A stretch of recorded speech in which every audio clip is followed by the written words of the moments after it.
In the late 60s, early 70s, hundreds of thousands, millions of people in the United States were in the streets to stop that war. And besides the Vietnamese people themselves and the resistance, the United States anti-war movement played a large role. And so it's incumbent upon us to do the same thing here. The main people that are going to win Palestinian freedom are the Palestinians themselves. Those people that are part of the resistance right now, the unified Palestinian resistance that is defeating Israel on all fronts, military, diplomatic, international, the court of public opinion, all fronts, the Palestinians are winning. That's why Netanyahu has lost it. That's why Netanyahu continues to massacre every single day. And he does it because genocide Joe Biden allows him to do it. Make no mistake, Joe Biden can turn off that tap of money and funding immediately. He could do it right now. He could have done it back in October. The fact that he didn't means he supports this genocide, that he's got the blood of 40,000 Palestinians on his hands, and that he and Kamala Harris and Antony Blinken and Jeffries and Schumer and Pelosi and Schakowsky and Durbin and all the top Democrats are complicit. They are responsible.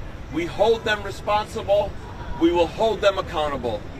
And that's why we're here today. And that's why this is going to be an incredibly beautiful scene. We've got wonderful speakers in this press conference. We're going to have wonderful speakers from the stage later on as well. And I want to introduce a person who's done incredible work as the main press coordinator for the Coalition of March on the DNC, my partner, Fayani. Fayani Aboma Mijana, F-A-A-Y-A-N-I A-B-O-M-A M-I-J-A-N-A. I use they, them pronouns. I'm here to say that the Black Liberation Movement in the U.S. stands with Palestine and demands an end to all U.S. aid to Israel. We also demand a stop to police crimes and community control of the police now, as well as all the other people's demands raised by our coalition. Right now, there's a horrific genocide of Palestinians taking place that's being aided and abetted by the Democratic Party leadership and its representatives, and Genocide Joe, Killer Kamala Harris, and Baby Killer Blinken. These genocidal politicians would rather that they have their celebratory affair over in the United Center unbothered, despite its funding of the Israeli genocide that's left at least 40,000 Palestinians dead, 2 million displaced, and the entire Gaza Strip reduced to rubble. The existence of this coalition, of this march, is a testament to how the very working and oppressed people these Democrats claim to represent will no longer stand for the currently existing order of our tax dollars being sent to fund a genocide. There is no lesser of two evils when the so-called lesser is aiding and abetting a genocide.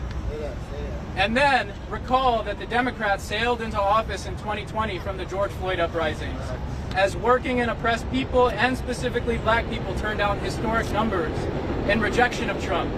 And yet Biden and Kamala's promises of passing the George Floyd Justice and Policing Act never materialized. In fact, they only sent more money to police around the country to further brutalize us, while at the same time in 2023, police in the U.S. killed more people than ever. Say her name, Sonia Massey. Sonia Massey! Sonia Massey! Sonia Massey!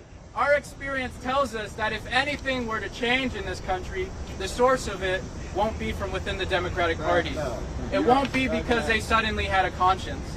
It would be because groups like the U.S. Palestinian Community Network, the Coalition for Justice in Palestine, the Chicago Alliance Against Racist and Political Repression, the Legalization for All Network, Voces, Students for a Democratic Society, and many more, built a mass movement so powerful that it forced these genocidal politicians to yield to our demands. And if they don't, we'll take power ourselves. That's it. This march is one step of many in building our movement. All power to the people. All power to the people! Oh, yeah. Up next is Christine Newman Ortiz, the Executive Director of Voces de la Frontera Action, a nationally renowned immigrant rights organization from Milwaukee.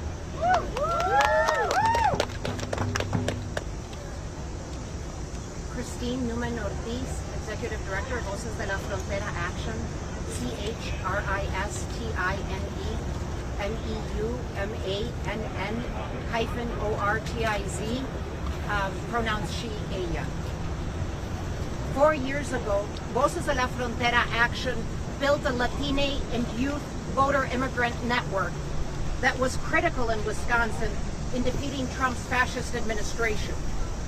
And we are committed to do that again as part of a broader movement to block the threat of a second-term Trump administration, more empowered and ready to implement mass deportations and strip away decades of social progress, including our very right to organize. But we stand here with all of you today to deliver a message to the Democratic Party that our commitment to defeating fascism does not mean that we do not make demands on the Democratic Party. We have waited too long for the promise of immigration reform for 11 million essential workers and their families who worked in the pandemic, yet are not treated as the heroes they are. We call on Harris and Walz to deliver on immigration reform in the first 100 days of the new administration. We stand in solidarity with Palestinians for an end to the funding of a genocidal war in Gaza. As immigrants, we too understand the role of the U.S. government in supporting dictatorships abroad to serve corporate interests, whether that is backing Israel to serve oil companies in the Middle East or banana companies in Guatemala in the 1980s that conducted their own genocidal war against the largely indigenous people, or economic policies like NAFTA that force people to migrate. We know that an independent movement from below that is in solidarity with each other is the only way we can build enough power to defeat fascism and advance a real democracy. Immigrant rights is women's rights. Immigrant rights is LGBTQ rights. Immigrant rights is workers' rights. Yes. Immigrant rights is human rights. Yes. Sí se puede. Sí se puede. Thank you, Christine. Next up is Victoria Hinckley. Victoria is a student organizer with Tampa Bay Students for a Democratic Society and was recently expelled from the University of South Florida for being a leader in the Solidarity encampment on campus. Hello everyone, as Bayani said, my name is Victoria Hinckley. That's first name Victoria, V-I-C-T-O-R-I-A. Last name Hinckley, H-I-N-C-K-L-E-Y. I'm 22 years old. I'm a student organizer with Students for a Democratic Society, and I go to school at the University of South Florida in Tampa. Students for a Democratic Society is really proud to be a part of the coalition to march on the RNC and to be leading in the student contingent here today. And we're marching on the DNC to demand an end to all U.S. aid to Israel, to demand that the genocide in Palestine be ended now. We've seen continually the Biden-Harris administration support genocide abroad by funding the IOF, by funding the Zionist State of Israel, by continually sending arms and billions and billions of dollars to fund this genocide. And we've seen them also attack the student movement for Palestine here at home with passing bills against protesting, calling students terrorists, saying that we deserve to get deported, encouraging violence to be used against us by the police on our own campus.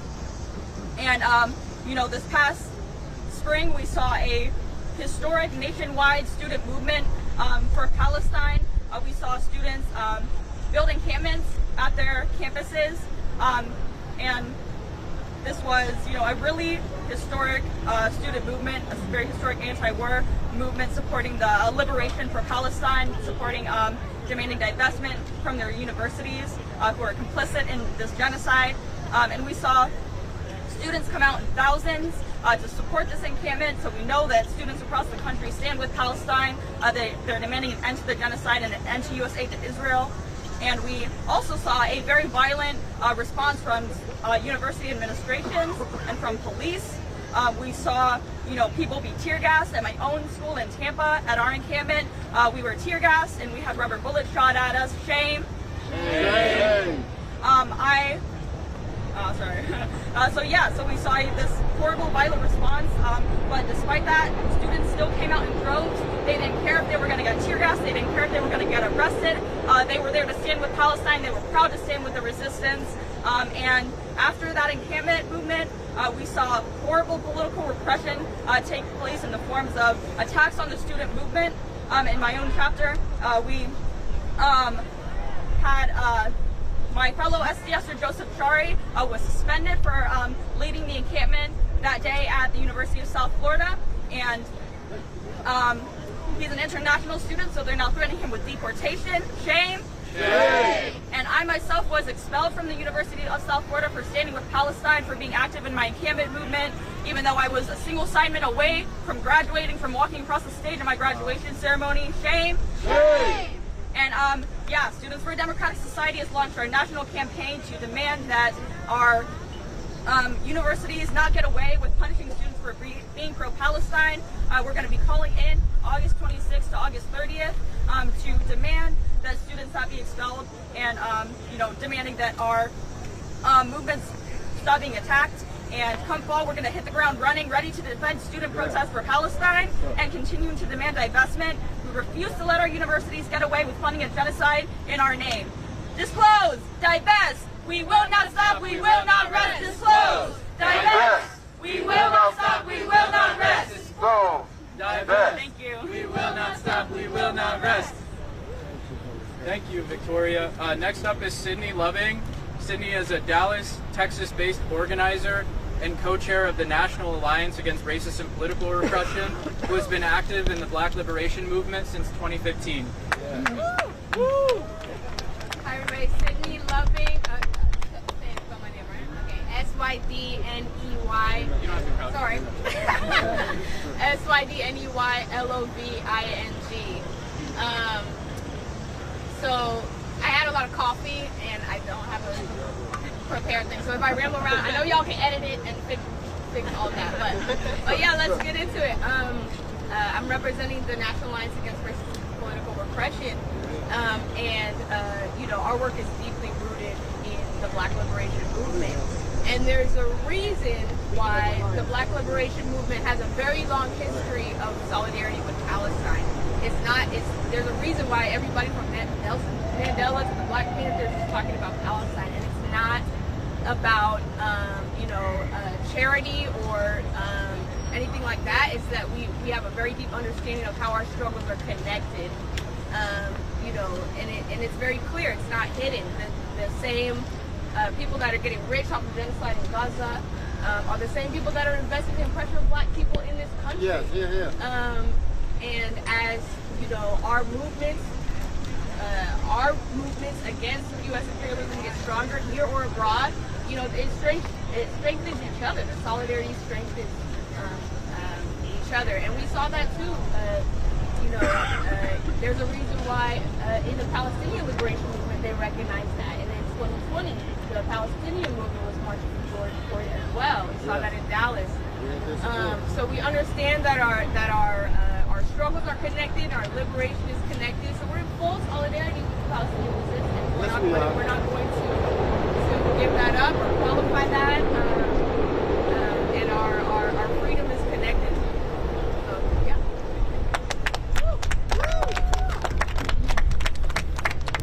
Thank you, Sydney.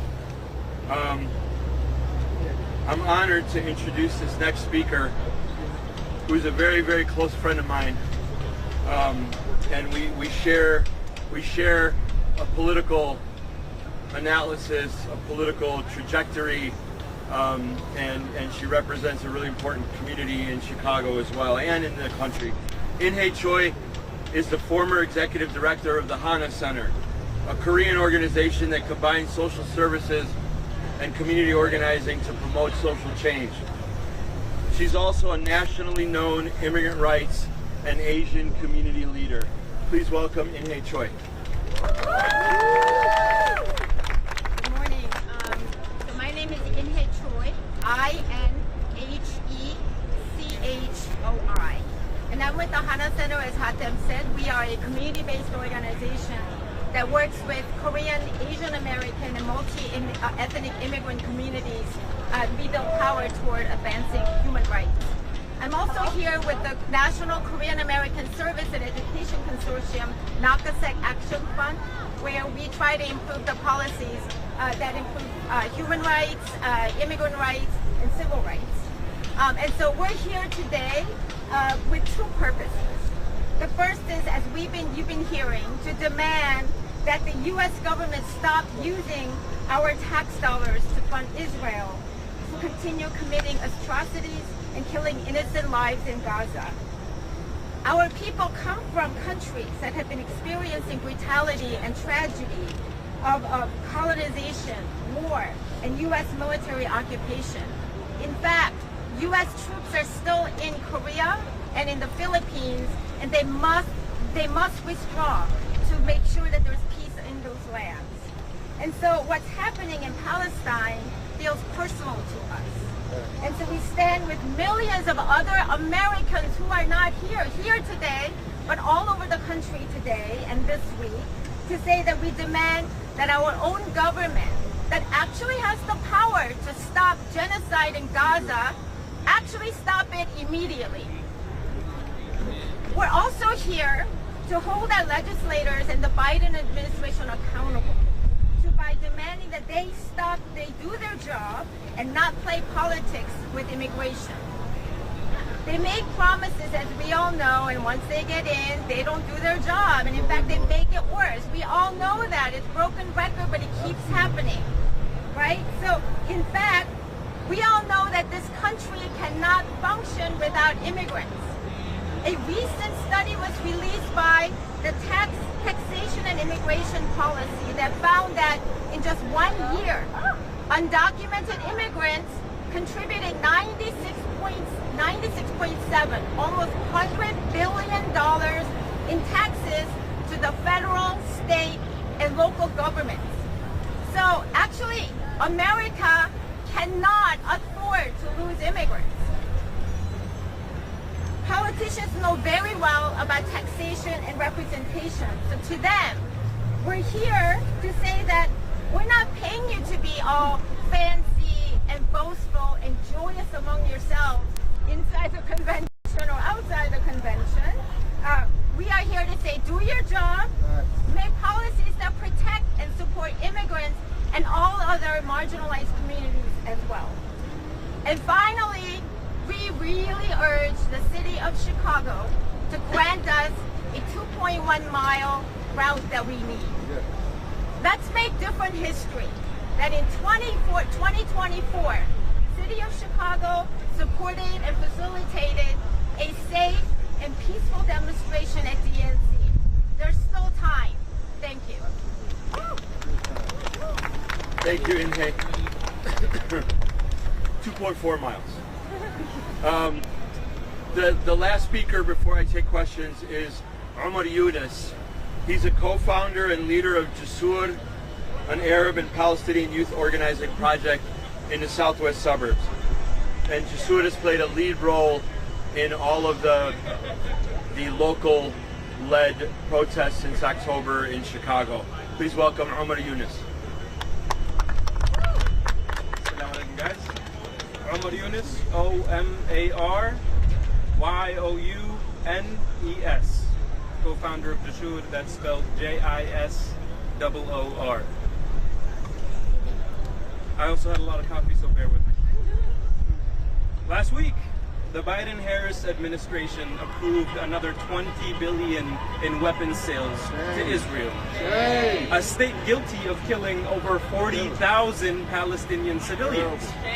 During this genocide, Israel destroyed more than 70% of the homes in Gaza, many of which my family lived in, and displaced more than 1.9 million Palestinians. This decision continues a troubling legacy of U.S. military aid that has long supported Israel's brutal subjugation of Palestinians, a legacy maintained by both Democrats and Republicans. In 2016, President Obama and then Vice President Biden authorized a decade-long $38 billion in military aid to Israel, the largest in U.S.-Israeli history. This funding armed Israeli soldiers who harass, kidnap, and violently displace Palestinians from their homes in Gaza and the West Bank. It also directly supplied Israel with the weaponry that killed and injured thousands of residents before October 7th. The Democratic National Convention has received $75 million in funding to beef up their security in preparation for this march of unified people. The city of Chicago has prioritized spending money to beautify McCormick Place rather than spending it to clear the food deserts in their South Side communities, to help house the unhoused population, to help take care of their migrant communities. Chicago displaced and evicted vulnerable communities in Hyde Park to give free housing to out-of-state police officers coming to keep the peace while the marches happen. The Democratic Party may present a new face, but its support for Israel remains unchanged. Kamala Harris's candidacy, while historic, does not alter the party's ongoing support for the Israeli genocide. At her rallies, she has attempted to silence pro-Palestinian protesters, and she, just like Biden, continues to be unwilling to listen to the outcries of the Palestinian people. But she's not the problem. The party is what keeps this agenda moving, and the people are here to make their voice heard. My community wakes up to photos and videos of our family and friends decapitated, burned to death, killed by 2,000-pound Israeli bombs dropped on their homes. This pain is what drives the people of Chicago out into the streets in the thousands every single weekend. Residents of Pilsen and Bridgeport and other wards came out in the hundreds to lobby their aldermen to get them to vote for the ceasefire resolution. Hundreds of students came out, spending days at their university campuses. People of all backgrounds, Black, Latino, and every single color you can imagine, out there to support the Palestinian people and demand better for our people. Our message is clear. End U.S. aid to Israel now. Stop financing the oppression of Palestinians, and this demand alone can decisively save 2 million Palestinians still trapped in Gaza. That's why we're here today. Thank you very much. Before I take questions, I just want to lay out the week one more time for everybody. So, in an hour and a half or so, at 12 noon, we will have our program here. We'll start our program here. It'll probably go till about 1:30, a little bit beyond 1:30, and then we will set up and begin the march from Washington Boulevard right there until we get within sight and sound of the United Center. Once we get back from the march, actually, I'm sorry, then we will stop. Folks may or may not know there's a park right near the United Center, right there on Washington Boulevard as well, called Park 578. We'll have a short program there as well, and then we'll loop back around. We'll come down Lake Street, and we'll get back into the park, and we'll wrap it up from there. So that that could be around 4, potentially between 4 and 5. That's what the day looks like. On Thursday, 5 p.m. program here as well, and a march also to the 578, and then back to the park. And on Wednesday, the Coalition of March on the DNC is supporting the local Palestinian Coalition for Justice in Palestine, which is starting here at 3:30. I don't know yet the route for that march, but they will start here at 3:30 on Wednesday. And we will all be here with them as well. USPCN is a leading member of both coalitions. Yeah. One media note is there is a live stream, and if your team needs footage, you can use the footage from the live stream. Give credit to the Coalition to March on the DNC. It's on the website. Thank you, Fan. So yeah, now I'll take questions. Did you the route? I've been organizing this for a while. Was there any more people here you think if Biden was still nominee? Has that changed the crowd size that you're getting? Not no longer be in this? Yeah, I mean, we won't know that for a couple more hours, but we still think there's going to be thousands of people here, maybe tens of thousands throughout the week. We made it very clear from the very beginning that there is no difference. Kamala Harris is part of this administration, and not only is she part of the administration, she is part and parcel of and in lockstep with 75 years of U.S. policies in relation to Palestine and the Arab world. So, you know, we said from day one, nothing's changing. You know, all full steam ahead for our coalition and our mobilization. Kamala Harris named the liaison in the Middle East and reportedly near a finish line. Will that change the message of the coalition march on the DNC if that is reached? Do you see that as a positive step forward or a win, perhaps? So I think we have to correct ourselves and maybe, you know, do a little bit more research about what's reportedly close to a ceasefire. The Palestinian Unified Resistance has been saying for weeks that we're not close to a ceasefire because Netanyahu is continuing to move the goalposts. Every time, July 2nd, the Palestinian Unified Resistance was ready to make the deal. The deal of the exchange of Palestinian political prisoners for Israeli detainees, the deal that Israel would have to withdraw from the entirety of Gaza, the deal that the genocide would end and Israel would leave all of the crossings and all of the borders. And Netanyahu refuses to do that. And so although it's reported by US press and by some European press that we're reportedly close, we're actually not. You should listen to the people who are in the negotiations. You should listen to the Unified Palestinian Resistance because they're saying they're not going to take a deal that Netanyahu believes that he can change every single day and every single week. So that is a sort of a non-starter until the Israelis negotiate in good faith, agree to withdraw, agree to a permanent ceasefire. Netanyahu does not want to agree to a permanent ceasefire. He wants to agree to the type of ceasefire that Killer Kamala is asking about or talking about. One that's temporary, the one that offers a few weeks of respite before the Israeli bombs, US bombs, start dropping on people's heads again in Gaza. That's unacceptable. The Palestinian resistance is not close to a ceasefire, and so it doesn't matter what US press and Western European press is reporting. Just an update on the protest route, because y'all have been negotiating with the city. Are we still with the, 1.1 mile route turning at Maypole and Hermitage? So again, you know, everybody knows what happened in the last week. 3 days ago, they tried to say we couldn't have stage and sound, and we fought very hard for 48 hours, and we got them to change their minds and to allow us to put it up. That was community organizing at its best. That was the community organizing of Christine's organization and Inhe's organization and Students for a Democratic Society and SJPs and all of the 290 or so organizations that make up the coalition of March on the DNC. And that's what we know. That's what we do. And we're not going to stop until we step off the stage to get that 2.4 miles that we need to accommodate the protesters here today. Do you have an opinion on the fact that Kamala Harris named a liaison, a special person to liaise with the Arab American community, and about the uncommitted delegates that will be in the United States? What would you like to see? Yeah, there's always a liaison with the Arab community, just like there's a liaison with the black community and a liaison with the immigrant community and a liaison with all the other communities.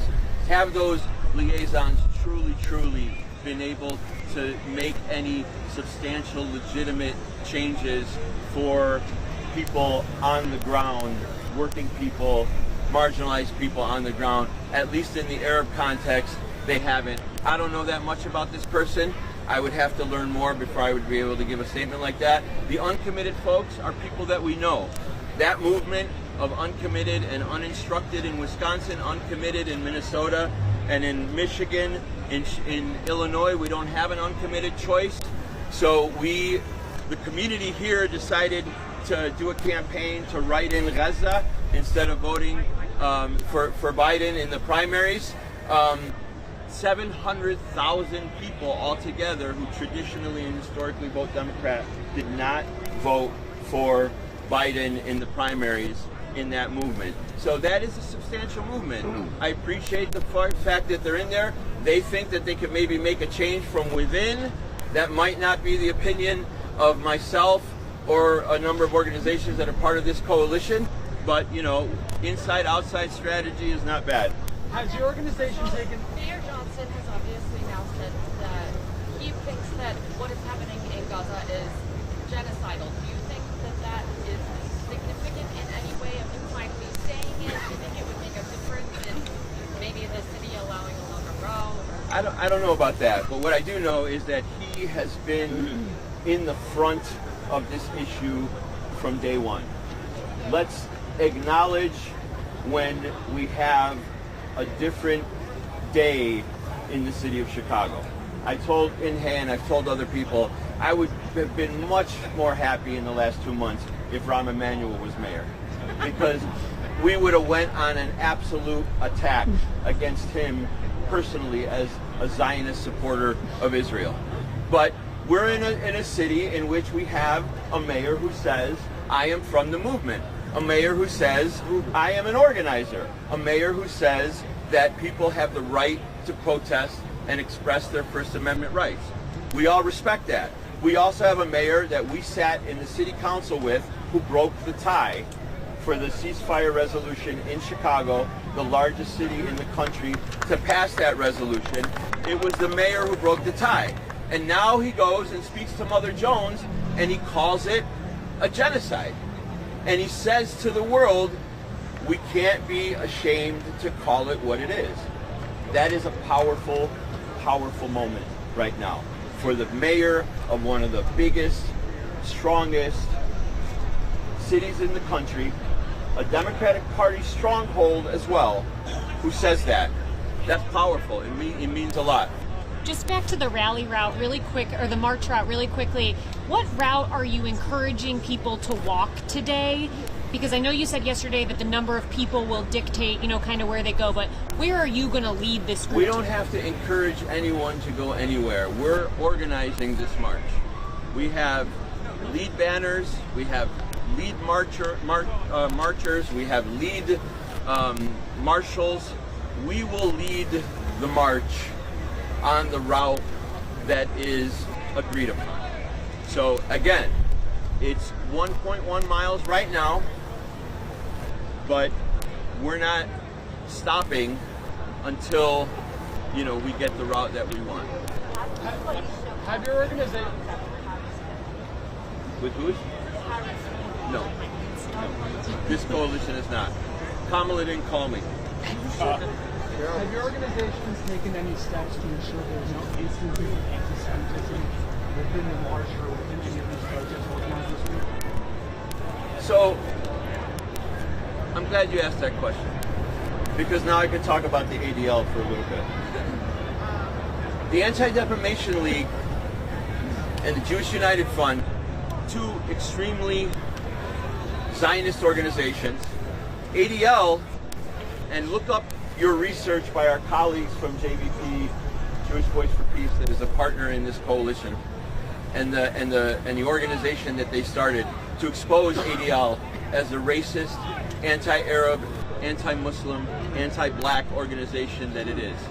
They came out, they did a press conference a couple weeks ago, and they said that the people of Chicago should be concerned about this protest, that they criminalized protesters, they criminalized Palestinians, they criminalized the Coalition to March on the DNC by name, they criminalized USPCN by name, and they made accusations that are weaponizing anti-Semitism to disguise their disgusting line as supporters of war and supporters of genocide. They trying to disguise it by weaponizing anti-Semitism. We've said from day one, USPCN and the Palestinian community, that there is real anti-Semitism in this world. But we refuse to allow the Zionists in this country to criminalize our movement for self-determination and independence and to stop the genocide by calling it anti-Semitism just because we're protesting to stop that criminal Zionist terrorist state. You mentioned in the past that you're going to bring... You got to speak up a little bit, please. You mentioned in the past that there were buses of protesters coming in throughout the Midwest. Now that we're here on the day, any idea how many buses and where they're coming from? Yeah, I actually don't know if they're all here yet. but we do know that there are 2 from Michigan, there are 2 from Wisconsin, there are 2 from Minneapolis. Woo! There are buses coming from Cleveland and Youngstown. I believe, and we heard that there's a bus from New Mexico. I'm not on the outreach committee. The media committee was already too much work for me, so I don't know exactly if there are other buses coming, but definitely those that I just mentioned. Wait, you asked already. Go ahead.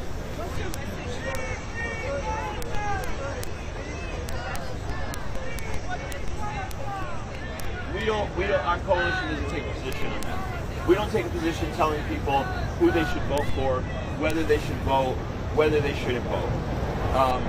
So that is not the purview of our coalition. In fact, the reason why we're out here and not, trying to, get into the convention and talk to delegates and all that there is because, we don't think that there is a lesser of 2 evils when it comes to Palestine and the Arab world.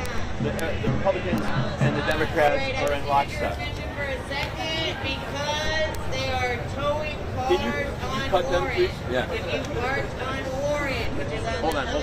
Anybody else? Can you just repeat your name? Yeah, I will. I'll give you. Yeah, you go ahead. You can ask.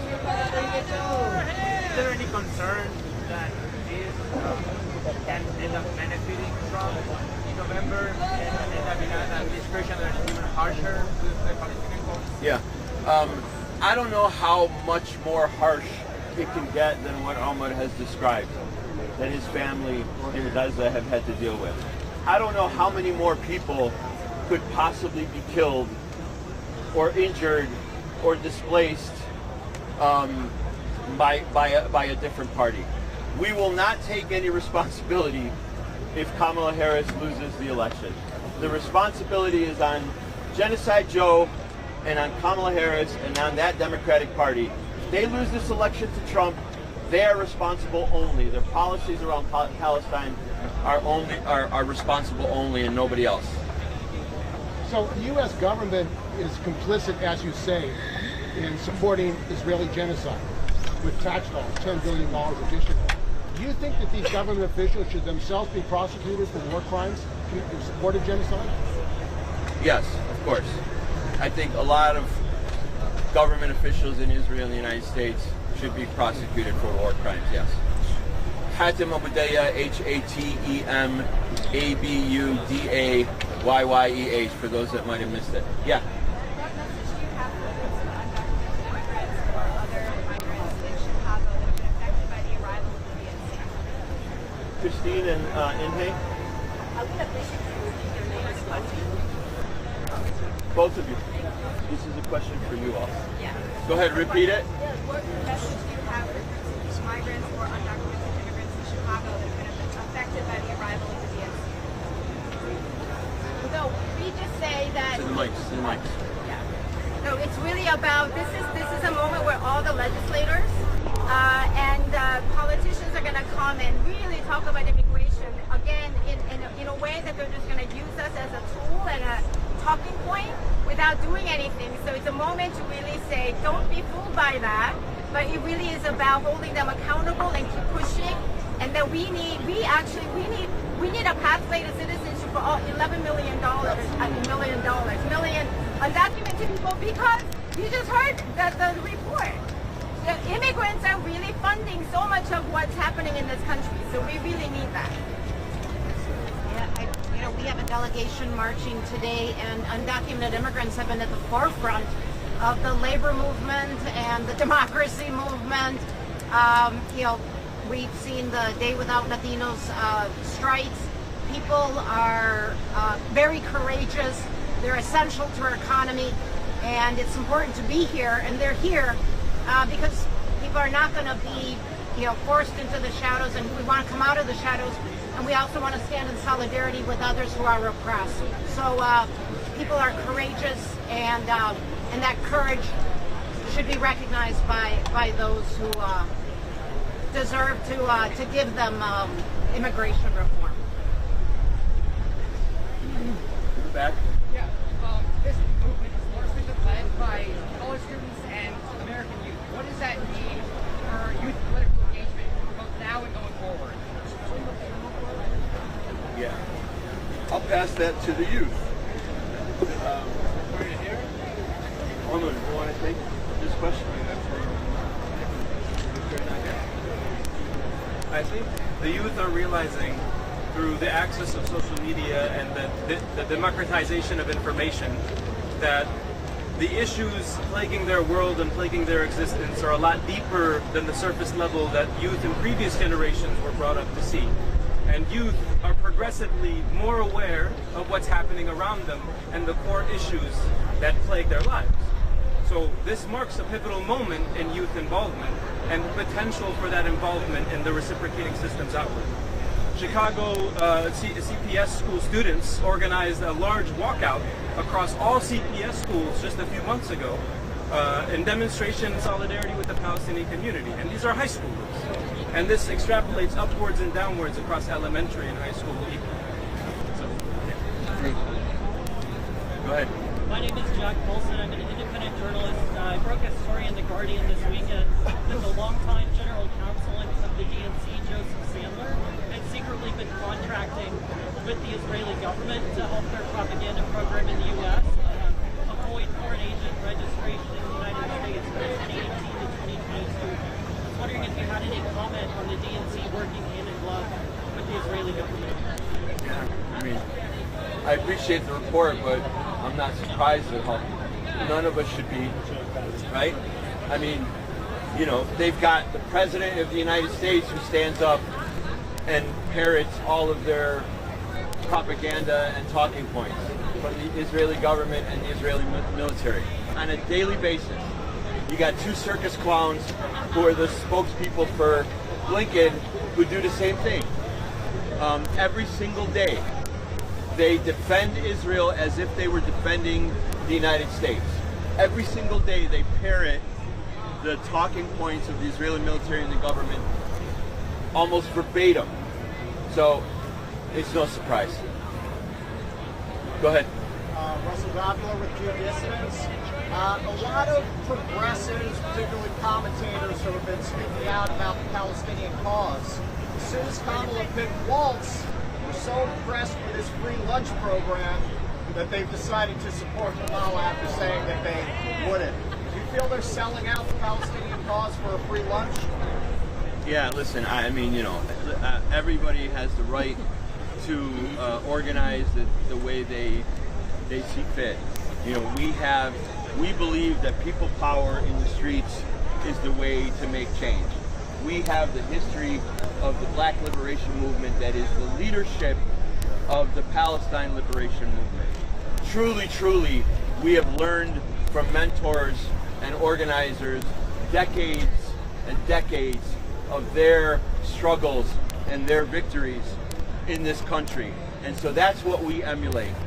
Those who want to believe that maybe voting is the way to make change, I would argue that there are 75 years of U.S. presidents who have done absolutely nothing for the people of Palestine and have in fact absolutely devastated the Arab world, because the Republicans and Democrats are in lockstep when it comes to foreign policy, especially in relation to the Arab world.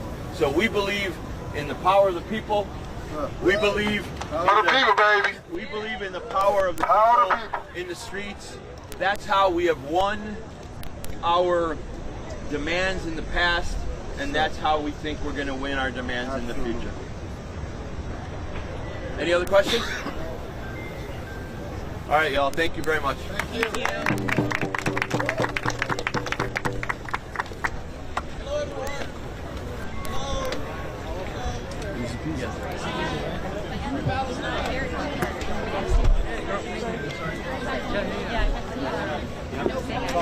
Oh, it's all good.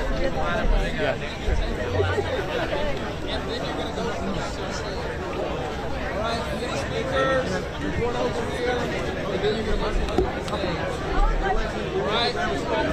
Free Palestine! Free Palestine! You want to go over here?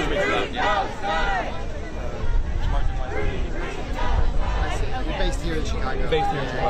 You might be on this. Yeah. Sorry. You want to? I got his name. Do you want me to? Great. Awesome. Can you just tell us your name and spell it for us, please? Sean Campbell, S-H-A-W-N, Campbell, C-A-M-P-B-E-L-L. Awesome. And where are you coming from today? Plano, Illinois. Great. Can I just ask what you're, doing here today with the flag? And Yes, I'm here. So back when Benjamin Netanyahu had a joint message with the United States House of Representatives, the United States Senate, there was a group of people who had removed the American flag from outside the U.S. Congress. They removed 3 flags. They took those flags down, replaced them with the foreign entities flag and the Palestinian flag.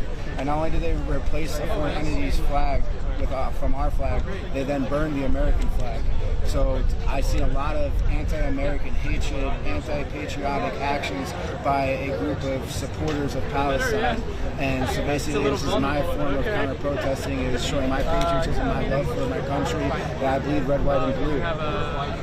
is it is it pro? I guess would you say America kind of pushed back to some of the things you're kind of saying? The burning of what you're saying, is that kind of more than I guess maybe pro-Israel?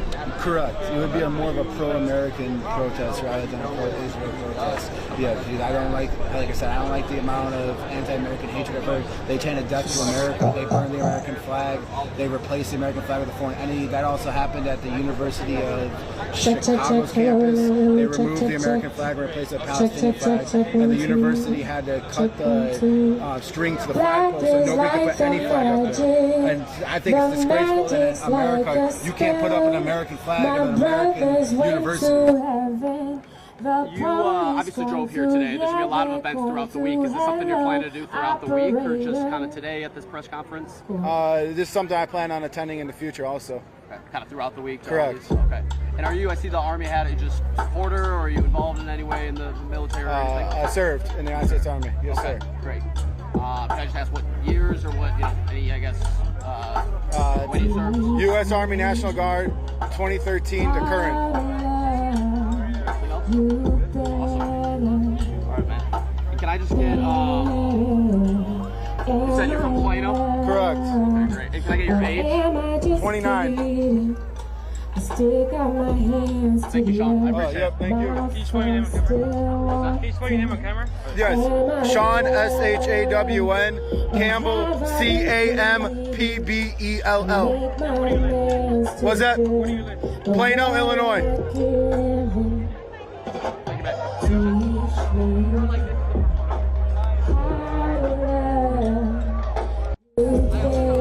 Yeah, of course.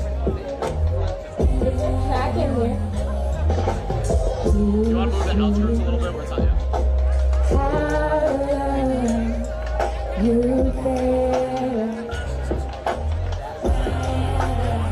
My great takes in the Congo, not everything they never own.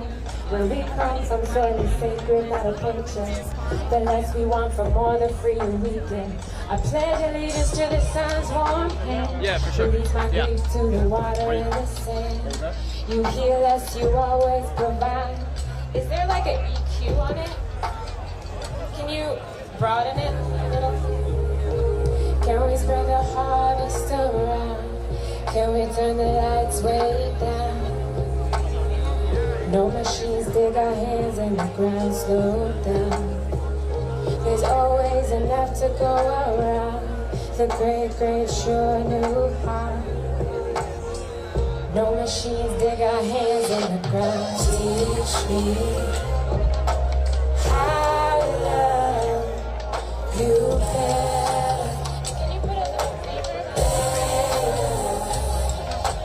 Teach me. Do the next one, Jake.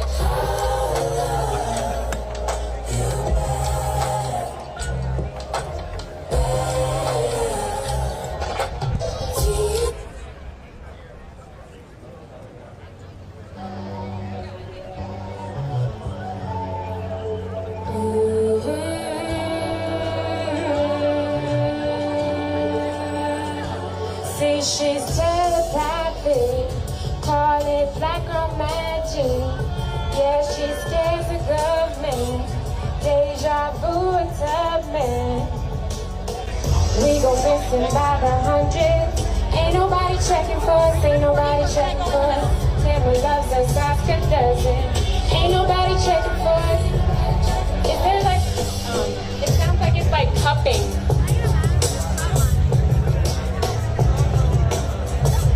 Kill our son with lynching. Don't understand. But what they put her body in a jar and forget her. They love how it repeats. Look at what they did to my sister last century, last week. They make her hate her own skin, treat her like a sin. But what they don't understand is the trap here. Is the trap here?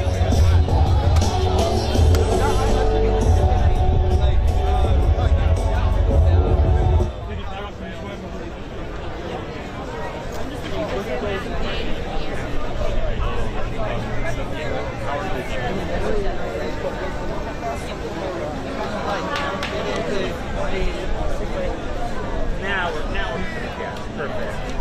All right. Sorry, I'm Roland. Can I get your name real quick? Javi Velasquez? Yeah. All right. Now, Javi, how old are you? Oh, okay.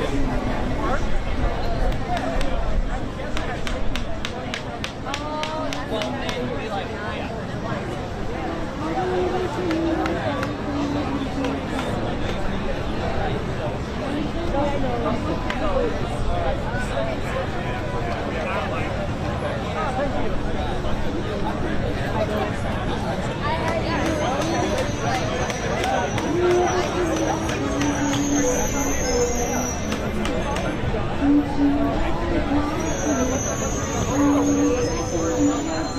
Trying to go through our local Congress, and that would have increased the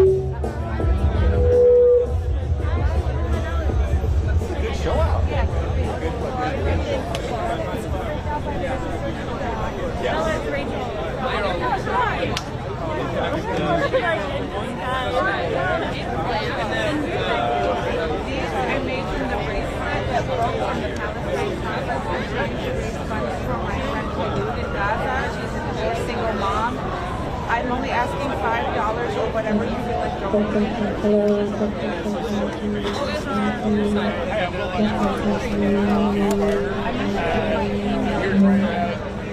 Today's events, I just want to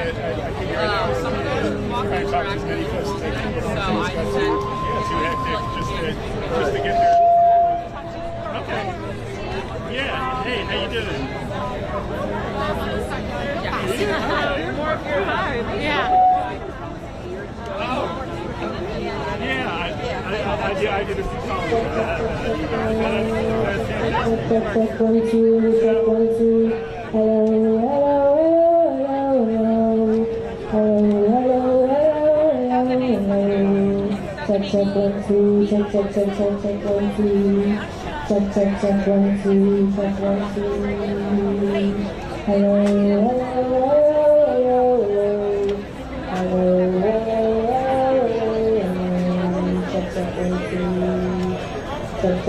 Check, 1, 2. Sorry? It's coming through. Yeah. How would I miss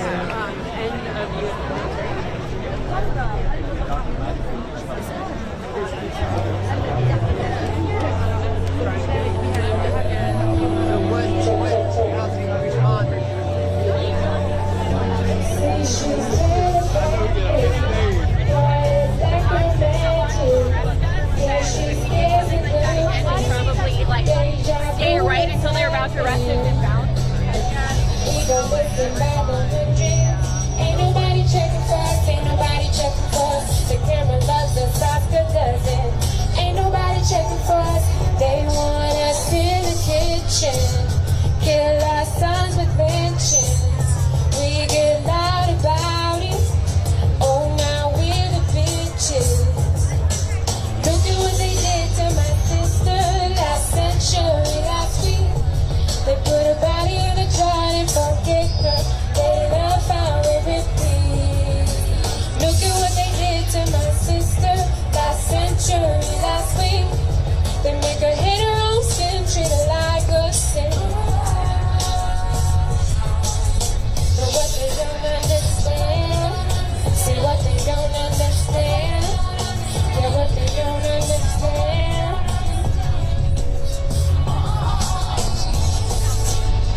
Yeah, do you want to actually just throw the heavy stuff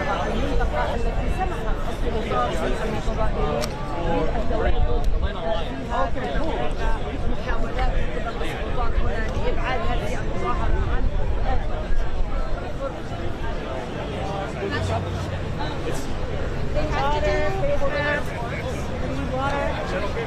Oh, you're done? Okay.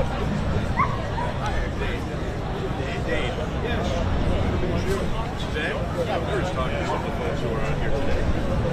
So I'm thinking I can get him on video for your information.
Dreaming we could make a living. We may call it home, but it isn't. Living a life full of hate. Don't you talk about forgiving. Quicksand on the beach, but still you got children playing by the sea. The language different, so they gone now. Always wishing it was me. Late nights in the trunk, eating away in my soul. Feeling guilty that I'm not there. Mama, I wanna go home. 40 yards on a drug time. We ain't got nowhere to go. IDs at the checkpoints, just so we know we belong. Come take a trip to Jerusalem. You ain't see the people they moving on. Reason they hate me, cause I'm always true with them. This shit got nothing to do with them. Used to have so many friends, now I'm losing them. I don't really give a fuck, cause I'm through with them. I'm messing real ones that gave me the tools to success. Better believe it, I'm using them. Damn, yeah, this is all part of the plan. Gotta get rich and get back to the people who never gave up on staying in the land. Yeah, money is nothing to me, I just reinvest in my community. They bombing our cities and then they be saying it's all for security. Ce qui se passe quand je m'en balade, j'entends rien. C'est dans le monde, mais c'est là que je me sens bien. Un seul endroit où je veux être, c'est Gaza.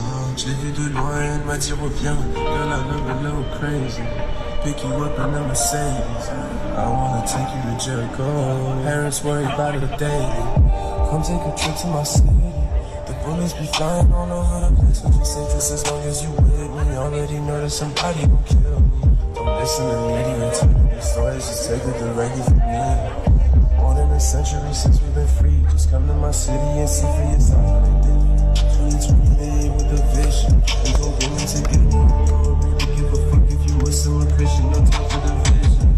People of Gaza, y'all find your need. People of Melbourne, stay for what I need. People in Yemen, Syria, and Lebanon. We got you back and we know how it feel. Dans ces cas-là, mais je sais que je reviendrai. J'pose dans ma chaise, ça m'a rien rapporté. Je sais que je suis capable, faut juste me pousser. Là pour le coup, c'est maintenant ou jamais. Politicians who steal from their people and go representing my city. Fight for all residents and anti-Semitic. You think I could be in a place to forget it? Yeah.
حبيت الجمال. Again, not to get but you start to think about like really beginning of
Nachum,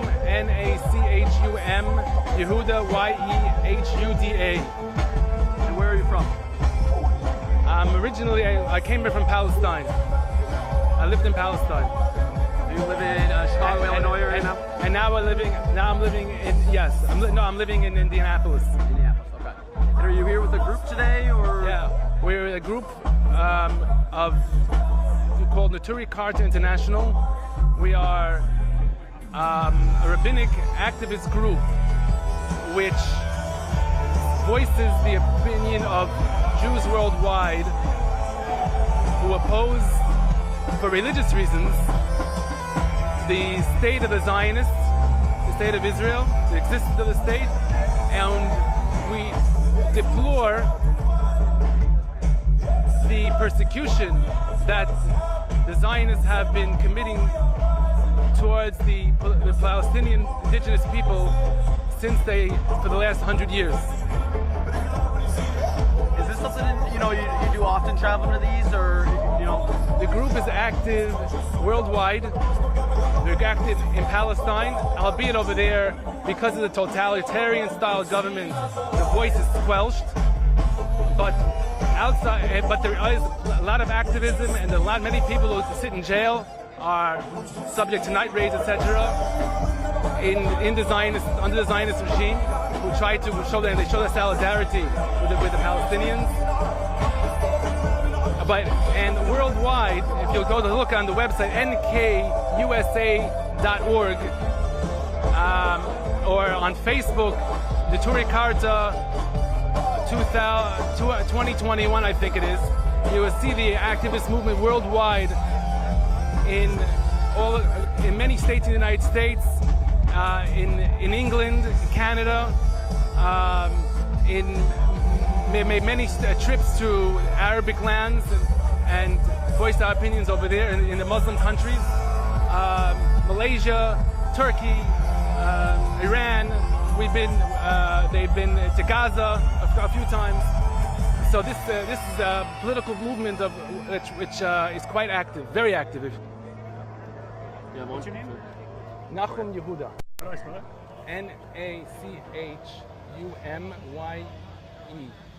NachumyehUda.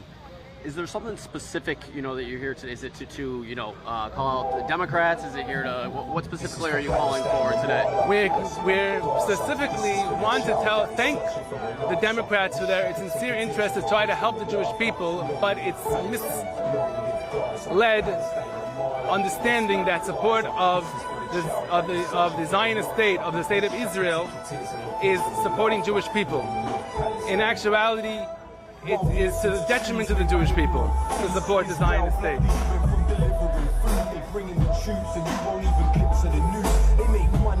And if they wish to support the state, the Jewish people, and to help the Jewish people, the way to help them is to find a peaceful dissolve the state, which is the Zionist state, which is the root cause of the conflict in Palestine, which has been the root cause not just since October 7th, since the 1920s when the Zionists began to make their intrusions in Palestine. They've been the root cause of the conflict, and that's the only solution that it will bring a permanent peace to the region and to the world, because it doesn't only affects the Jewish people there and the Jewish people worldwide negatively, very, very negatively, and it affects the rest of the world very, very negatively. The conflict brings a tremendous negative repercussions to the world, and certainly to the Palestinian people there and worldwide. And so therefore, the help to help Jewish people would be, as I said, it's not a two-state solution, it's not a one-state solution, not a two-state solution, it's the restoration of Palestine to its indigenous populace with justified financial restitution, and we will once again see what the peace that was once between Jewish people and the Muslim and the Islamic and the Muslim people, where there was no conflict of religious conflict, and there isn't today any religious conflict, and we live side by side in Palestine for hundreds of years. Free Palestine! And we'll see once again that peace that we enjoyed once more, and the rest of the world will benefit from it too. Real quickly, please, folks, if you are a speaker, we need to do a check-in with the stage managers. Please come behind the stage in the green fenced area to do a check-in with the stage managers. Most of Jewish if you are a speaker. Thank you all. Might oppose what I'm saying is because of a fear-mongering tactic that the Zionists use to redefine the conflict between the Palestinians and the Israelis from being a political conflict to being a religious conflict. That the Zionist narrative is that it's a religious conflict, and they say to the Jewish people that it's another Hitler, another Holocaust that's going to come upon you that they wish to perpetuate, God forbid. And in reality, and that strikes a panic into every Jewish heart, which is so sensitive to that matter. And therefore it galvanized the Jewish people under erroneous pretenses to support the state of Israel and to view anybody who opposes or stands in opposition to them as self-hating Jews, a Jew who does that, as a self-hating Jew, as a disloyal to the Jewish people, a traitor. But if they would stand back and study this subject from its outset and throughout, and to see the truth of how the Zionist movement and the state of Israel has nothing to do with Judaism. Zionism is a political nationalism. Judaism is a religion, which is subservience and a belief in God, and nothing else. Is not a trace of political nationalism in Judaism. And Zionism is cruel. Judaism is kind. Zionism is godless. Judaism is godly. And realize that the Zionist movement and their state is to the greatest detriment for themselves, to the Jewish people for themselves, from for their own Jewish identity and for their own Jewish well-being, on their own personal safety and well-being, because they are the ones, the Zionists are the ones which are fomenting the conflict. And therefore, they could stand back and reanalyze and see the truth. Of course, you'd have to try to dig deep under a mountain of misinformation that is perpetuated by the Zionists, decades of propaganda. You go to the website nkusa.org and read a little bit about it, and then don't have to rely on what's written over there. Go back to the sources and read where those sources are, and see how the body of the Jewish people, led by the rabbinic authority, opposed the Zionists and the creation of their state from its nascence.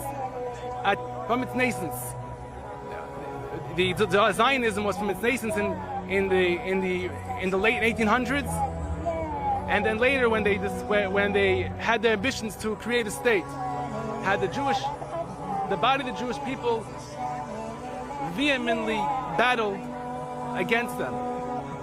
And tragically, over the decades, confusion has set in by misinformation, misleading, and as I said before, tactics of fear-mongering, fear tactics, which it makes it impossible for a person to think clearly. It makes it impossible. A person, someone wakes you up in the middle of the night and screams fire, you don't start looking in your manual to think, what should I do if there's a fire? You start running and scrambling, even it might be contrary logic. You can't think at that moment. And that's what's going on. And if they could stop and believing the fear-mongering of the Zionists, first of all, and to realize that it's not a religious conflict, it's a political conflict. And the Zionists are not good for you, but for the Jewish people. They're bad for the Jewish people. They are the ruination of the Jewish people, both from a religious perspective and from safety perspective. Then I think they will reevaluate and will automatically desist to support and join the galvanization, join the masses of people which are befuddled by that confusion to support the Zionist state and Zionism.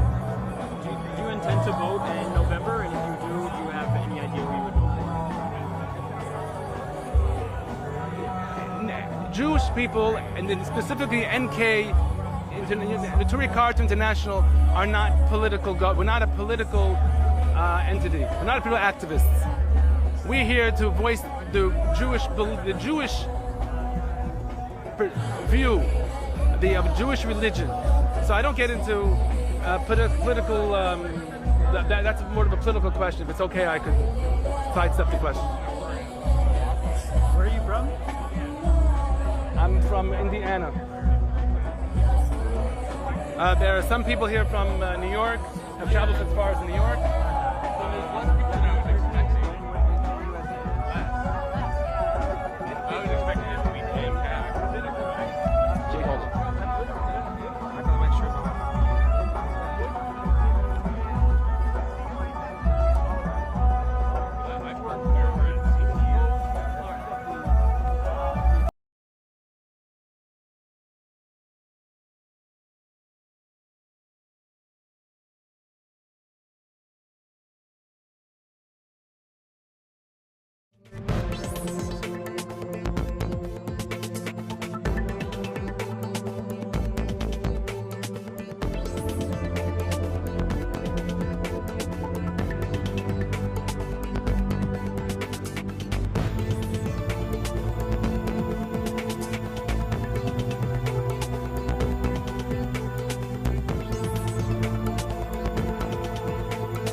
Good afternoon, everyone. I just want to say that we have hundreds of posters right in front of the stage by the U.S. Palestinian Community Network's banner. There's a red banner. It says Free Palestine and U.S. aid to Israel. There's hundreds of posters. Please come to the front and grab a poster. Thank you so much. Chicago, make some noise!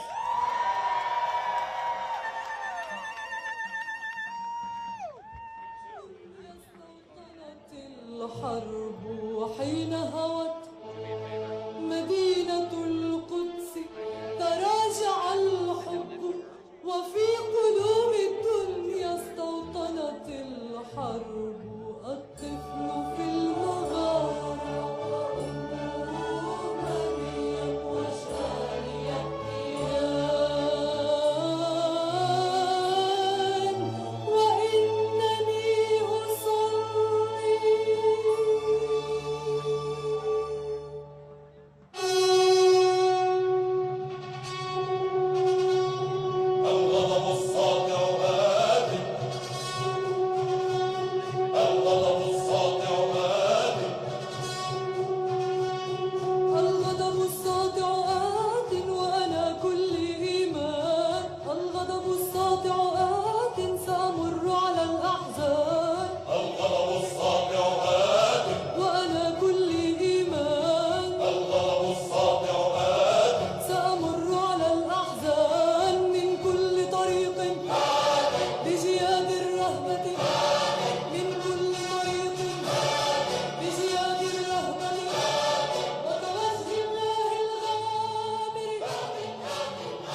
وبأيدينا سنعيد بهاء القدس بأيدينا للقدس سلام بأيدينا للقدس سلام بأيدينا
الجنوب لكي يقاوم إن تاريخ الإباء غير نائم يكتب عن أرضنا أرض الملاحم عاب مجدك بالمذلة والهزائم إنما هب الجنوب لكي يقاوم إن تاريخ الإباء غير نائم يكتب عن أرضنا أرض الملاحم إني أهل العزم إن تدعى العزائم هذا سيفي بالوغى بالموت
حضر اليسوع محمدا ودم السماء توقدا يتلوك أنت الفدا ولك الفدا خاب الذين على المدى خلوك ستثور بك اللغات وتموت بك الطغاة وتعود لك الحياة.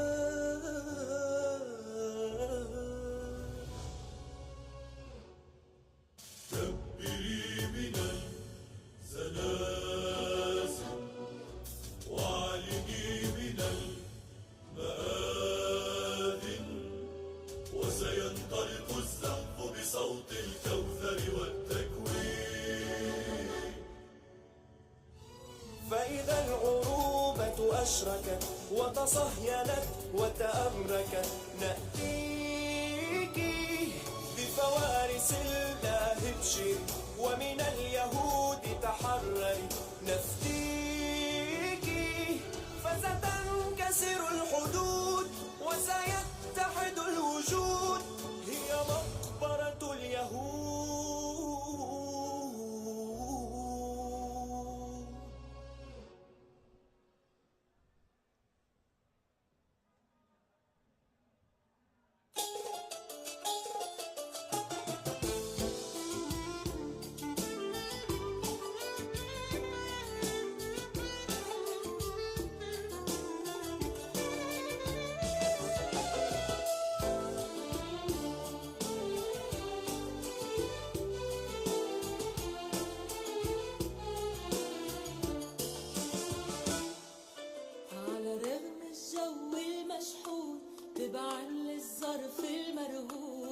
مطرح ما عيونك بتكون بحلم شوفك يوما ما بكرة بيخلص هالكابوس بدل الشمس بتضوي شموس على أرض الوطن المحروس رح نتلاقى يوما ما على رغم الجو المشحون تبعا الظرف المرهون مطرح ما عيونك بتكون بحلم شوفك يوما ما هالكابوس وبدل الشمس بتضوي شموس وعلى أرض الوطن المحروس رح نتلاقى يوما ما. مع إن وضعك مهزوز مرات بحسك نرفوز لازم تعقل ما بيجوز إذا مش هلأ يوما ما. مع إن وضعك مهزوز ومرات بحسك نرفوز لازم تعقل ما بيجوز إذا مش هلأ يوما ما. على رغم الجو المشحون تبعا للصرف المرهون مطرح عيونك بتكون بحلى شوفك يوما ما بكرة بيخلص هالكابوس وبدل الشمس بتضوي شموس على أرض الوطن المحروس رح نتلاقى يوما ما.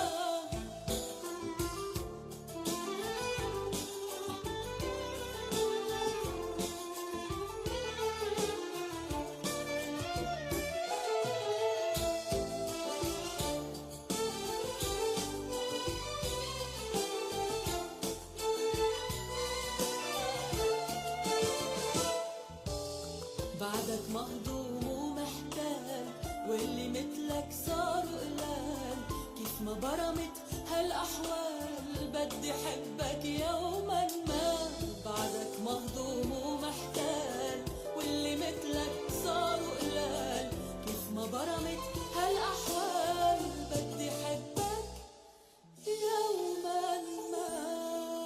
وعلى رغم الجو المشحون تبعا للصرف المرهون مطرح ما عيونك بتكون بحلم شوفك يوما ما بكرة بيخلص هالكابوس وبدل الشمس بتضوي شموس وعلى أرض الوطن المحروس رح نتلاقى يوما ما.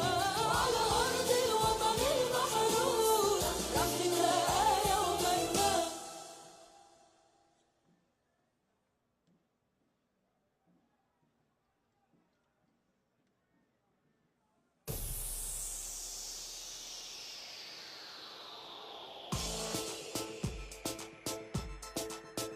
يا هلا ميت هلا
This is love, not, and then he said, this is love. Dear friends, let us love one another. For love comes from God, and everyone who loves is born of God and knows God. And whoever does not love does not even know God, because God is love. And this is how God showed his love among us. He sent his one and only Son into the world that we might live through him. This is love, not that we love God. As the prophet of Israel said, we all like sheep have turned away. Each of us has wandered off from God. That's a very gentle, kind way of saying we're all a mess. But it says, but the Lord laid on him the iniquity of us all. This is love, that his Son was the payment for our wrongs. May God bless you. The Lord bless you. Again, I say the blessed ancient Aaronic blessing. Yeverecha Adonai b'shmerecha, Ye'er Adonai p'nah b'lecha v'yimunecha, V'sa Adonai p'nah b'lecha v'yasem lecha shalom. Shalom.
اهدى ما هو كل شي باين في المحنة الله بيشهد مين احنا رجالة ضمن طرطش لك بنضرب حرب الليلة ما بنغلب بدك جبال وعادي منهدلك مرحب فيك في ولاد القدس مندبر حالنا نحل اللغز رنيت على نفحة وكل بخش وقت شفنا وياما وكله بصف ولا مرة نخاف ولا مرة ونص بدك بركان بنفقع بوف نعمل لك حفلة تخش تنط نستخدم مال بس بدنا نقص ما هو كله عارف ما هو كله شايف ما هو كله خايف والدنيا ترص استجدع دايما ووعك بوحش انا ادرينالين فاجع بشباب ضرب الغاز احنا الجدعين مش زي نقلال رد بالك عم تعيشها بلاش سوي واعمل واجمع كاش ما الدنيا صعيبة وبدها سلام سيبك من روح واحضر لك جاي انا قرش انا قرش انا قرش انا سمكة وصحابي ملان في الجلمة نصنع نعمل غلبة تجينا يا خيل بناخد العتبة تخوف بالليل ندوي لك عتمة بشوف تنساش انا زي النوس ليه فتاك في بغز رجال تحفر انفاق ترجع بشوال ومليانة اشلاء بلاجين بلاجين بلاجين بلاجين بالجدعنة انا فاتح دكان من بيع جلسات والدم مسموح بس للاسلام مكتوب على القرمة قسم الاولاد احنا جن بنطلع ما بتشوفناش ودموع ما تسيل اذا فش مسيل نحن الشجعان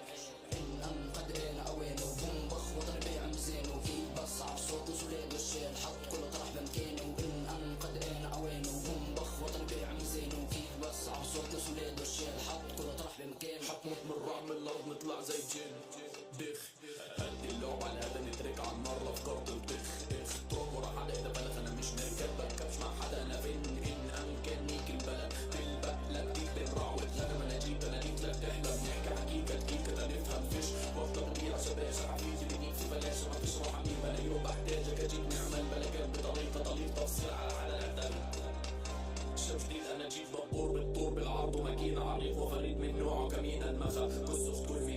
اختفى صد الوقت ولا عمره ارتخى يكتب سر النفط ورادار على السابع على طول بيعرف كل شو دبور على طول وبيقول له إنهم قادرين عوينهم بخوض البيع بزينو في بصعب صوت وصليد والشيل حط كل طرح بمكينو إنهم قادرين عوينهم بخوض البيع بزينو في بصعب صوت وصليد والشيل حط كل طرح بمكينو إنهم قادرين عوينهم بخوض البيع بزينو في بصعب صوت وصليد والشيل حط كل طرح بمكينو إنهم قادرين عوينهم بخوض البيع بزينو في بصعب صوت وصليد والشيل حط كل طرح بمكينو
for coming today. You look beautiful. We're going to raise attention to the genocide in Gaza and condemn this criminal DNC. We'll be starting our program soon. If you're a speaker, please come back to the speaker stage. If you're out dispersed amongst the park, please come closer. We want to be able to see each other, and we'll get started soon. Thank you. Free, free Palestine.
Once again, I need all of our speakers to come by the blue tent. And if you do not have a sign and you would like a sign, find the USPCN banner up here. We have a bunch of signs for you all. We'll get started soon. Thank you so much.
بقى كمان الزهق والجدار اللي فاصل بيني وبين اهلي ما مخليني اشوف ضوء السماء. الواحد هو 50 ولاية تربي كمان ولاية اللي تربى على حساب غيرها يتأثر من إمها الهنود الحمر متأملة بحينا تغسل دماغنا تقولنا إنه المشكلة هي إحنا حتى شوش العالم كلها ما بيقدر على الحرية والنهار بنشوف حدود سجن الإنساني لأطفال العالم حرة يا مال الحرية والنهار بنشوف حدود سجن الإنساني لأطفال العالم حرة يا مال الحرية والمرح بشوف حدود سجن الإنساني لأطفال العالم حرة ونمال حرية نريد جيلا فاضلا نريد جيلا يصلح الآفاق وينكش التاريخ من جذوره وينكش الفكر من الأعماق نريد جيلا قادما مختلف الملامح لا يغفر الأخطاء لا يسامح لا ينحني لا يعرف النفاق نريد جيلا رائدا عملاق.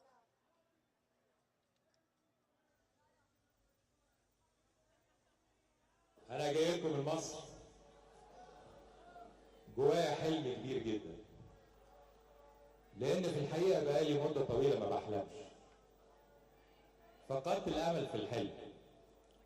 حلمت كتير زيكم كلكم إنه يبقى في يوم من الأيام في وحدة وطنية، وحلمت كتير زيكم كلكم إن في يوم من الأيام يبقى في وحدة عربية سياسية.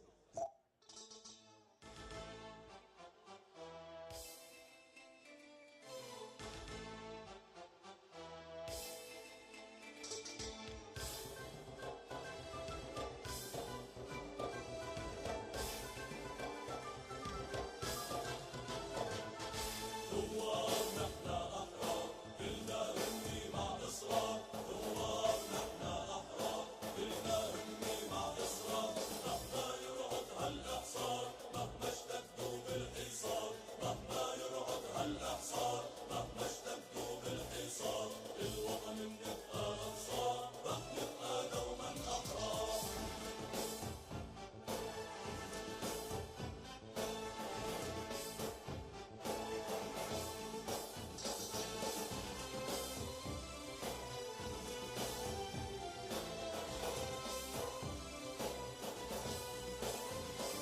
عملنا الوعد بإيدينا حضنا الفجر بعينينا دعينا الله وصلينا وبالدم الأرض روينا. عملنا الوعد بإيدينا حضنا الفجر بعينينا دعينا الله وصلينا وبالدم الأرض روينا. بالروح الوطن بدينا تا نبقى دوما أحرار.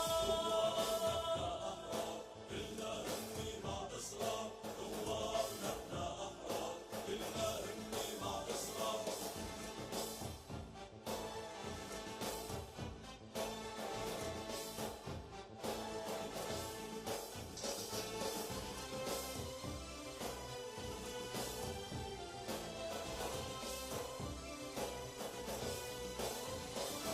نحن حبك يا بلادي لهفة روحي وفؤادي نحن حراس الوادي نضرب جيش الأعادي.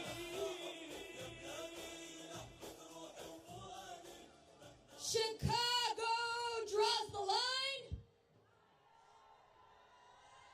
Chicago draws the line. We stand up for Palestine. We stand up for Palestine. Chicago draws the line. We stand up for Palestine. Welcome everyone. My name is Nazik Singhari, and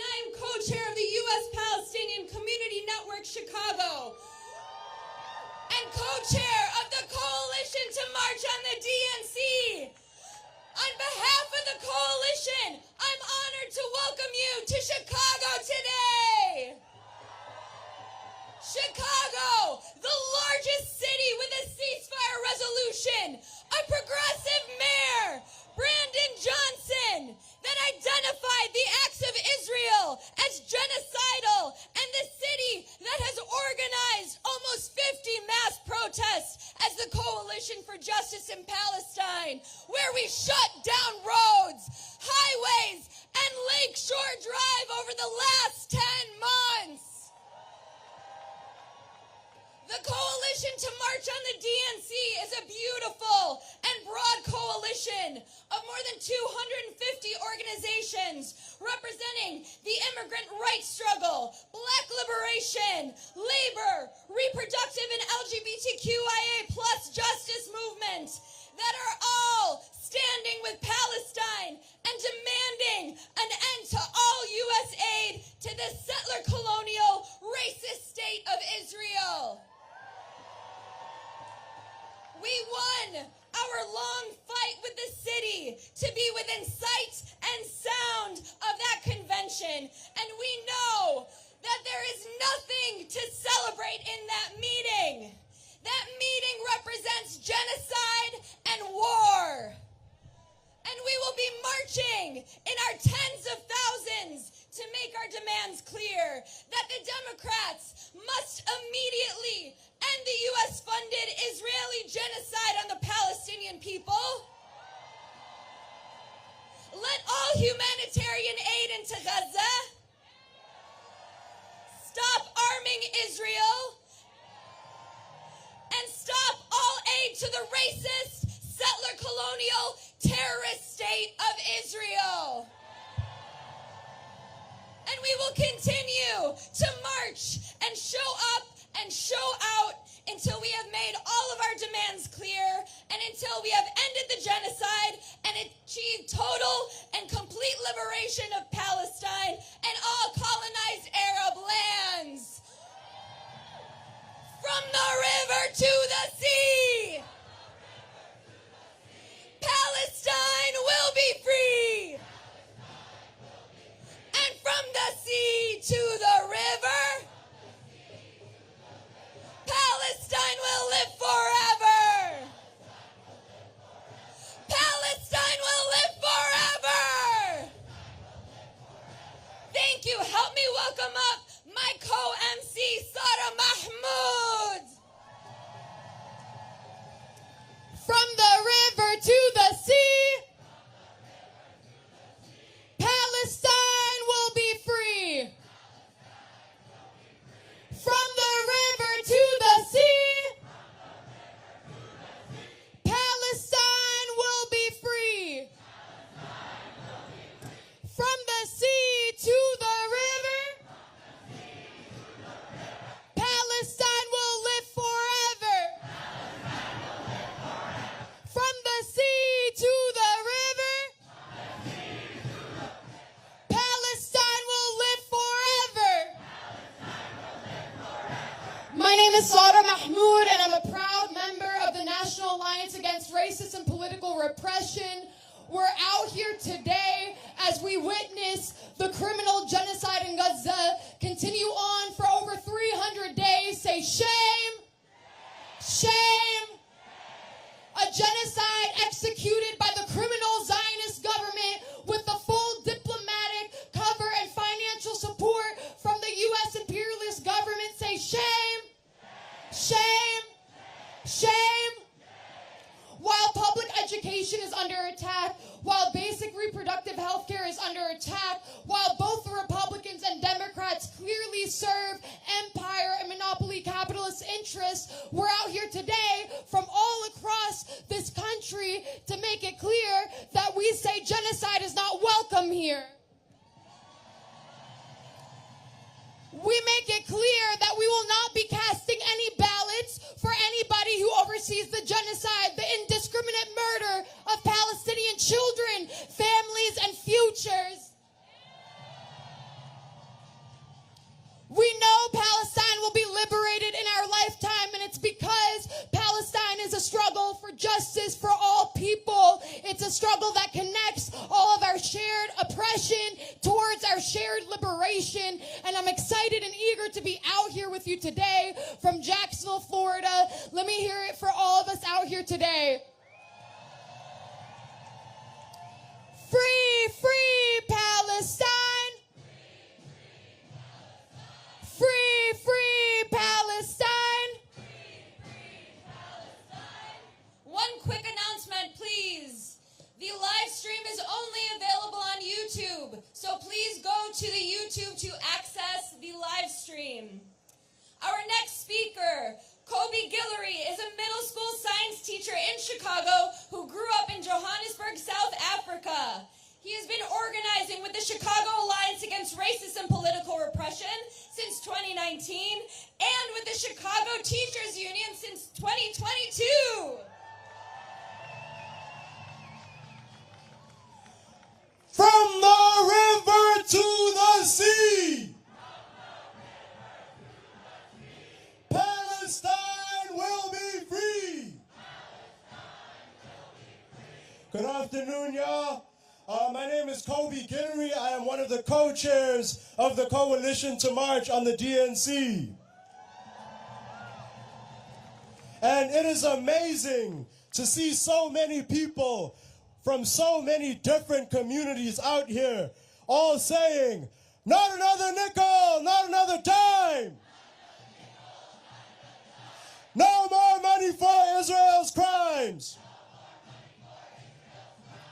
All throughout this week, Genocide Joe, Killer Kamala, Baby Killer Blinken, and hundreds of other war criminals are here in Chicago to celebrate themselves. So I want to ask y'all, after more than 300 days of genocide, what is there to celebrate? Did they fund housing? Did they fund healthcare? Did they fund education? Did they stop the police from killing black people? Have they defended people's rights from right-wing attacks? No.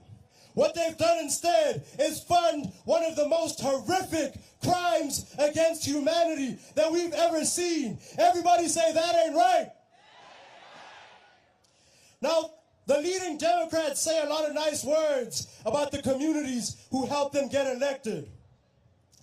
But they prove through their actions that they serve the same corporate interests as the Republicans.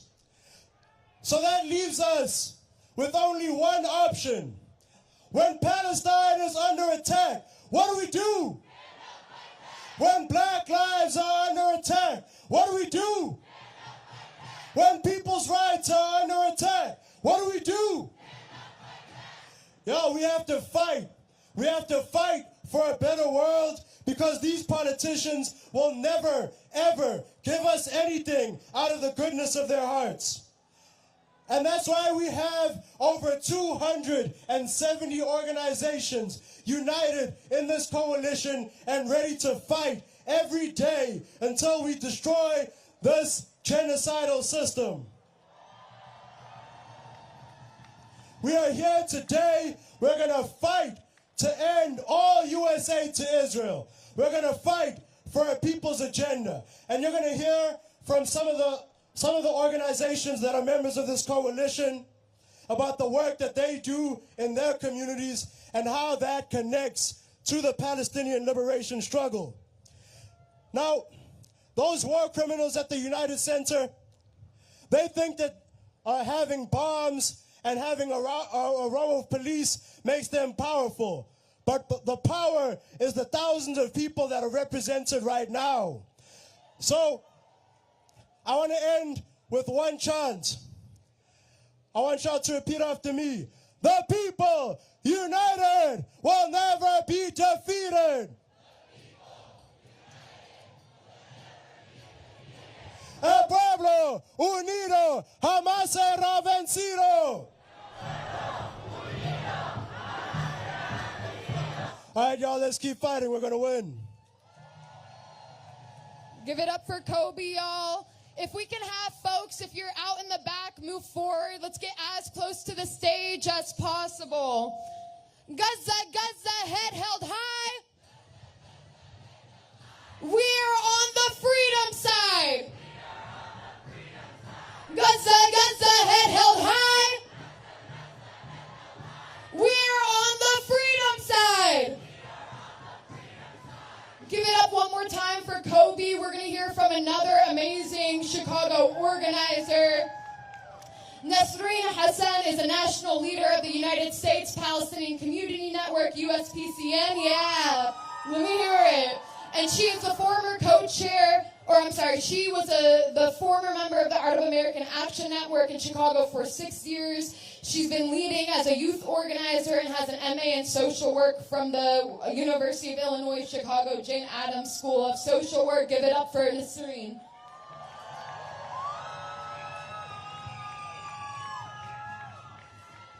Hey, Dems, you can't hide!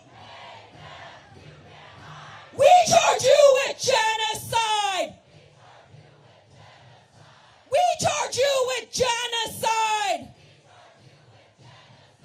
Hello, everyone. My name is Nisreen. I am a proud Palestinian and an organizer with the U.S. Palestinian Community Network. I am honored to be speaking here at this march in a town that's a union town, a town that's an anti-war town, a town home to the largest Palestinian population in the U.S. That town is Chicago. It's Chi-Town. And I just want to say, even though us as Palestinians, we have been grieving for the past 10 months, we have never been more proud to be Palestinian.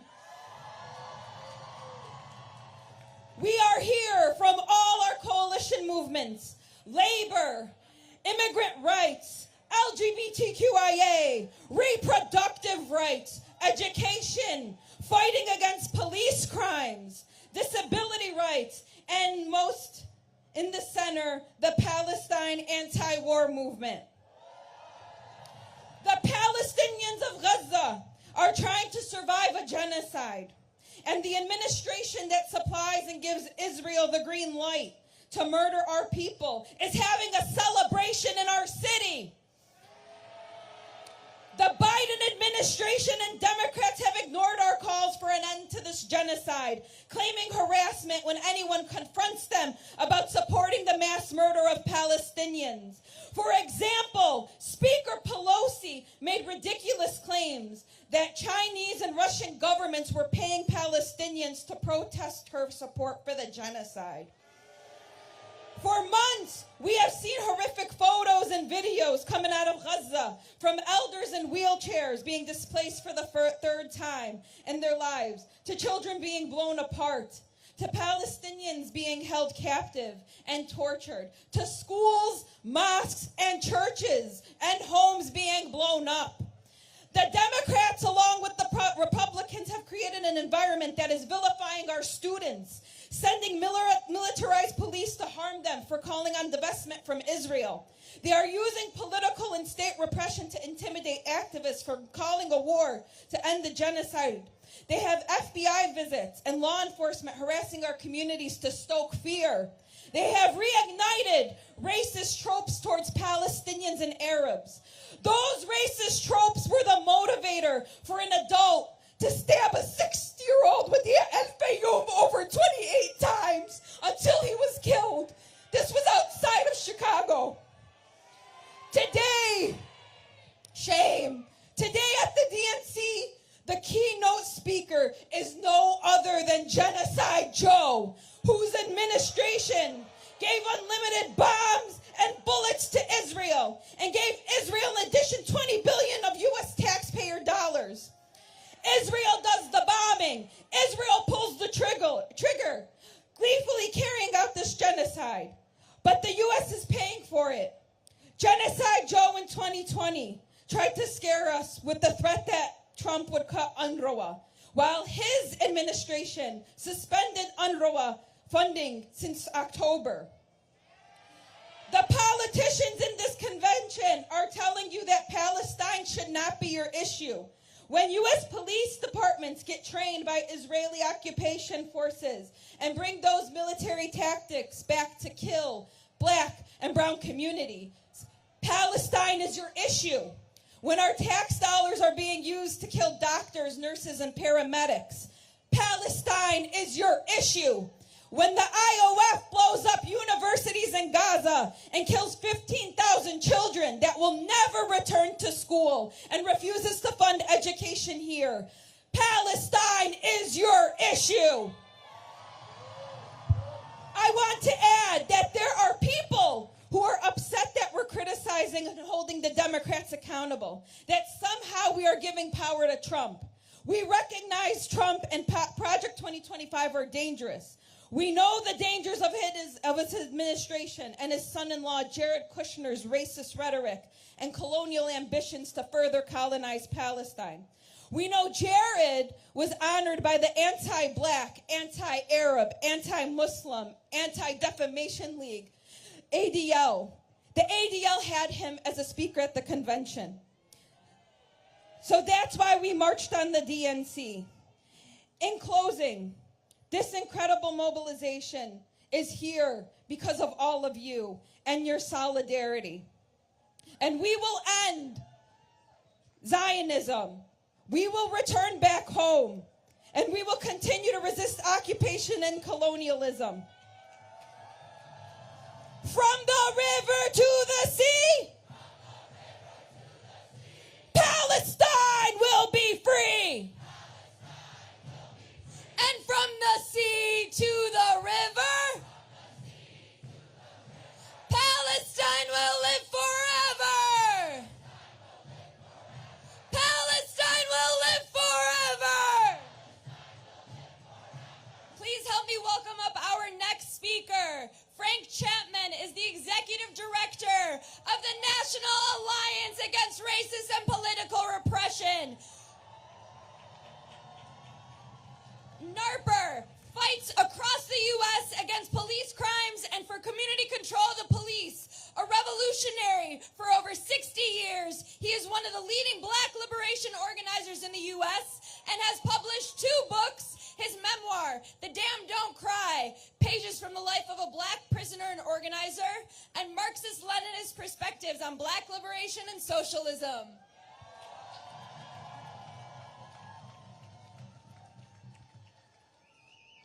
All power to the people. I said, all power to the people. Welcome to Chicago.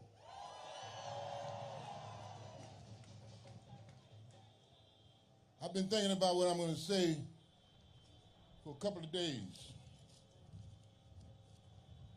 In fact, I woke up at around 2 o'clock this morning thinking about what I was going to say. And these particular words came to mind. In the whole entire history of the world, there's never been a moment like this, a moment so packed with the horrors of genocide, a catastrophic moment for sure.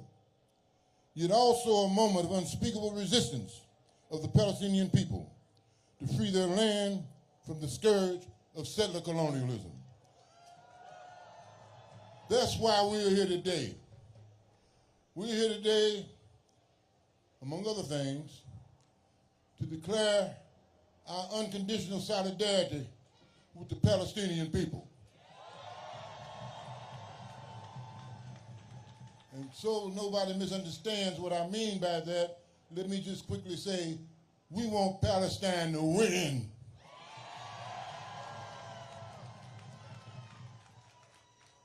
Also, I'm here today to denounce the criminal, outlaw government that's in Washington, D.C. right now. Because when you support, correct me if I'm wrong, did Netanyahu just address a joint session of Congress? An international war criminal just addressed a joint session of Congress. So we know what side they're on. We know what side they're on. And we are clear about what side we're on. We say end the genocide now, stop all aid to Israel, and we're going to keep on fighting back until we get what we want, because you may not get all you fight for, but you got to fight for all you get. So free Palestine. Free Palestine. Free Palestine. From the river to the sea. From the river to the sea. Palestine will be free. Long live the Palestinian Revolution.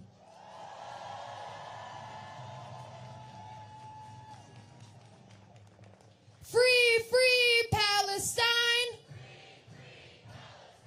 Free, free Palestine.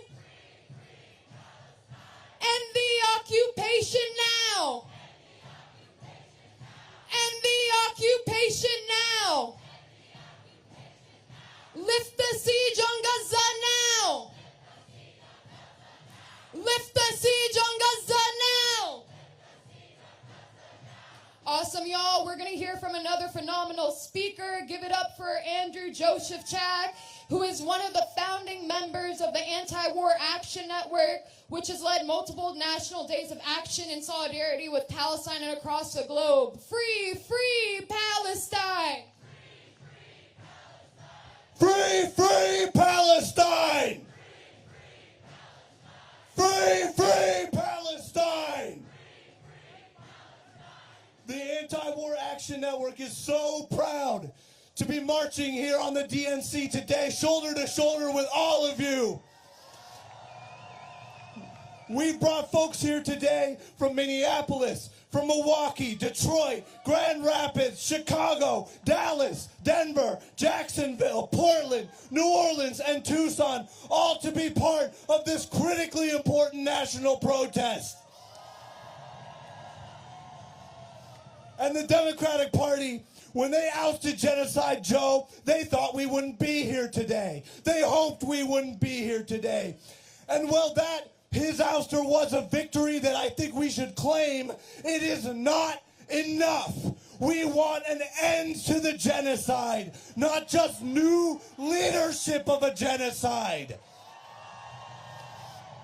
We need to end weapons sales to Israel, and we are not going to get it if we just line up behind Kamala. We will only get what we demand if we keep demanding it, if we refuse to be silent during a genocide.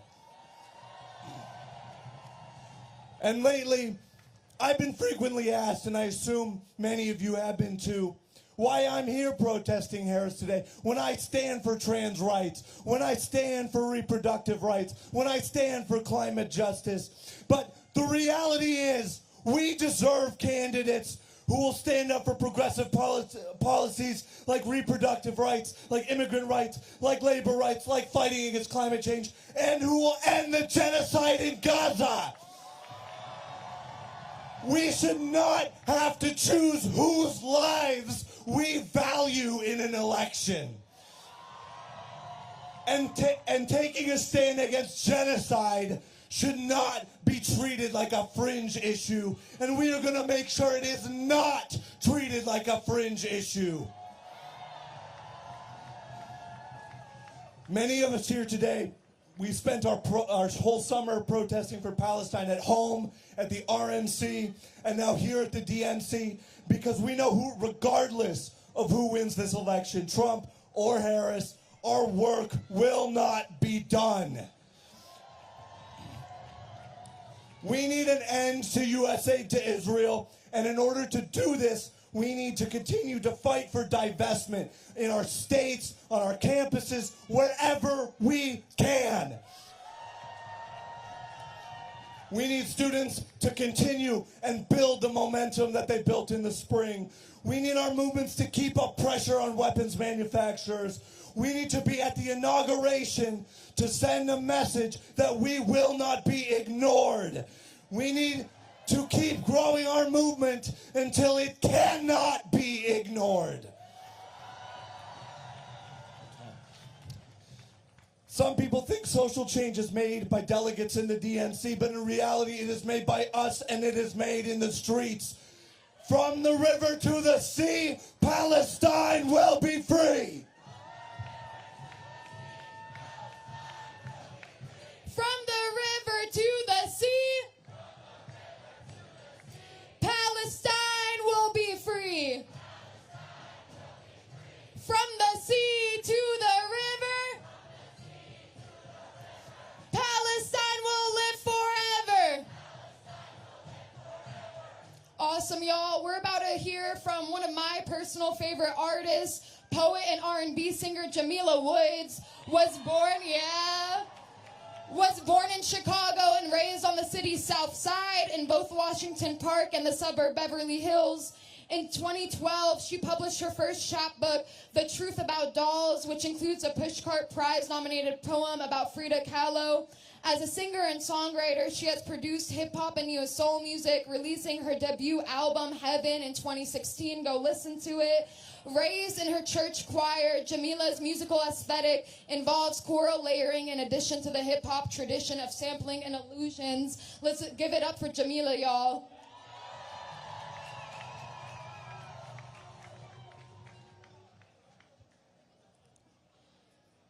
Black is like the magic's like a spell. My brothers went to heaven. The police going to, yeah, they're going to. Hello, operator, emergency hotline. If I say that I can't breathe, will I become a chalk? Line up to see the movie, line up to see the act. The officers are scheming to cover up their. Ask me no more questions, tell me no more lies. You're serving and protecting is stealing babies' lives. I'm very black, can't send me back. You take my brother, I fight back. I'm very black, I made a pact. You take my brother, I fight back. And that is all I know. Thank you, Chicago. How y'all feeling? Are there any introverts at the protest today? Congratulations, thank you for being here. I'm just gonna share a couple more songs with you all. This next song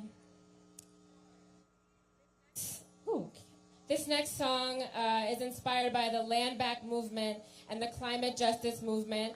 As we know, all of the struggles are connected, and one of the first tools of colonialism is to separate the people from the land and to separate people's ability to sustain themselves through the land. So this song is called Teach Me.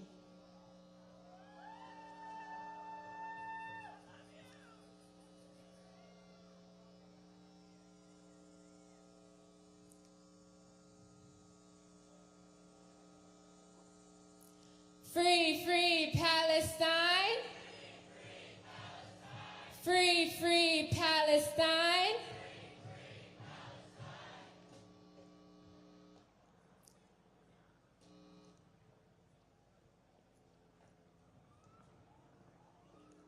I think a lot about the olive trees in Palestine and the ways that indigenous wisdom teaches us how to relate to the land. We don't have to reinvent the wheel.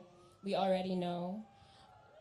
And this song is about opening up to those lessons that the earth is ready to teach us.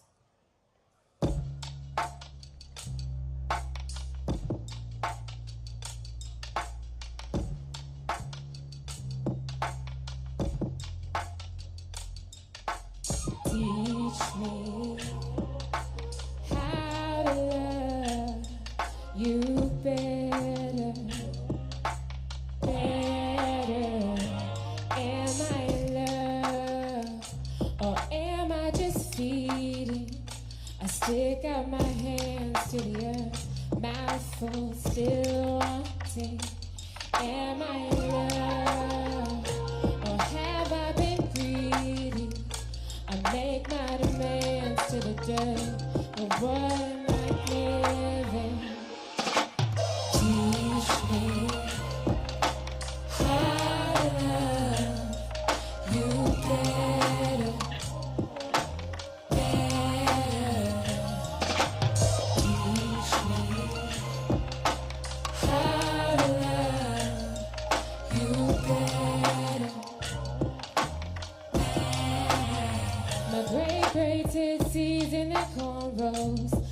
satisfied with land they never owned.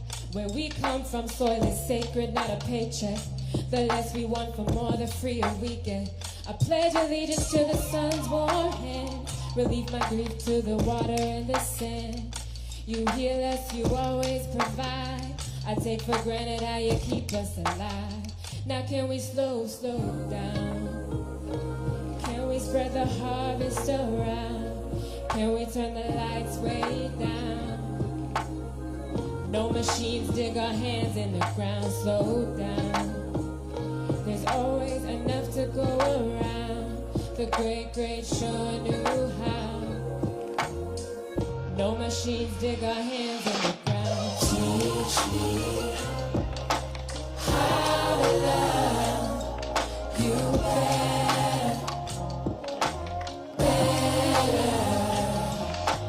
Teach me how to love you better, better. Teach me how to love you better, better. Teach me how to love you better, better. So this next song, thank you so much. This next song is inspired by a black woman named Rakia Boyd, who was killed by an off-duty police officer named Dante Servin in Douglas Park. She was just my age. She would have been my age today. And it's inspired by the black women organizers who organized the way we are doing today to speak truth to power. And this song is called Black Girl Soldier.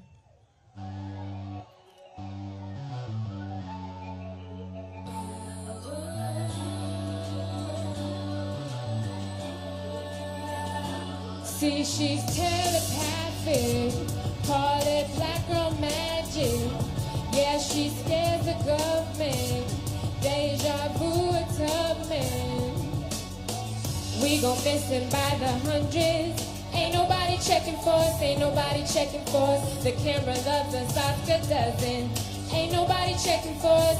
They want us in the kitchen, kill our sons with lynchings. We get loud about it. Oh, now we're the bitches. Look at what they did to my sister last century, last week.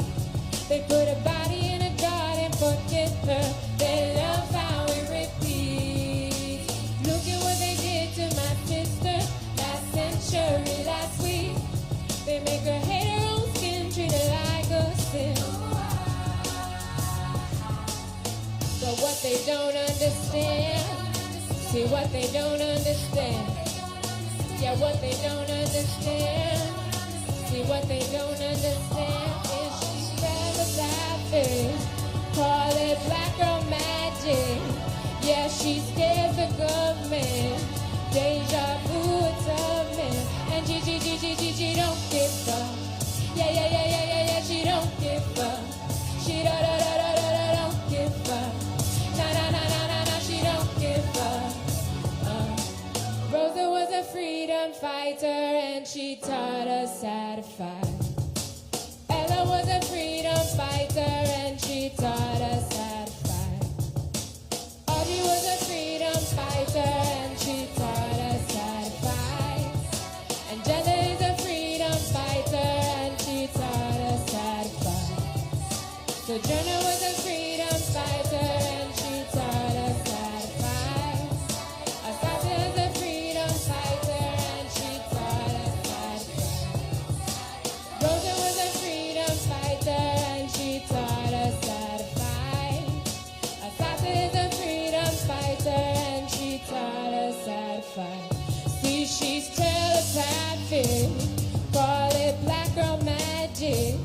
Yeah, she scares the government, deja vu a Tubman. But what they don't understand, say what they don't understand. Yeah, what they don't understand, see what they don't understand is she don't give up.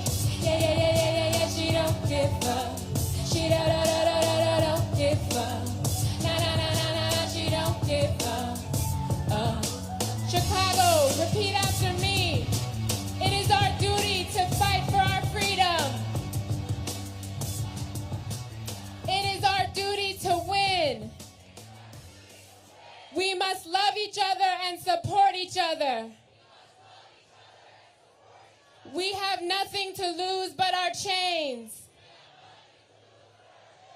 Thank you so much.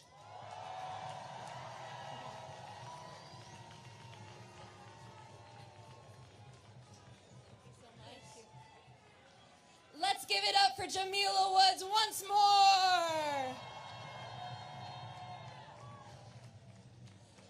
I have a sad announcement to share in the Chicagoland community. Anthony Gay, who was wrongfully imprisoned and spent 22 years in solitary confinement, died 2 days ago in the hospital due to medical neglect at the hands of the federal prison system. Shame. He was a member of the National Alliance Against Racist and Political Repression, and I would like to take a moment of silence so that we can remember Anthony.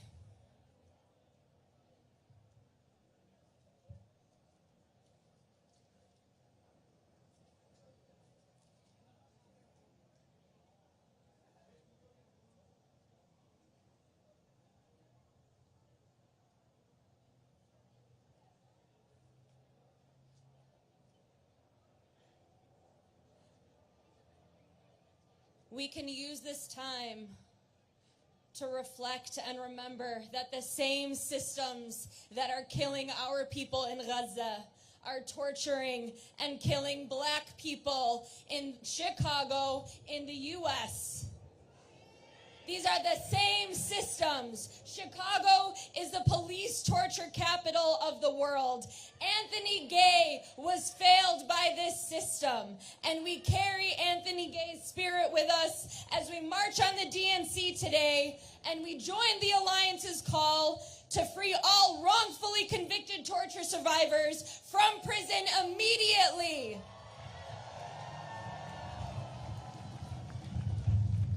And when I say free them all, you say free them now. Free them all. Free them all. Free them all. Free them all. Thank you, everyone. I would like to welcome up our next speaker. Muhammad is an organizer with the Palestinian Youth Movement, a transnational grassroots movement of young Palestinians in Palestine and in exile who strive to ensure a better future for themselves and subsequent generations.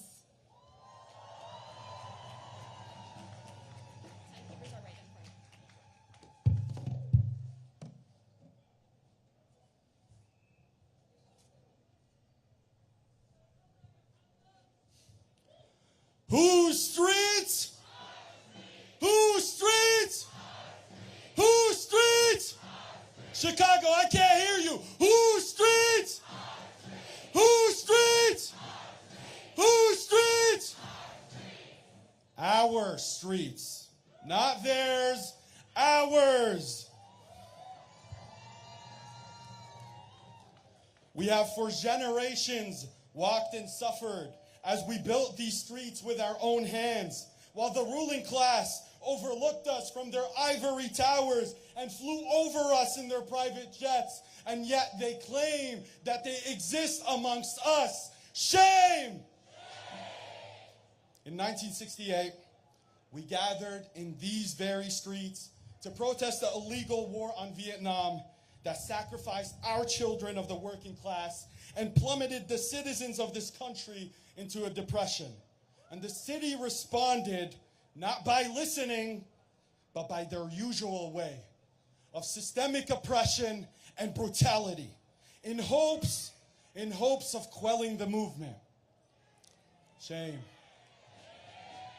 50 years later, we find ourselves walking those same steps in history, with Gaza being the most recent target of U.S. imperialism at the suffering of their own people.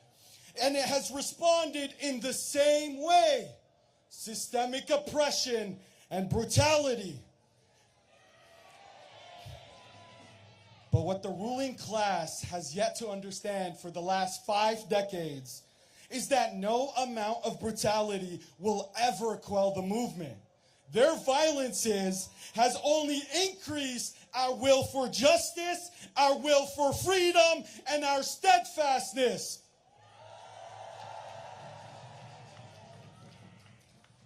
Best believe we are not here by our own will, but because the Democratic Party has forced us to be here, because they continuously play performative politics and utter the word ceasefire while they send checks to Israel. Who are they trying to fool? We are here to demand better. We know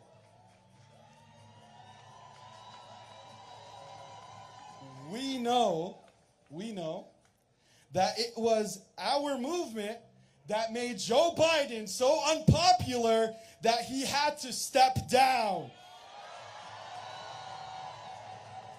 And we know and have known for 10 months, the power of the movement. And that is why we continuously mobilize by the millions and have not lost any energy along the way. So what makes them think we will stop now? We won't stop, that is right! To the current administration and to Kamala Harris, we are done with your words and platitudes. We demand action. We demand an end to Israel's war in Gaza, and we demand a total arms embargo.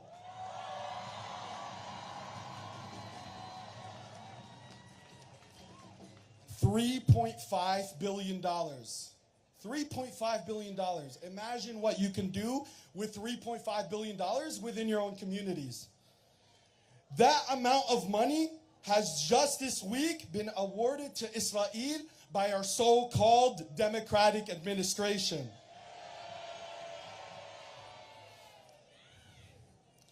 This comes at a time where 2/3 of Americans are living paycheck to paycheck.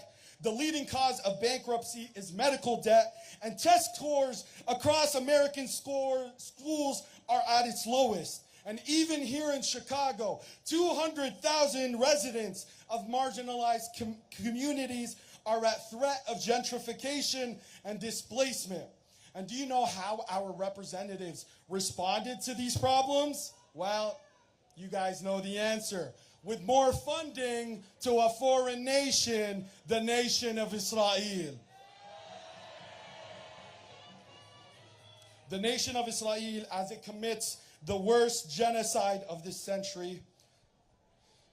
Over 100,000 estimated killed, including my very own baby cousins, Nuran Allah, only 12 years old, and Razan Allah, only 10 years old, were found in pieces by their families. Imagine that. And just to wrap up, in our thousands and our millions, we are all Palestinians. This is not merely a slogan of solidarity. It is the reality of our intertwined interests. My brothers and sisters, let us be the generation of change. Let us be the generation of liberation. Free Palestine.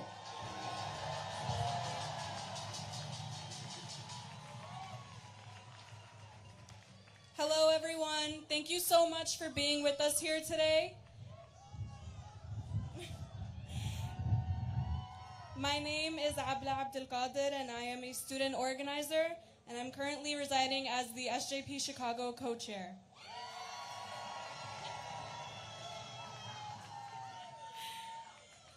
I love you too. Okay. In what seems like an overnight shift, the city of Chicago has been transformed into what resembles a police state. The city has issued road closures within the perimeter of the DNC. They have deployed 2,500 police officers and even sent the National Guard out here to protect these genocidal profiteers. Chicago communities do not need increased policing. We need our welfare systems funded. We need our schools to stop shutting down. We need access to quality health care, and we need an end to this damn genocide.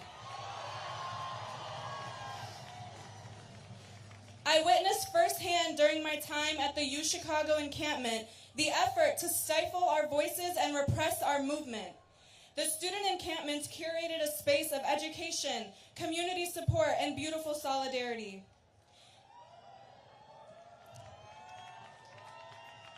Day in and day out, on multiple encampment grounds, student, faculty, and community members came through for each other in unprecedented ways.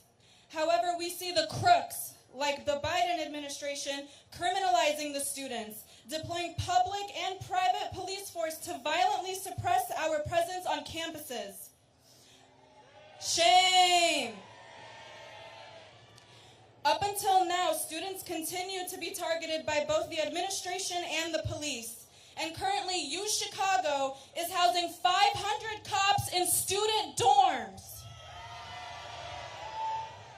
Our people are facing unprecedented homelessness, yet the administrations like UChicago are more committed to giving cops a place to stay than to meet their students' demands of divestment. Why are we funding Israel and not our students? Why are the students painted as the criminals when our universities are the ones backing a genocide?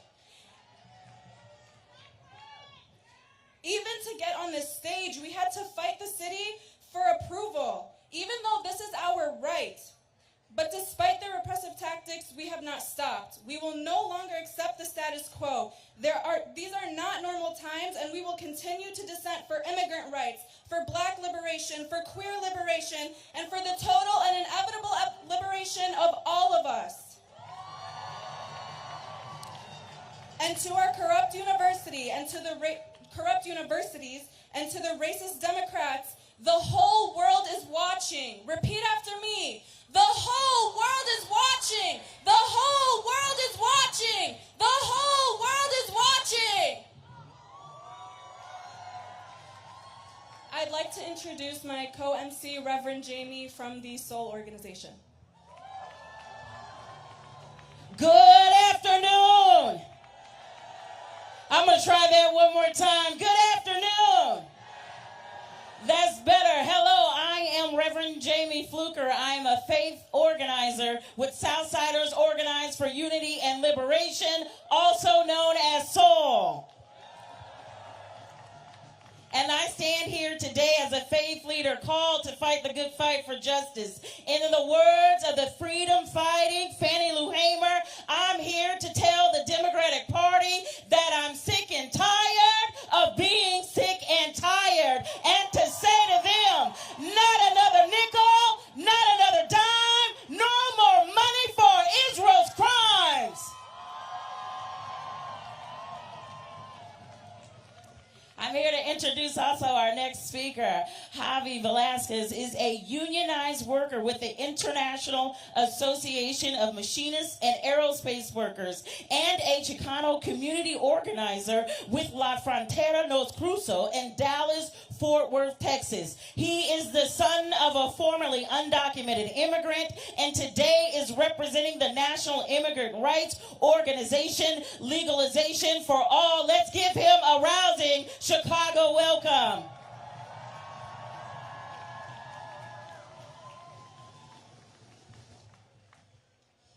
All power to the people.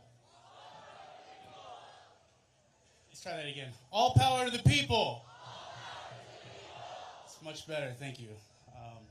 I'm Javi, she already introduced me, so I'm not going to go through that spiel, thank you. All right. The Legalization for All network is here in solidarity with the Palestine struggle. Our struggles are not isolated from one another. Both of our peoples live with the scars and constant threat of unfettered imperialism. We immigrants, we children of immigrants, are under attack. There has been a constant shift in our lifetimes, a rightward shift within the Democratic Party and their policies. Rather than lighten the weight of American imperialism that burdens the shoulders of hard-working immigrants, the Democrats, especially under Biden and Harris, have taken up anti-immigrant policy in an attempt to bring in Republican voters. Shame.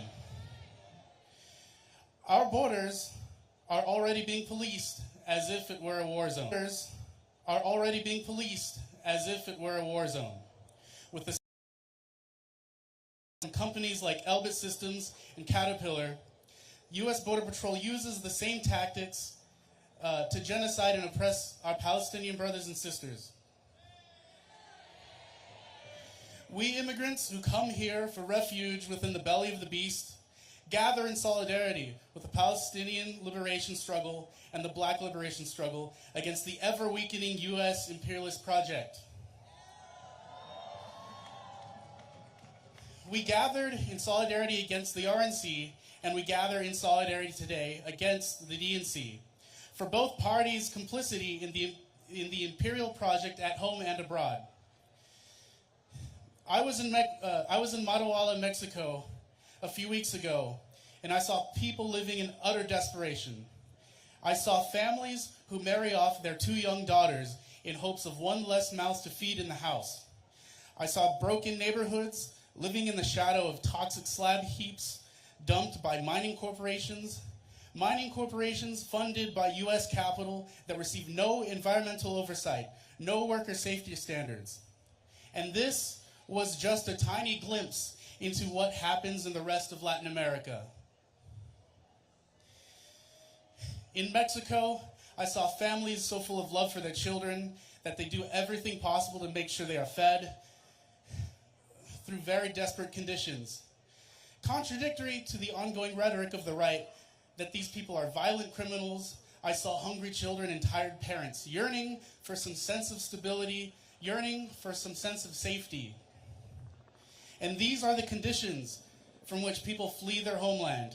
We see through the lies they tell against our people, and we demand Harris put a stop to all anti-immigration policies. We demand an end to the border wall and border militarization. We demand an end to the demonization and exploitation of our people. We demand an end to the Palestinian genocide, and we demand legalization for all and equality for all. If you're interested in joining us, you can follow Legalization for All Network on all social media. And I'll leave you with an oldie but a goldie. El pueblo unido jamás será vencido. El pueblo unido jamás será vencido. Thank you. Let's give it up for Javi. Show me what democracy looks like. Show me what democracy looks like. Show me what community looks like. Show me what community looks like. Make some noise. I'd like you to make some noise and welcome to the stage Hatem Abudai, who is the executive director of the Arab American Action Network and also one of the program coordinators for the Coalition to March on the DNC. Make some noise.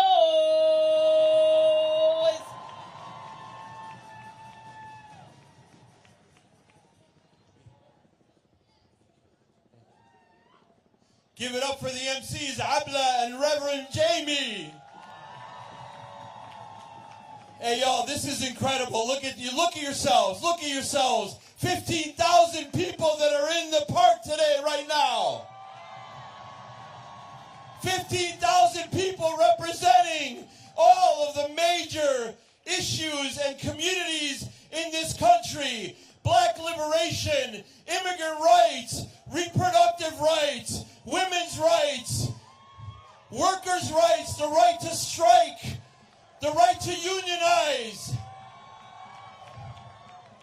The rank and file workers here, the black community members here, the documented and undocumented immigrants that are here. How powerful this is to be together, all of us.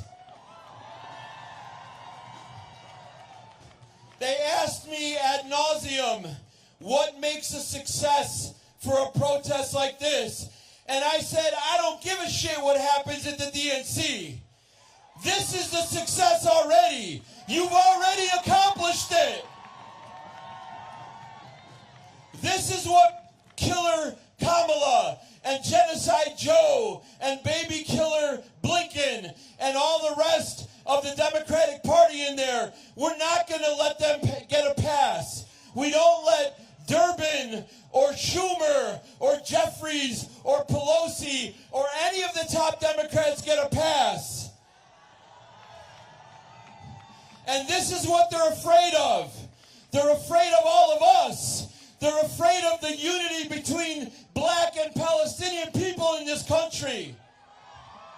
They're afraid of the unity between Palestinian people and undocumented immigrants in this country. They're afraid of the unity of the working class and the rank and file workers and the Palestinian people in this country.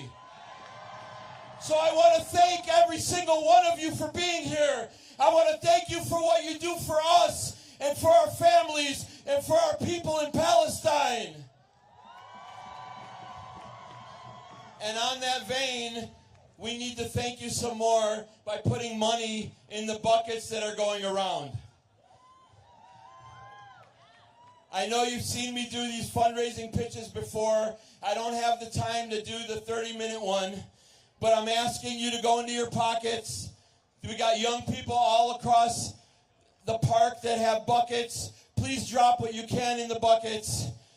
This is a grassroots effort. I know some of you have already given. I know some of you have seen the website and gone on the link and you've given money. We appreciate it. But it really is a grassroots effort. And we need all the money that we can to pay for all the expenses.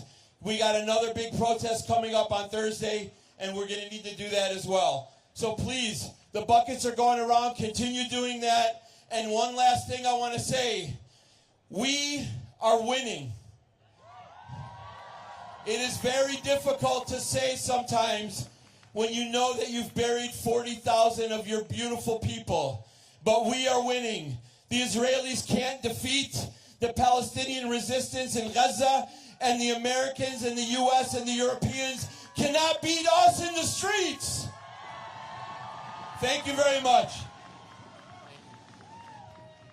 Who is the revolution?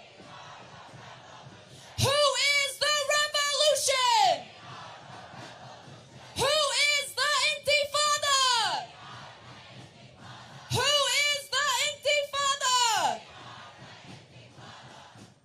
I'd like to welcome our next speaker, Tariq Khalil, who is an attorney and board member for the Chicago chapter of American Muslims for Palestine. He likes to take on modern Palestinian history and Palestinian rights under international law.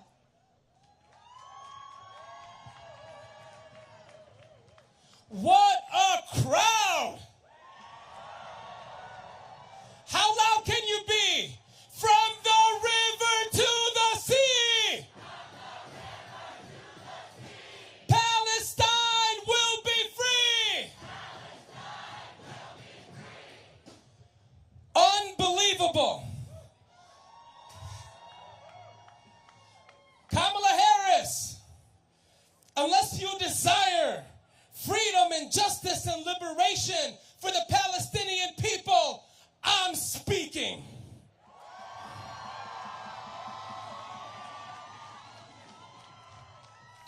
You, Kamala, and the administration to which you belong have been openly, proudly, and disgustingly complicit in the first live stream genocide in the history of the world. Kamala, while you're speaking, Palestinians are dying. While you're speaking, schools, hospitals, and mosques have been bombed and destroyed. While you're speaking, children, women, journalists, doctors, nurses, students, academics, scientists have been killed. While you're speaking, all with our tax dollars and U.S.-made weapons. Shame on you! We are here to tell the DNC, Genocide Joe and Kamala Harris, not in our name. Your hands are covered in the blood of Palestinian children, not in our name. Nowhere in Gaza is safe. So-called safe zones are in fact death zones. On average, about 130 people have been killed every day in Gaza for the last 10 months. You, Biden, you, Kamala, have done nothing. You could have ended this. You could have ended this a long time ago. You could have ended this when Prime Minister Netanyahu promised to operate forcefully everywhere. You could have ended it when Defense Minister Yoav Gallant declared no electricity, no fuel, no water, and called us human animals. You could have ended it when Netanyahu said he would use, quote, unprecedented might. You could have ended it when he made the biblical reference to Amalek, which means Israeli forces go and kill everyone and everything in sight with no distinction. You could have ended it when Likud Minister Avi Dichter said, quote, we are now rolling the Gaza Nakbeh.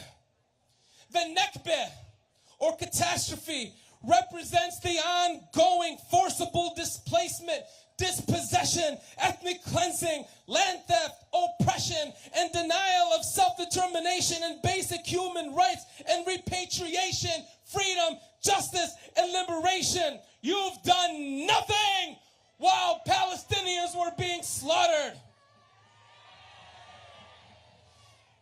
The specific intention to destroy civilian life and infrastructure was clear, yet you did nothing. The ICJ ruled that Israel's plausibly committing genocide and ruled again for what it's doing in Gaza. The ICC was about to issue arrest warrants against Benjamin Netanyahu and Yoav Gallant. That wasn't evidence enough for you to do something. Yet, you did nothing. Well, correction. You did do something.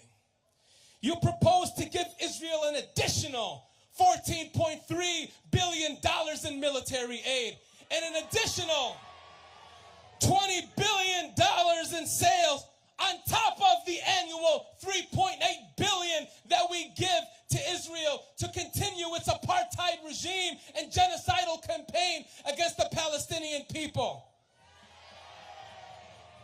Rather than use the funds to help the schools in inner cities, to help people achieve basic dignity in their own home here in the United States, help them in housing, help them in schools, help them in basic infrastructure, give the American people that money so that we can develop ourselves. But instead, you're using it to destroy an entire civilian population. Shame on you. I know we've heard a lot about Project 2025. Here's our Project 2025. Free, free.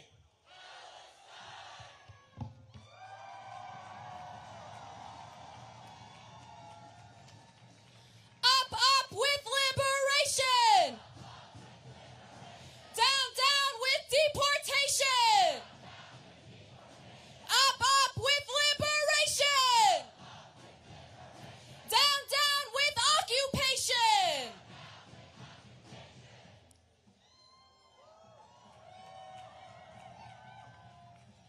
I'd like to introduce Sydney Loving, who has been active in the Black liberation movement and the fight against police crime since 2015, leading work in Dallas and nationally.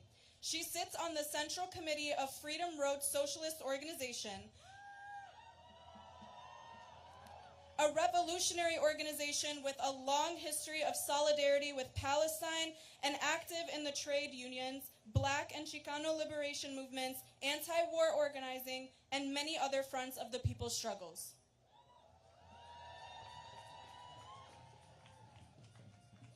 Thank you. Good afternoon. Okay, I'm not going to introduce myself because they already introduced me. I'm going to get right into it. We're marching today. We're going to march. We're marching today to the site of the DNC, and we're making it clear that we stand with the Palestinian resistance. And inside that convention will be President Biden, Vice President Harris, and all the Congress people who make this genocide possible. Right. They've been sitting in their cushy offices writing the checks, U.S. dollars, paying for bombs and bullets in prison camps. And none of this is a secret. None of this is a secret. These are facts. Just this past week, the U.S. announces more weapons to Israel to the tune of $20 billion. And there's no corner of the globe that the U.S. empire is not interested in dominating, and the Middle East is a strategic target. We know this. Apartheid Israel can only exist with the U.S. backing it up, and it all comes down to money. Just think about that. They are destroying lives for money. No. And we're saying enough is enough. So some people will talk about us out here and say that our commitment to holding the Democrats accountable for the genocide in Gaza is going to help Trump win. Bullshit. When you enable genocide, embrace genocide, or excuse genocide, you lose support. Simple as. If they want us and all the progressive forces to line up behind them and support them, then they have to earn it. So we have a people's agenda here today, demanding money for jobs, schools, healthcare, not a war.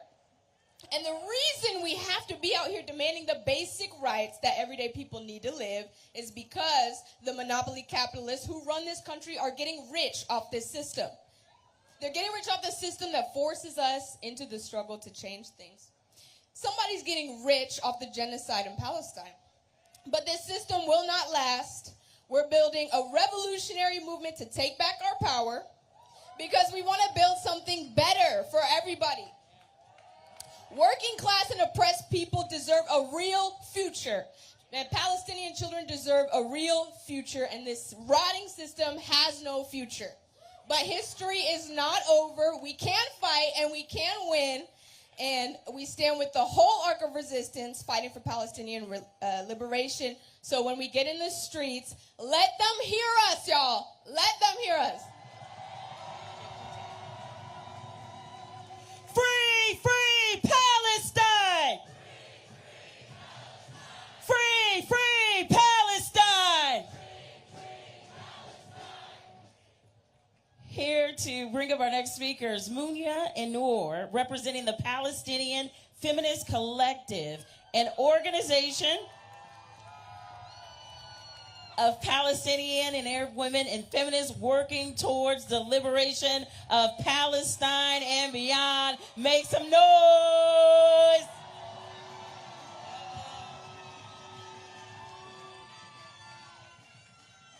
Hi, everyone. How are you doing? I'm Noor, and this is Mona, and we are part of the Palestinian Feminist Collective. Are we fired up for Palestine? I can't hear you. Are we fired up for Palestine? Better. Good afternoon, my friends, brothers, and sisters in the struggle. For nearly a year now, we have remained steadfast in our rage and grief as we confront the U.S. war machine. We have screamed in agony as we witnessed the brutal slaughter of Palestinian children, mothers, fathers, sisters, and brothers. We marched, we demanded, we wrote, and we prayed for our people in Palestine only to be met with nothing but empty platitude and contempt from our elected officials. Enough.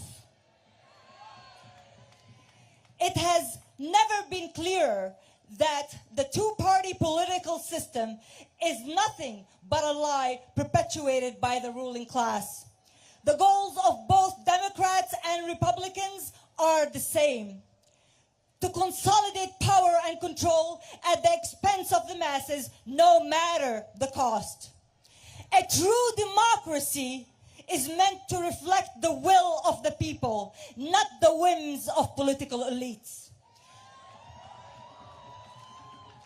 These parties do not serve us, so we will not serve them. We are here saying loud and clear that we will not be bullied into submission. We will not be complicit. We will not be silenced. We demand better, and we will not stop protesting until our voices are heard. Politicians must earn our vote, yet they have shown time and again that they serve only the Zionist project and their own capitalist interest, waging wars and profiting from genocide. But rest assured, my friends, their vicious schemes will not go unchallenged. Our demands are unwavering. No more support for genocide. No more funding for oppression. Arms embargo and ceasefire now. The Democratic Party can no longer hide behind a false veil of inclusion. A woman of color ordering the death of innocent children is neither progressive nor ethical. It is the highest of betrayals, an affront to the very essence of humanity. To Kamala Harris and Joe Biden we say, your party may be blue, but your hands are stained with the red blood of Palestinian mother and children. We recall the black feminist who stood here in Chicago in 1968 demonstrating against the DNC, who knew very well that our feminist struggle was against sexism, racism, and imperialism. The triple jeopardy laid out by revolutionary feminist Frances Bale. We think of our indigenous sisters like Winona LaDuke, who understood that there is no feminism without land back.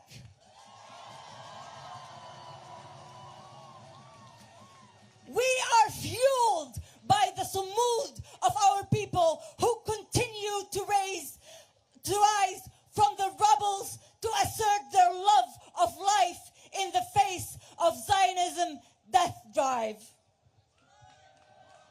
In that convention center, they will talk about reproductive rights. Yet just a few days ago, Jumana Abu Kumsan and her 4-day-old twins, Asir and Asil, were murdered by weapons provided to the IOF by Democrats. Jumana will not be mentioned in that convention center, but we as the Palestinian Feminist Collective raise our voices for her reproductive rights, for the rights of newborns, and for all families obliterated by the settler colonial regime and America's systematic assault on Palestinian life and dignity. We scream Jumana's name in the same breath as Sonia Massey, who was murdered a month ago in this very state. In this very state. To all the so-called feminists inside the convention, hear this. If your version of feminism has borders, then nobody is safe in your presence. If your version of feminism compels you to silence those protesting a genocide, then nobody is safe in your presence. You struggle to be included in the U.S. imperial war machine. We struggle to destroy it. Let us reclaim our power as feminists and say in one voice that we will not be complicit in injustice. Today and every day until Palestine is free, we will elevate the voices of our people, honor our martyrs, and resist by any means necessary. We are strengthened by the history of our struggle. Our voices grow louder with each passing day, shouting back to Kamala Harris and the entire DNC, we are the ones who are speaking. We shout for our martyrs and for our righteous cause. Free, free Palestine! From the river to the sea! Palestine will be free! Thank you.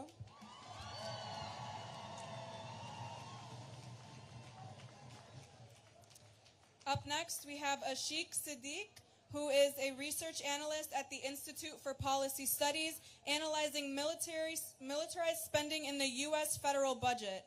He was elected to the Democratic Socialist of America's National Political Committee and is currently co-chair. Make some noise.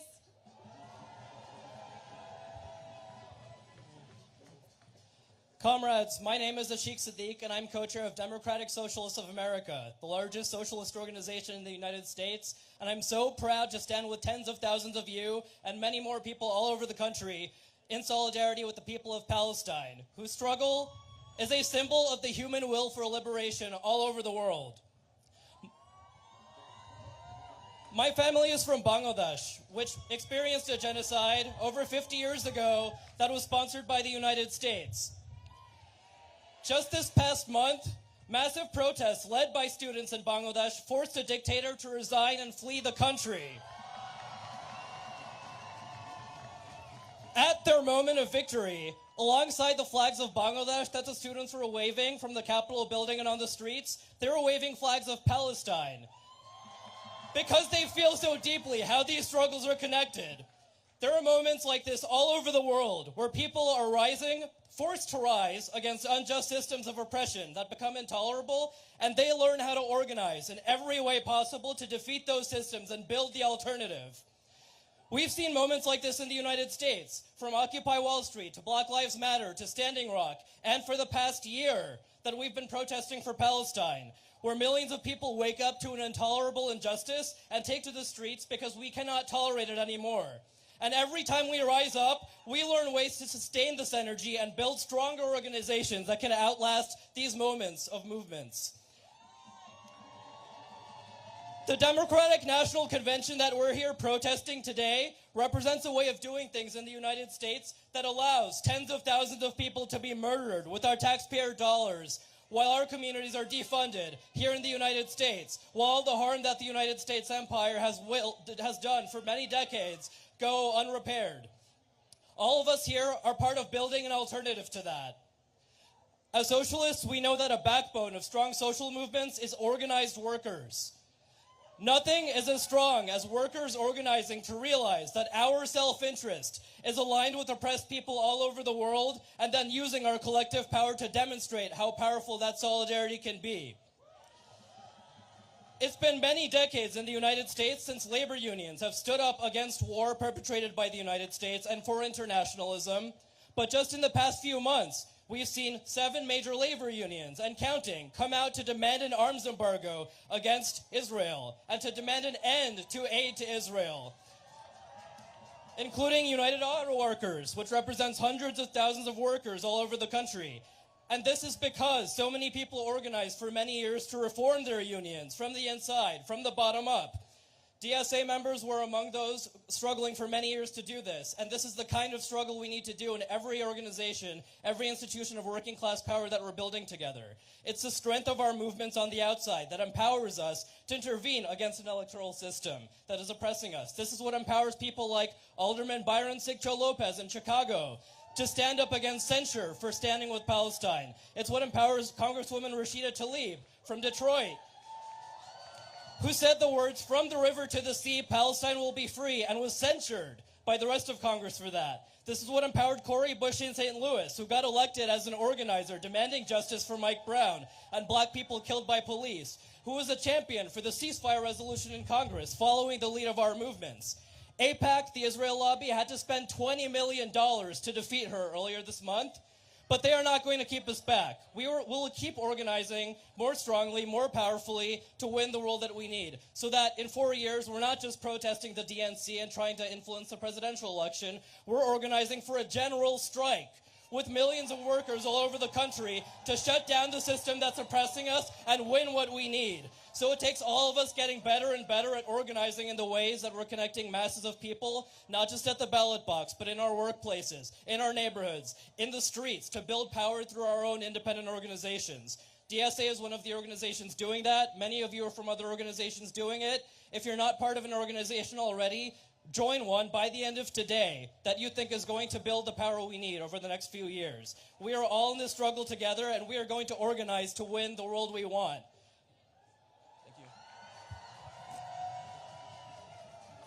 When Gaza is under attack, what do we do? What do we do?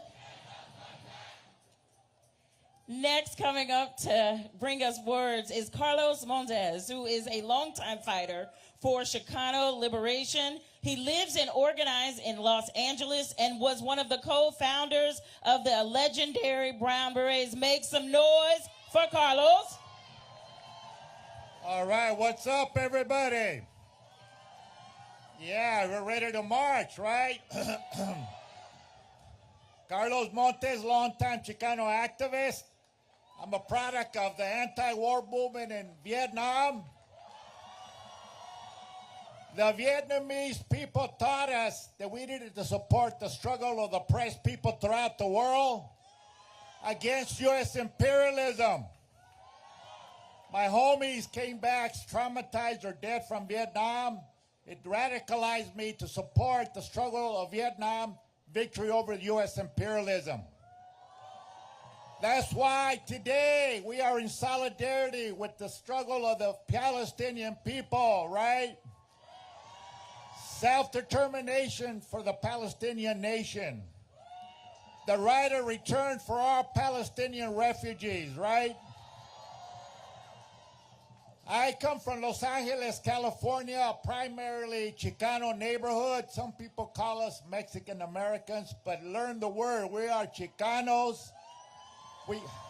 We fight for Chicano power. We support working class power. But I'm from the 60s. I also support black power. Yeah.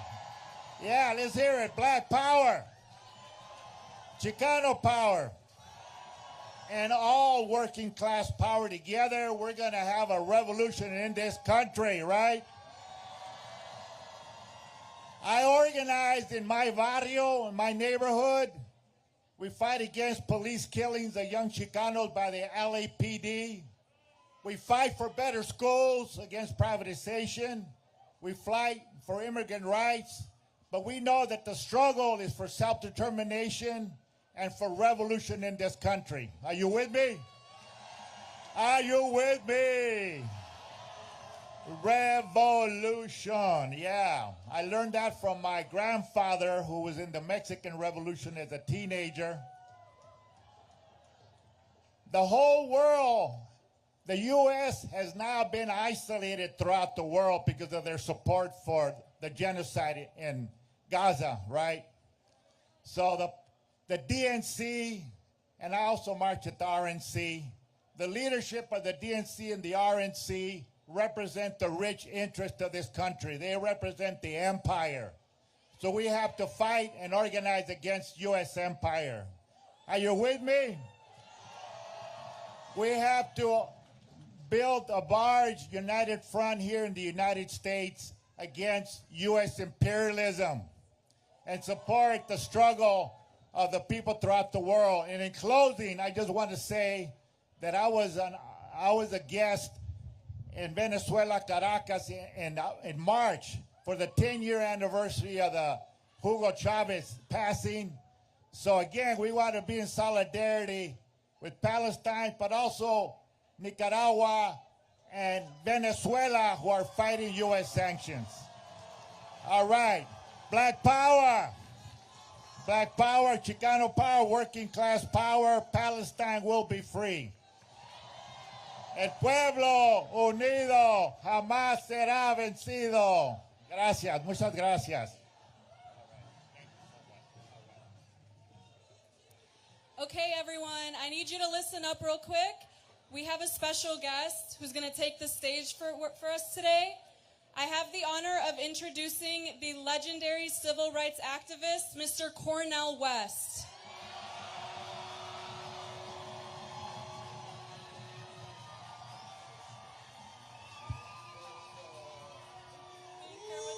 Oh my God, thank you.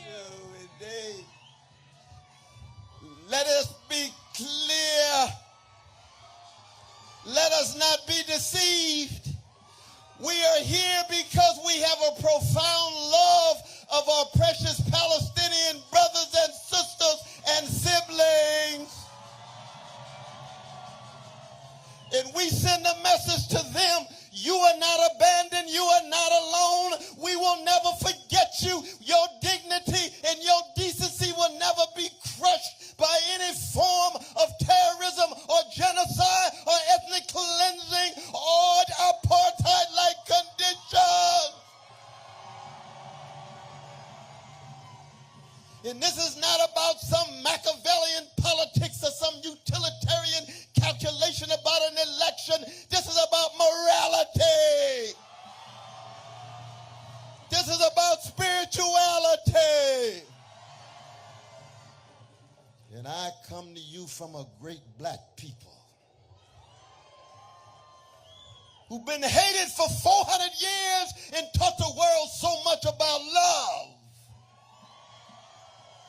Who've been terrorized for 400 years and taught the world so much about freedom for everybody. Who've been traumatized for 400 years and taught the world so much about wounded healing. That's the best of black America. That's Frederick Douglass. That's Ida B. Wells. That's Harriet Tubman. That's Martin Luther King Jr. That's Malcolm X. That's Curtis Mayfield. That's Luther Vandross. That's Nina Simone. And it's precisely this moral power, this spiritual power that allows us to straighten our backs up and say, no to genocide, a Democratic Party. Shame on you. You're accommodating yourself to empire. Shame on you. You're accommodating yourself to organized greed. Shame on you. You weaponizing hatred. And then people have the nerve to say, we are the haters.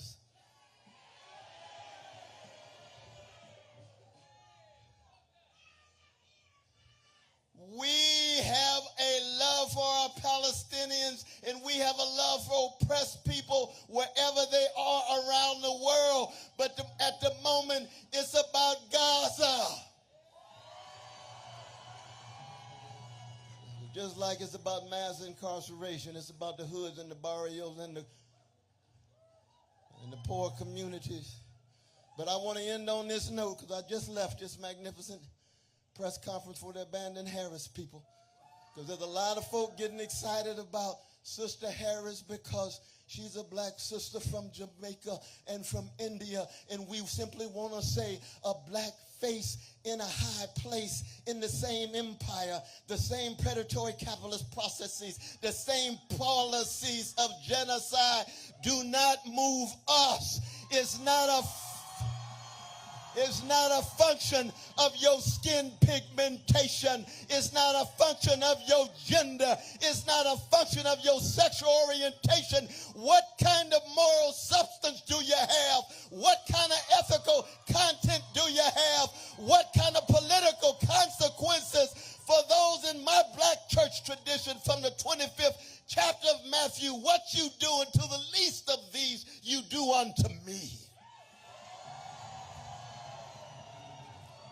And that's true for our precious Jews, precious Muslims, precious Christians like myself, secular brothers and sisters, atheistic, agnostic. What kind of human being are you choosing to be in your short trek from your mama's womb to tomb? That's why we stand here with our Palestinian brothers and sisters. Shame on the Democratic Party.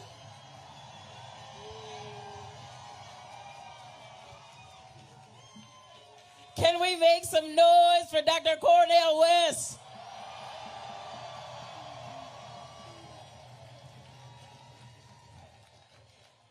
We'll keep moving in our program. Our next two MCs coming to the stage are Daniela from the Gente and Glow from the Hana Center. Let's make some noise for them.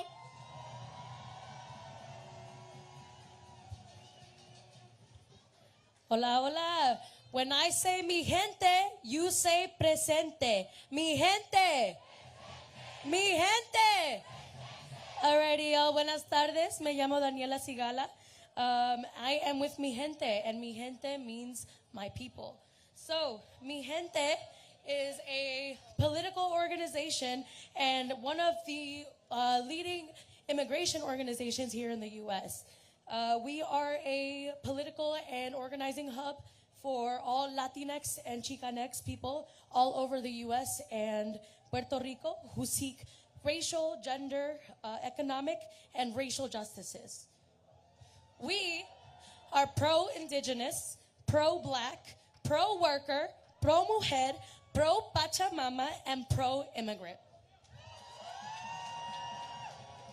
And proudly, our members join today's march to loudly say, no tech for ICE. Also, justice is our demand. No peace on stolen land. Justice is our demand. No peace on stolen land. When I say mi gente, you say presente. Mi gente. Mi gente. Got one last one for you. I do it for my people. Yo lo hago con mi gente. I do it for my people. Yo lo hago con mi gente. Se la paso a Glow Choi. Thank you, guys. Give it up for Danny! My name is Glow Choi. I am an immigrant justice organizer with Hana Center, and we are proud to be here to march against the DNC. We represent the low-income, undocumented, the Korean, the Asian, and the multi-ethnic.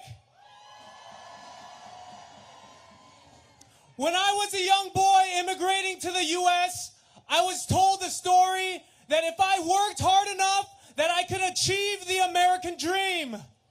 Who here believes in that myth? Not me. No, the American dream is made possible to the few at the expense of the many, at the expense of a living nightmare for the rest of the world.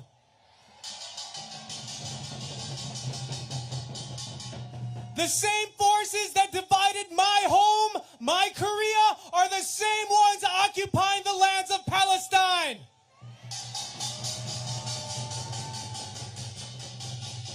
We are here to be reminded that it doesn't matter if it's a Democrat in office or a Republican, the imperialist forces of the U.S. must be stopped.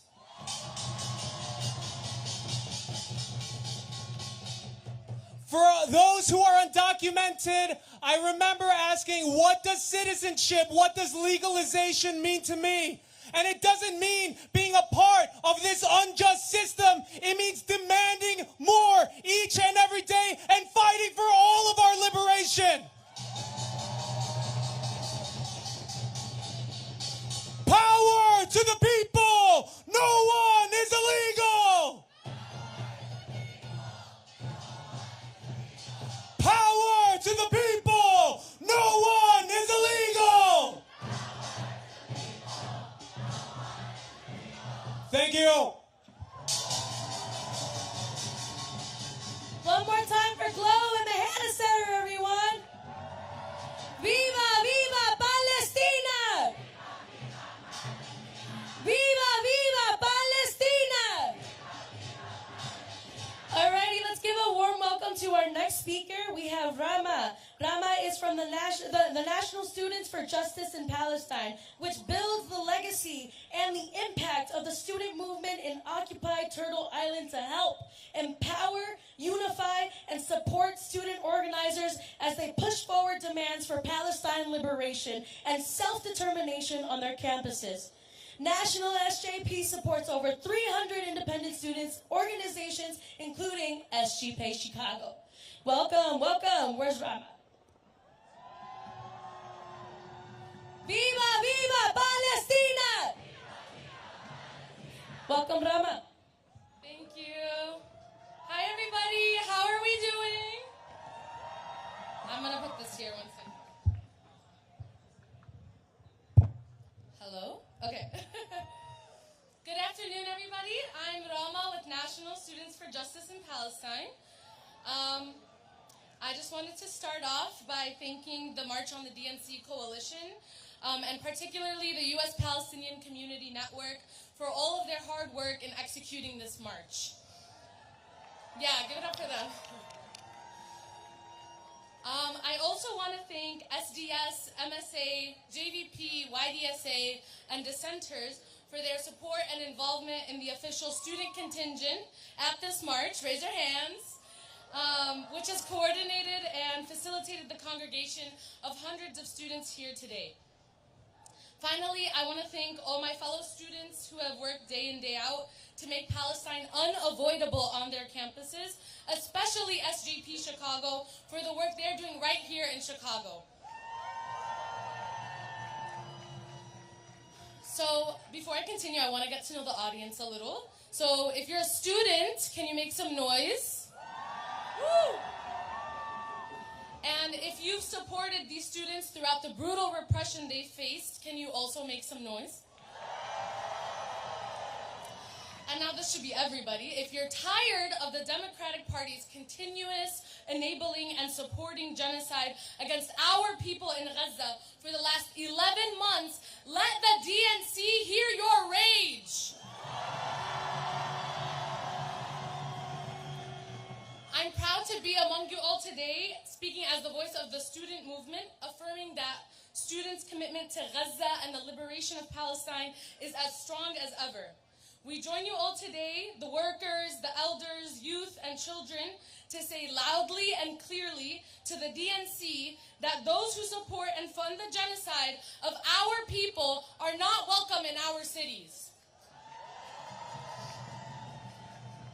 For decades, students have been actively confronting Zionism and fighting for the liberation of Palestine on their college campuses under the banner of Students for Justice in Palestine. SJP has become central to the struggle, with hundreds of chapters, 200 alone founded after October, organizing under its banner. And since the start of the genocide, students in the U.S. and across the world have risen to join the struggle for liberation and return, and their power has raised the ceiling for our struggle in a revolutionary way. We know that this is a clear testament to the consciousness and power of the students, and we see how when we are banded together with the broader masses, we have immense and endless power. We all stand here today to march on the DNC in Chicago, remembering the DNC back in 1968, also in Chicago. Back then, people were protesting the same thing we're protesting today, which is U.S. imperialism. Both in 1968 and today, students have been at the forefront of the fight against U.S. imperialism and the U.S. empire and its destruction around the world. As we witness the horrors of the Zionist state's aggression in Gaza, we, the students, have turned our attention to those who are profiting off of the genocide, which is our administrators and universities. In April, we created a crisis through the student intifada that they could no longer ignore, as the student intifada erupted with hundreds of chapters erecting encampments on their campuses. Students across the entire globe, including our very own Northwestern, UChicago, and DePaul students, gave their administrators, a choice. Either you fully divest from the Zionist entity, or you allow your university's reputation to absolutely shatter. And of course, administrators chose the latter as they brutalized their students using the police force, the very police force that's right here all around us, and academic repression. But guess what? The student intifada lives on. We are returning stronger than ever before as we head into the fall semester. As long as our administrators are going to continue profiting off of the genocide of our people, of the Palestinians, we will continue to confront them just as we're confronting the complicit Democratic Party today. All the genocide supporters must be confronted wherever they go, and we will not stop and we will not rest until ceasefire and ultimate liberation. It is clear that Harris's intention is to continue fueling this genocide, and our very own National Security Advisor recently stated that she does not support an arms embargo. 11 months and counting of genocide is an additional stain on the record of the Democratic Party and the U.S. government. And the blood of every single martyr in Gaza is on the hands of our politicians. Until we achieve an arms embargo, an end to the unconditional aid to the Zionist entity, a permanent ceasefire, and a liberated Palestine, we will remain in revolt both on our campuses and in the streets. Thank you. Give it up one more time for SJP! All right, it's my honor now to introduce Casa Michoacán. We have Maggie Lugo, the executive director of Casa Michoacán. They celebrate Mexican culture and traditions to reaffirm identity as new Americans and to promote civic responsibilities. La Casa led the March 10th movement, which brought more than 500,000 people to the streets of Chicago and brought May Day back to the U.S. Give it up for Maggie! Let everybody hear us. El pueblo unido jamás será vencido. El pueblo unido jamás será vencido. ¡Viva! ¡Viva Palestina! ¡Viva! ¡Viva! ¡Viva Palestina! Good afternoon, everyone. My name is Maggie Lugo, and I'm an undocumented myself. I'm very proud to say that I'm the executive director of Casa Michoacán. That we're only a few steps away from our organization that has been fighting, along with many immigrant rights organizations that are here today, for what we need legalizations for all. Chicago has long been immigrant communities and immigrant families.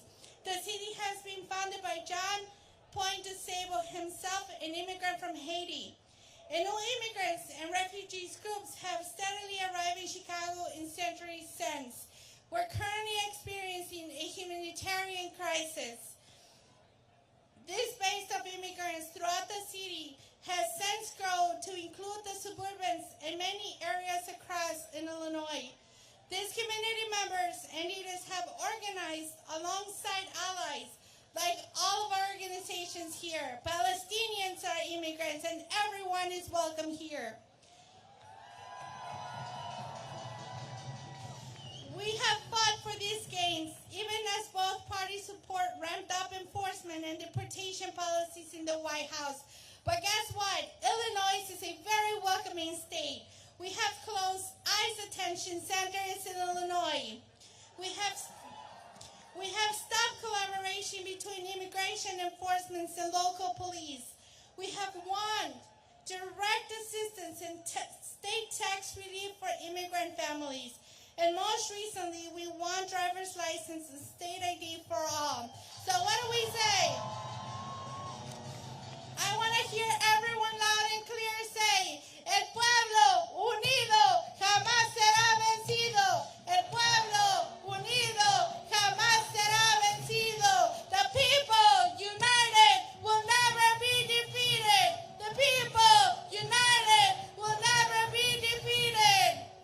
Today, I march because this is personal. This is personal along with many of my immigrants, long-standing Palestinian residents, and Mexican Latinos, and all nationalities that are currently marching.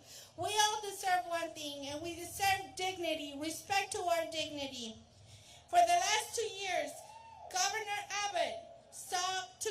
division and use people as pawns for his anti-immigrant political scheme by busing tens of thousands of new arrivals to Chicago and other cities. But today we're marching to say enough is enough. Harris, escucha, estamos en la lucha. Harris, escucha, estamos en la lucha. Harris, escucha, estamos en la lucha. ¡Viva Palestina! ¡Viva Palestina! ¡Viva Palestina!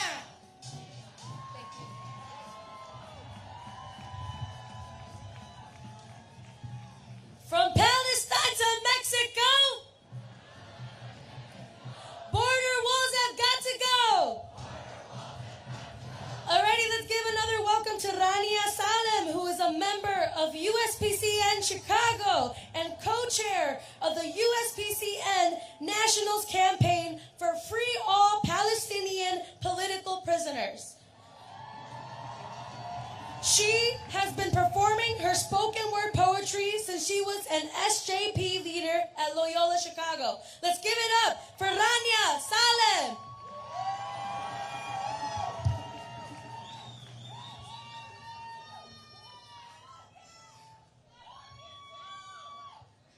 Hi, everyone.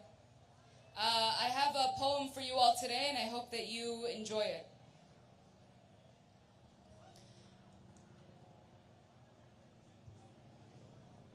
Location unknown. Ana when? Which violent nation state have I been dropped off to today? All colonizer states look the same to me. بس هاد مش سما وطني. أنا مش في وطني. بتعرف قديش أنا بعاني لأهل وطني؟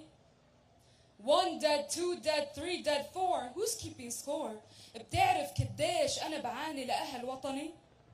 100 dead, 200 dead, 300 dead, 4. How many more? We can't keep handling anymore.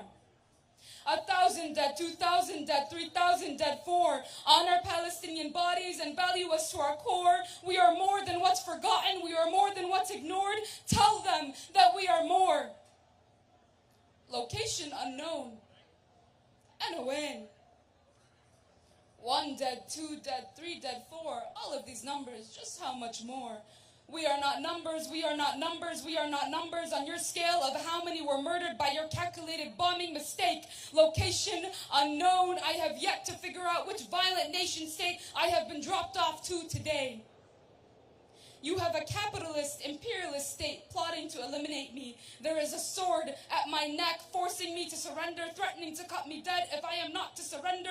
Location unknown. I am lost inside the deepest, darkest parts of my mind, ready to unfold. Fire bombs and white phosphorus. What's illegal in terms of an imperialist catalyst of absolute violence? My people are stuck in a never-ending loop of screaming in silence. It's never just one simple explosion. It's always an entire fireworks show. Stolen balloons and kites ripped open. Stolen homes and bodies ripped open. Palestinian children are stuck inside prison cells crying out for their mothers, while colonizers cry wolf inside of my dead grandfather's home. What are you crying for? You keep convincing yourself that you are native to a land you don't know any loyalty for. Location unknown. I have to remind myself that I am not crazy, I am not crazy, I am not crazy. Oh, violent nation states. What is the truth of your nature today? Where do I exist today? Location unknown. I am lost inside the deepest, darkest parts of my mind, ready to unfold. I have been running in the circles of my despair for way too long today. My anger is blinding me today. My hunger is blinding me today. You are pushing me way past my limits here today. If تعرف قديش أنا بعاني لأهل وطني. The head of the snake. I am deep inside the belly of the beast. You do not mean peace talks. You mean surrendering. You mean destruction. You mean complete and utter annihilation. Your sword is at my neck. Is this where I exist today? Location unknown. راس الحية. Violent nation states dropping bombs justified by an alleged lack of human civility. There is a sword at my neck, forcing me to surrender, threatening to cut me dead if I am not to surrender. Thank you.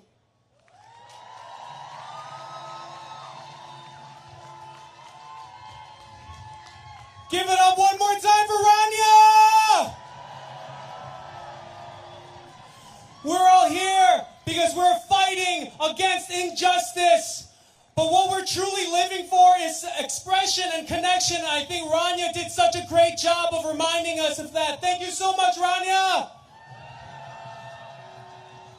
Are folks excited to march? Yeah!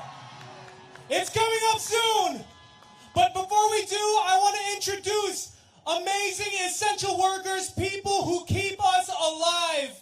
I'd like to introduce folks from the Illinois Nurses Association who just went on strike. Give it up for Kristen Perez!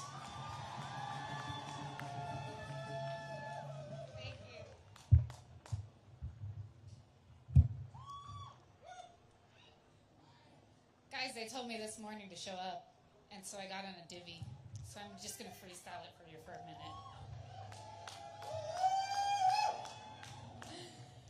My name is Kristen Perez. I'm from the Illinois Nurses Association, and we represent 4,000 nurses across the state of Illinois, 1,700 of which are on strike down the block at the University of Illinois right now.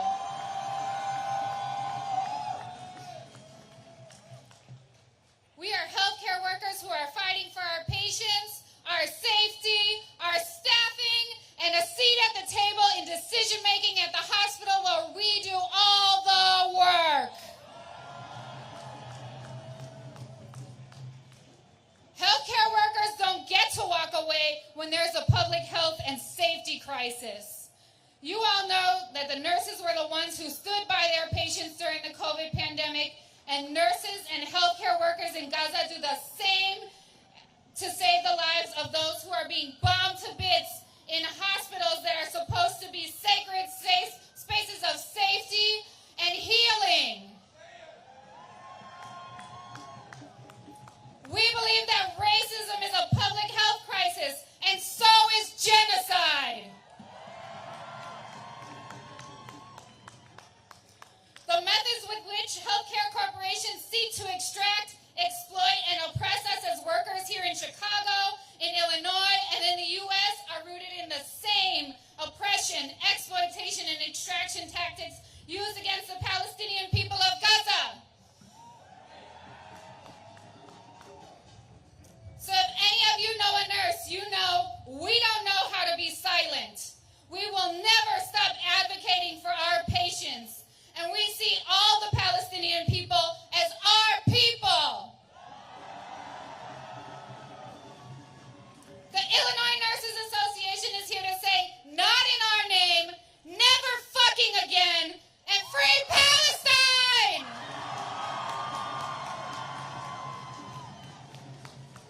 Yeah, all I got is, I just want a little chant since, we're here. Let me get a Viva, Viva, Viva Palestina!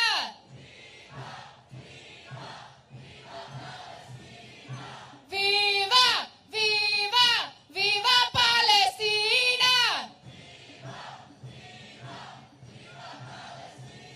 Thank you very much.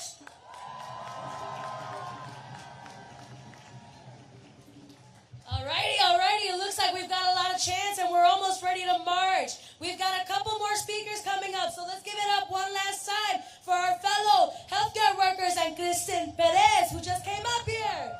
Woo! Alrighty, up next, let's give a nice warm welcome to Cody Urban, the chair of the U.S. chapter of the International League of People's Struggles. The ILPS is a global alliance of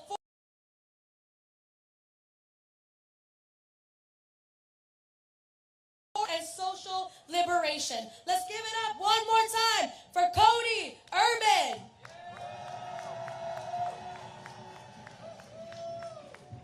All right, y'all still feeling energized? Then let's try another chant. So when I say long live, y'all gonna say international solidarity. Ready to try that one? Yeah. All right. Long live. International solidarity. Long live. International solidarity. Long live. International solidarity. That's right. Make some noise for yourself for still being out here today. The International League of People Struggle, our U.S. country chapter of over 70 organizations, is proud to march alongside all of you today against the jokester charading DNC. My friends, we have to be really serious about the significance of us marching here today. The world has not been in this level of crisis in many of our lifetimes. The sheer depravity of what the Democrats and Republicans are willing to do to keep the U.S. as #1 superpower is clearly seen in the genocide that keeps going on in Palestine right now. And it could be only the beginning if these parties keep pushing us closer to the brink of all-out war. But of course, this has always been a war against the people. This has always been a war against workers. This has always been a war against oppressed nations.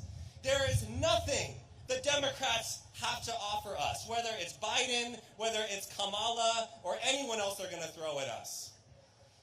Biden stood on the picket line of a strike, but he called striking railroad workers terrorists. Does that sound like a pro-worker party to you?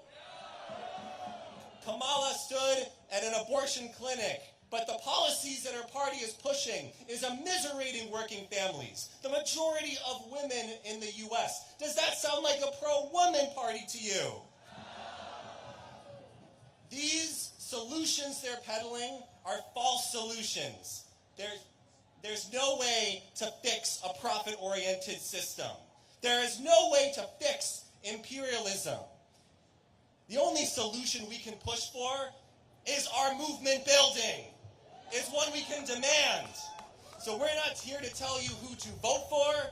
We're not here to tell you who not to vote for. Instead, we got to talk about what we're willing to fight for, because that is where true solutions come from. So ILPS is proud to march with all of you. We're pushing for a genuine people's platform. That is going to be what's going to get us past the false solutions of the Democrats and the Republicans. All power to all the people, and long live international solidarity. See you in the streets.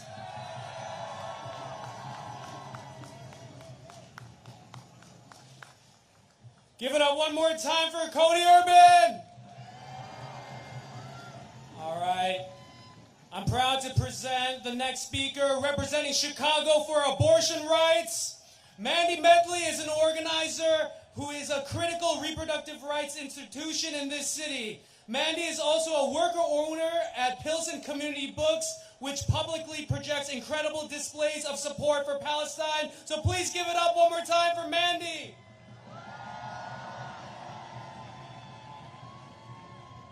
How y'all doing? Chicago for Abortion Rights is out here today because we refuse to allow the Democrats to use abortion rights and trans rights as a bargaining chip to force us to vote for their imperialist agenda. We refuse the liberal co-optation of the reproductive justice movement so they can tell us to vote blue no matter who. We reject Israel's pinkwashing, and we do not stand with the Zionist so-called feminists who celebrate their equal rights to blockade aid trucks and murder Palestinian families. We remember every single time Democrats promised to protect our right to bodily autonomy and utterly failed us.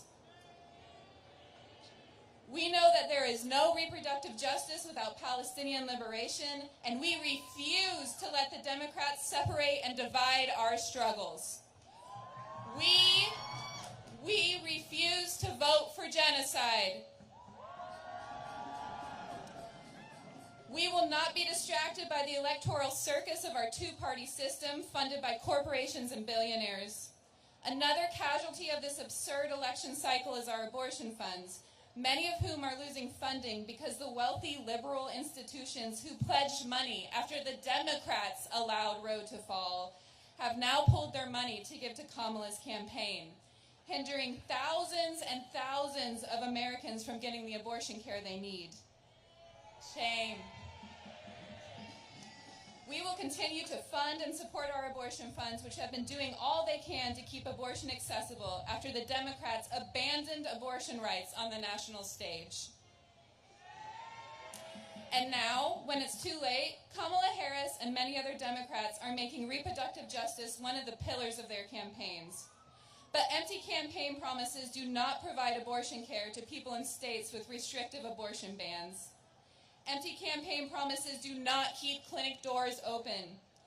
Empty campaign promises do not stop our tax dollars from going to Israel's settler colonial project instead of materially and supporting families here in the U.S. Empty campaign promises do not stop the bombs from falling on thousands of families in Gaza. We don't want empty campaign promises. We want what the majority of Americans want: expanded access to reproductive and gender-affirming health care and support for families, and an end to U.S. arms exports to Israel.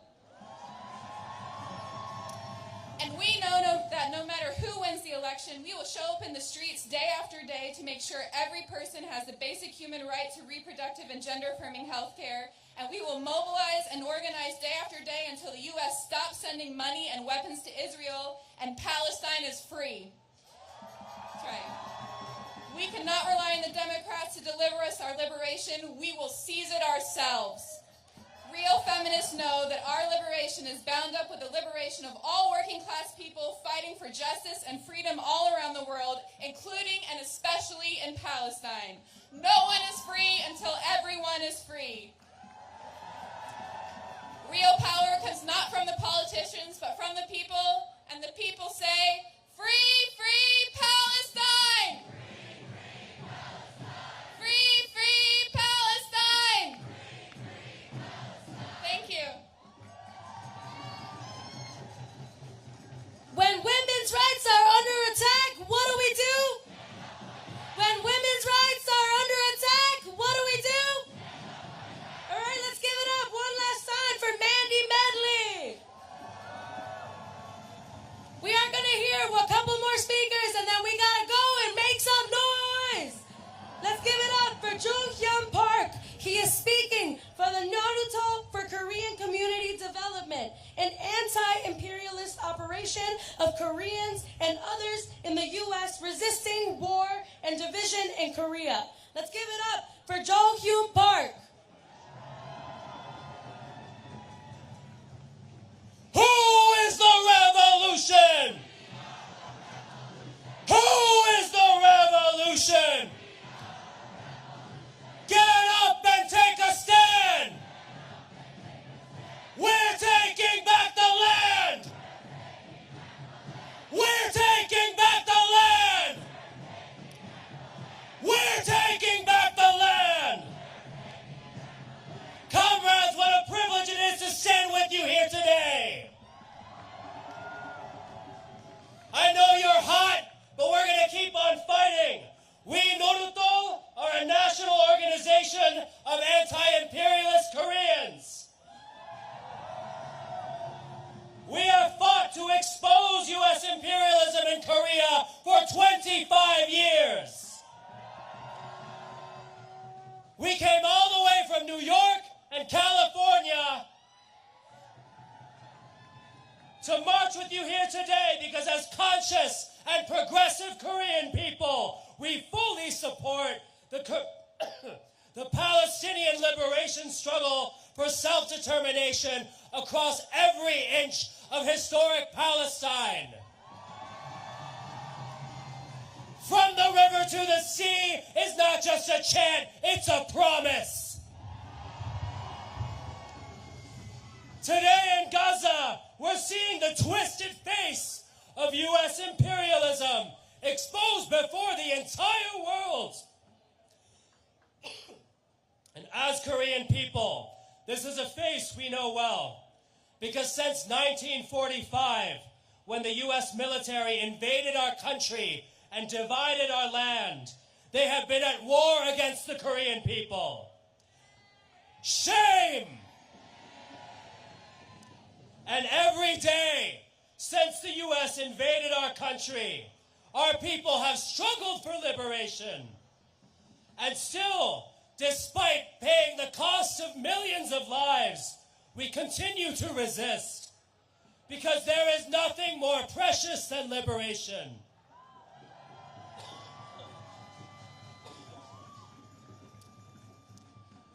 Right now, as we speak, the U.S. military is conducting the Ulji Freedom Shield War Games in Korea. This is one of the largest war exercises on Earth. While the public in the U.S. is distracted by the spectacle of the DNC, the U.S. military is dropping bombs on Korea. They are rehearsing for the invasion of North Korea with tens of thousands of troops.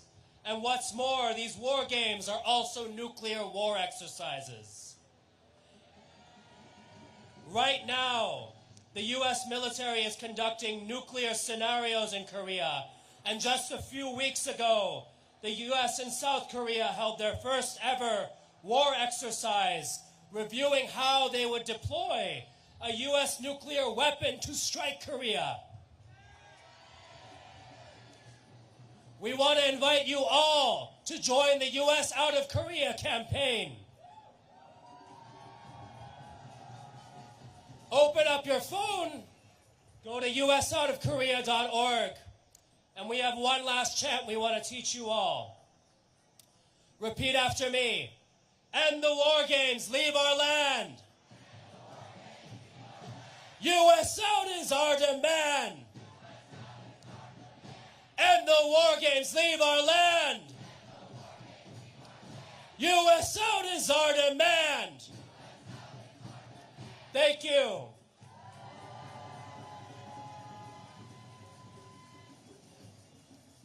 Give it up for Nodator! All right.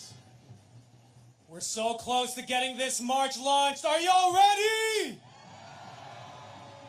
All right. I am proud to introduce our final speaker from the National Students for a Democratic Society, Khaled Ahmad Hamu. Is an Ethiopian-American organizer with SDS in Denver, and since October, the Denver SDS has been organizing a divestment from genocide campaign, and at the end of April, it joined student organizations across the U.S. and the world to set up an encampment that lasted for 22 days. Give it up for Khaled!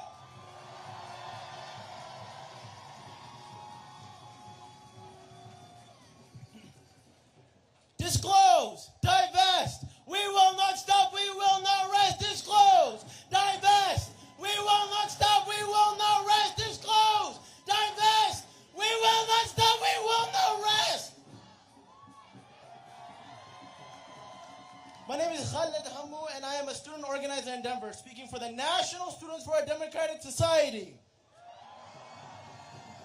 I'm here today because the student movement is on fire! A fire lit by Students for Justice in Palestine at Columbia. This fire was carried to encampments all over the country, at the University of Minnesota, at the University of Wisconsin-Milwaukee, and the Aurora campus. Students today are getting organized. We are seeing increases in our numbers, strength, and militancy. The student continuum is here to show that students are ready to continue to protest for a free Palestine. The horrors in Palestine are at levels unseen before. We have witnessed 40,000 people murdered in less than 1 year. Shame! Admin has chosen to side with apartheid and genocide. Students have chosen to stand for justice and liberation. When students launched the first student intifada with the encampment movement, we were met with police batons and mace. These corporate Democrats have exposed themselves. The principles of free speech and assembly they pride themselves on have been shown to be lip service. We see now they are unwilling to enact the change the people have so sharply struggled for. Helping approve $20 billion worth of weapons to the occupation. Shame! We need money for education, not for genocide and occupation. These reporters, they keep asking me, Khalid, why do students feel so strongly about Palestine? On our campuses, we see the administration cut student services, put admin greed over student needs, and are always there to increase tuition.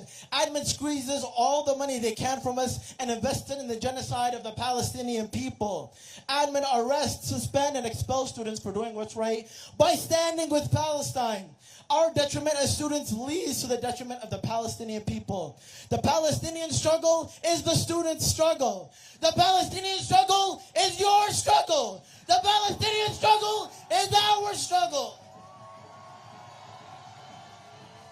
We will keep fighting to see justice, just like the Palestinians have been doing. We understand that when you dare to struggle, you dare to win. And in the words of Fred Hampton, if you dare not struggle, then damn it, you don't deserve to win.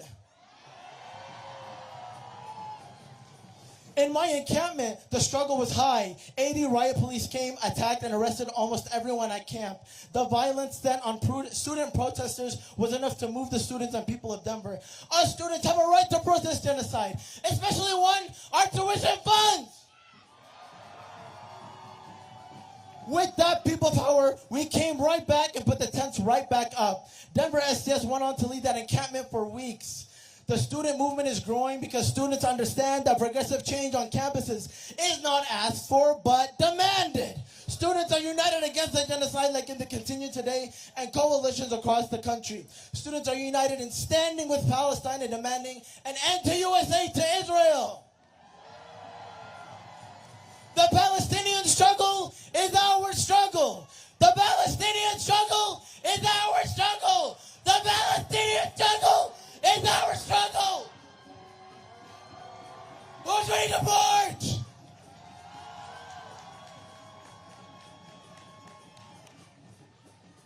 Give it up for Colin! All right, I'd like to bring back our OG MCs. Can we get Nazik back on the stage? Make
lucha.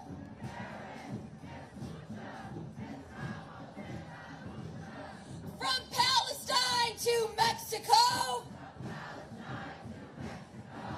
border walls have got to go. Power to the people. No one is illegal. Black lives matter. Black lives matter. Hey, hey, ho, ho. These racist cops have got to go.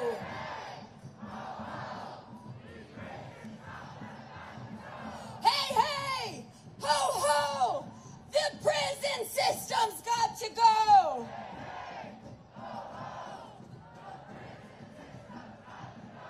Same story every time.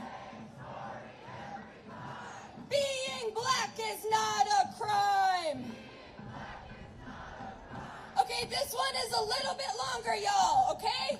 It's gonna go back up, back up. We want freedom, freedom. All these racist cops, we don't need them, need them.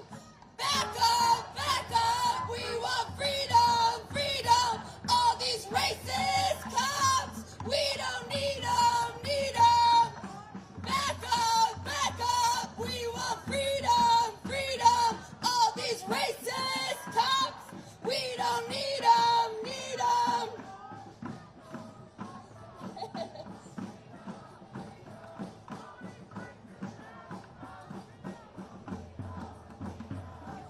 Show me what community looks like. Show me what democracy looks like. For this one, we're gonna say, who's got the power? You're gonna say, people power. Who's got the power? Who's got the power? Who's got the power? When Gaza is under attack, what do? When Gaza is under attack, what do? When black lives are under attack, what do? When immigrant lives are under attack, what do? Get up, get down, Chicago is a union town. I messed that one up, y'all, I'm sorry. Get up, get down, Chicago is a union town. Get up, get down, Chicago is a union town. What's disgusting? Union busting. What's disgusting? What's disgusting? What's disgusting? They say cut back, we say fight back. Cut back, cut back, cut back, cut back. Make some noise for yourself, Chicago!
I don't know how many are here specifically. I think for the weekend, throughout the different shifts that we have, there's about 500 patrol officers. It feels like 300. I'm sorry? It feels like about 300. Okay. Yeah, I'm not positive on the exact numbers. I'm here with ILEAS, Illinois Law Enforcement. I'm sorry? I'm here with ILEAS, Okay. Illinois Law Enforcement. So we're doing the bus groups and hotel security. But this is where the interesting stuff is. I'm sorry, you were asking. Honestly, I'm not positive. Okay.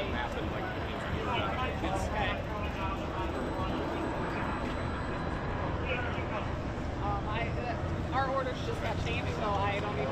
Yes. No, it's just a different location of our group, so figuring it out along with you. As always. Yes. The back of the deck.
Sorry.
It was in a group of photographers this crowded. It was in Delicate Arch in Utah. Taking a sunrise picture, there was like 100 people. It was.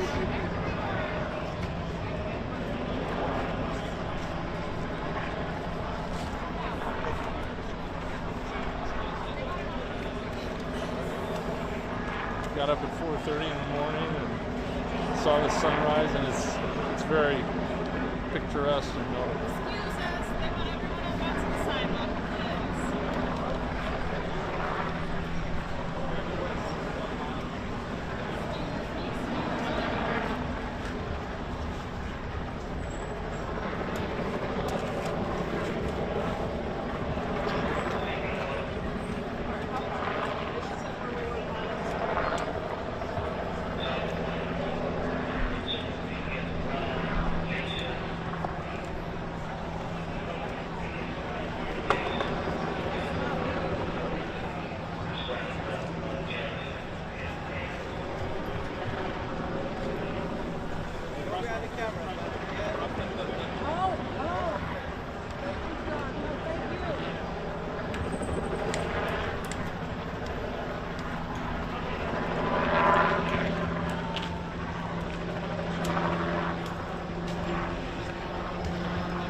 Hey guys, you're gonna have to kind of make a path there, please.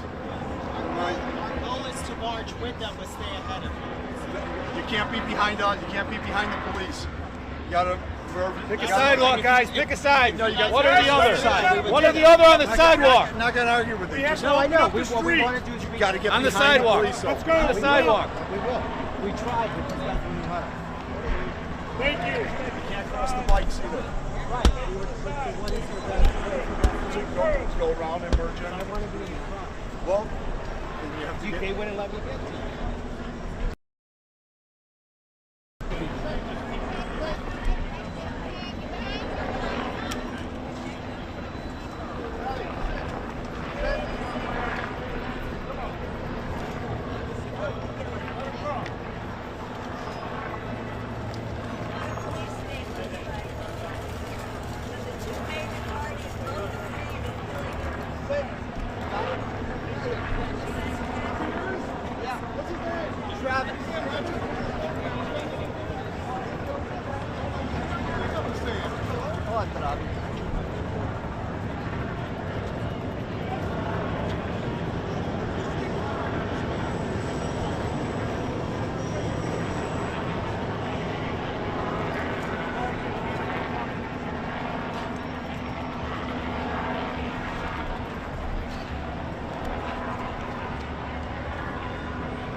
Settled, you gotta move up.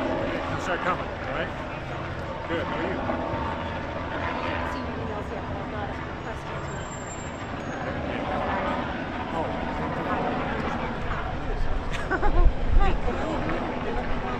I have such a request myself. Well, I don't like helicopters. Too claustrophobic. Let's talk in a little bit, all right? was he there last week?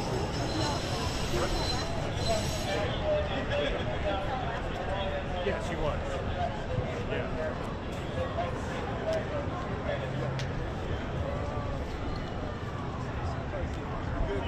Take care.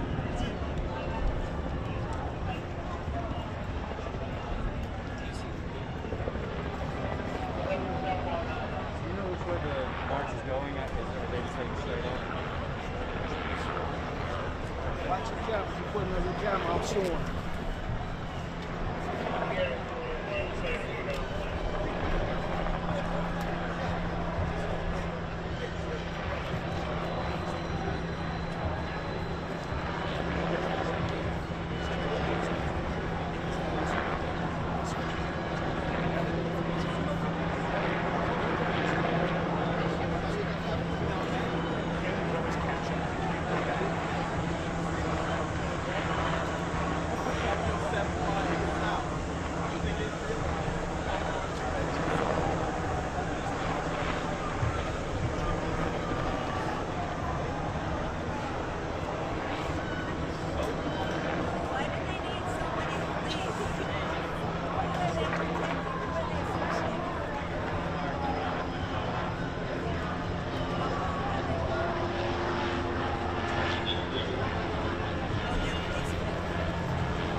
Please,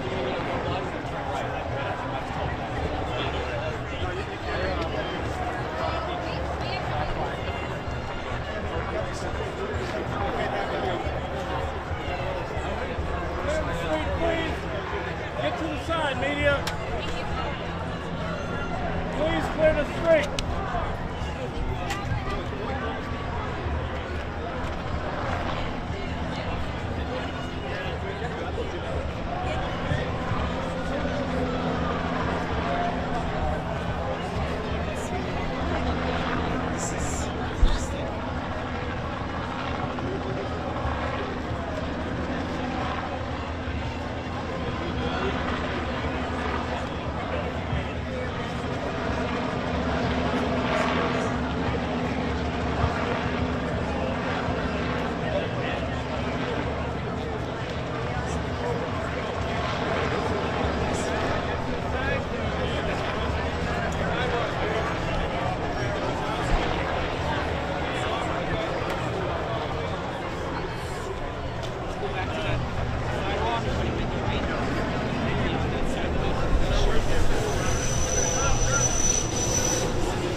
Biden, you can't hide. We charge you with genocide.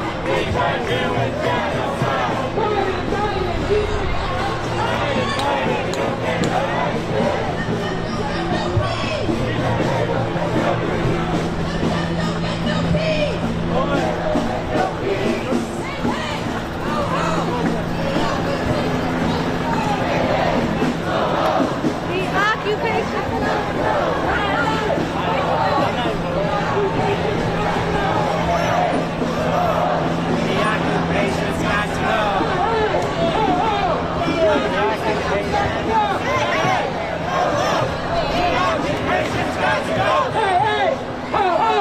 The DNC has got to go! Hey, hey! Ho, ho! The DNC has got to go!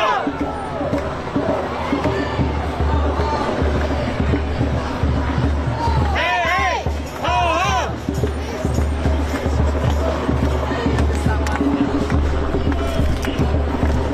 Hey, hey! Ho, ho!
Another dime!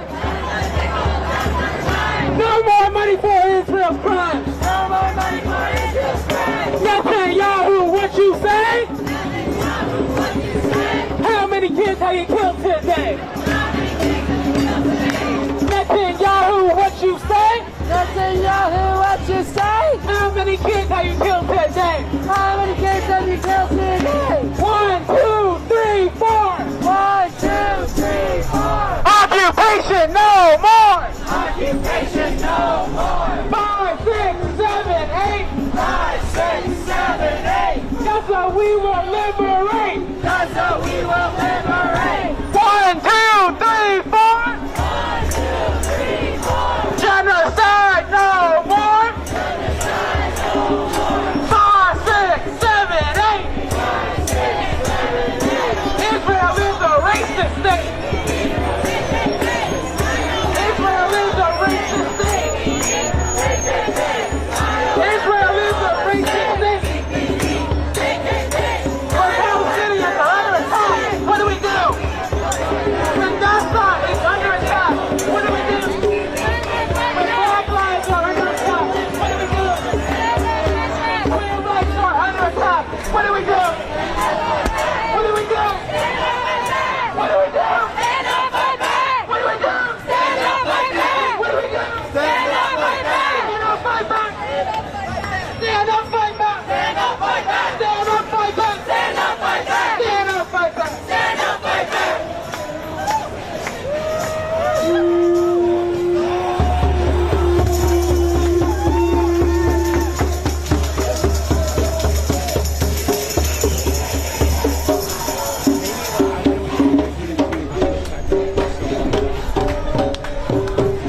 CPD, KKK, IOF, they're all the same. CPD, KKK, IOF, they're all the same. CPD, KKK,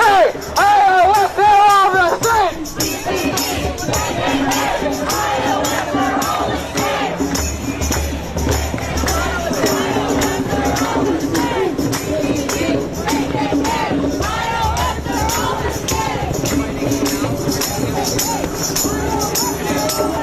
No ban, no wall, freedom for all.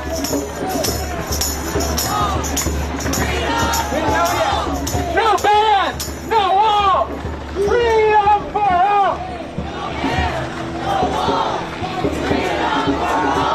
No hate, no fear, immigrants are welcome here. No fear, immigrants are welcome here. No hate, no fear, immigrants are welcome here. No hate, no fear, immigrants are welcome here. No, we ask everybody.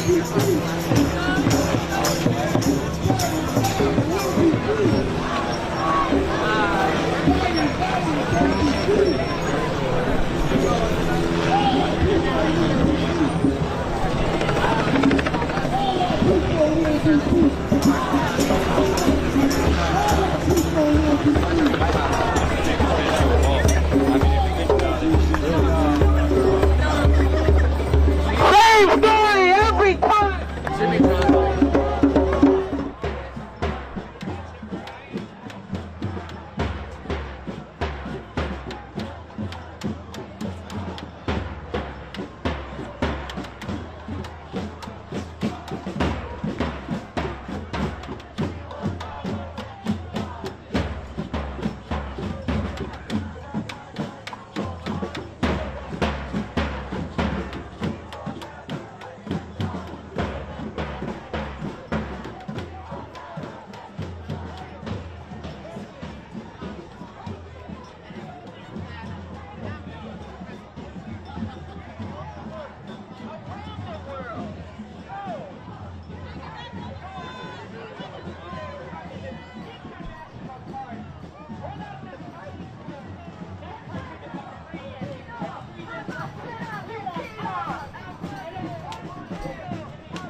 McDonald. Laquan McDonald.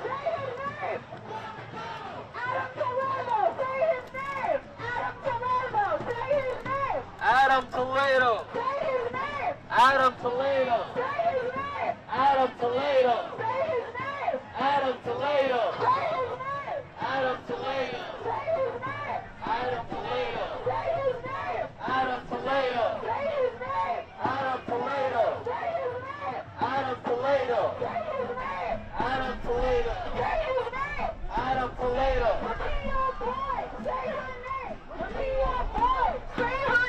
Regia Boy. Regia Boy. Regia Boy. Regia Boy. Regia Boy. Regia Boy.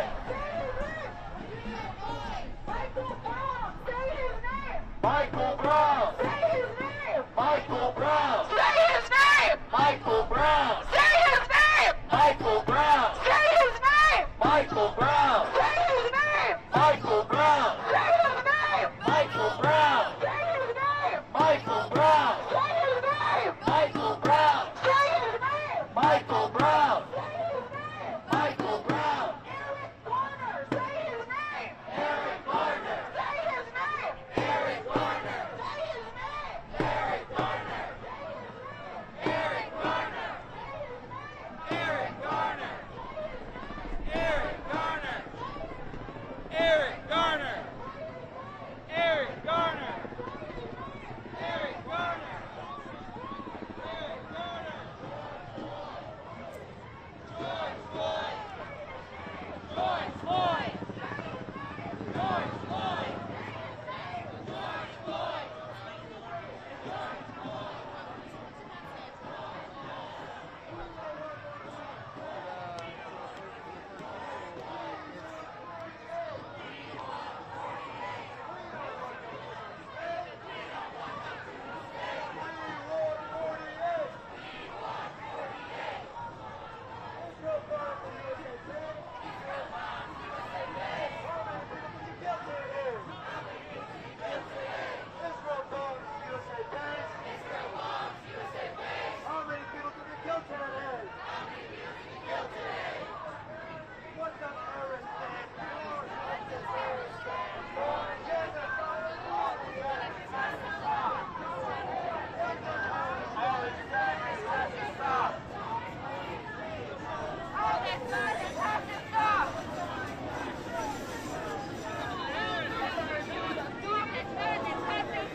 Not for war and occupation.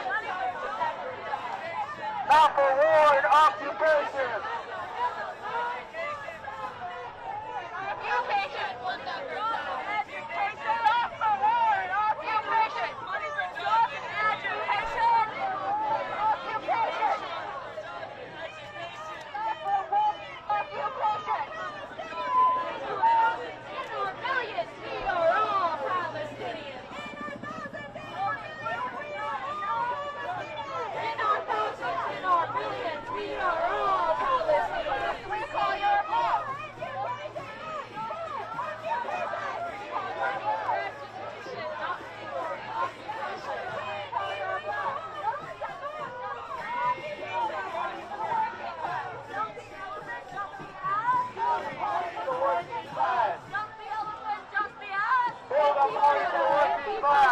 Yeah.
nickel, not another dime. No more money for Israel's crime. No more money for Israel's crime. Hey, hey, ho, ho, the occupation has got to go. Hey, hey, ho, ho, the occupation has got to go. Hey, hey, ho, ho, the occupation has got to go. Hey, hey, ho, ho, the occupation has got to go. Brick by brick, wall by wall. Brick by brick, wall by wall. Occupation's got to fall. occupation's got to fall. Brick by brick, wall by wall. Brick by brick, wall by wall.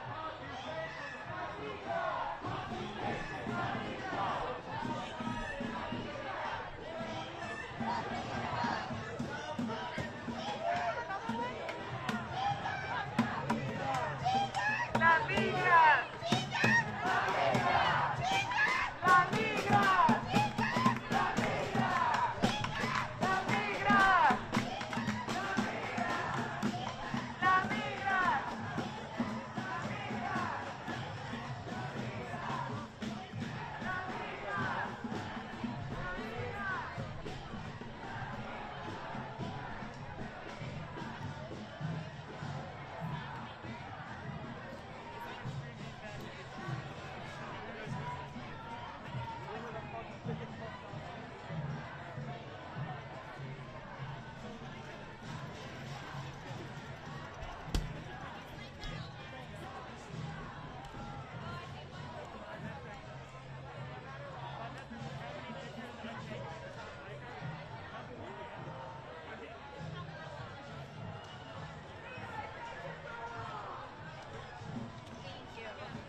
It says no votes for Kamala until arms embargo for Israel.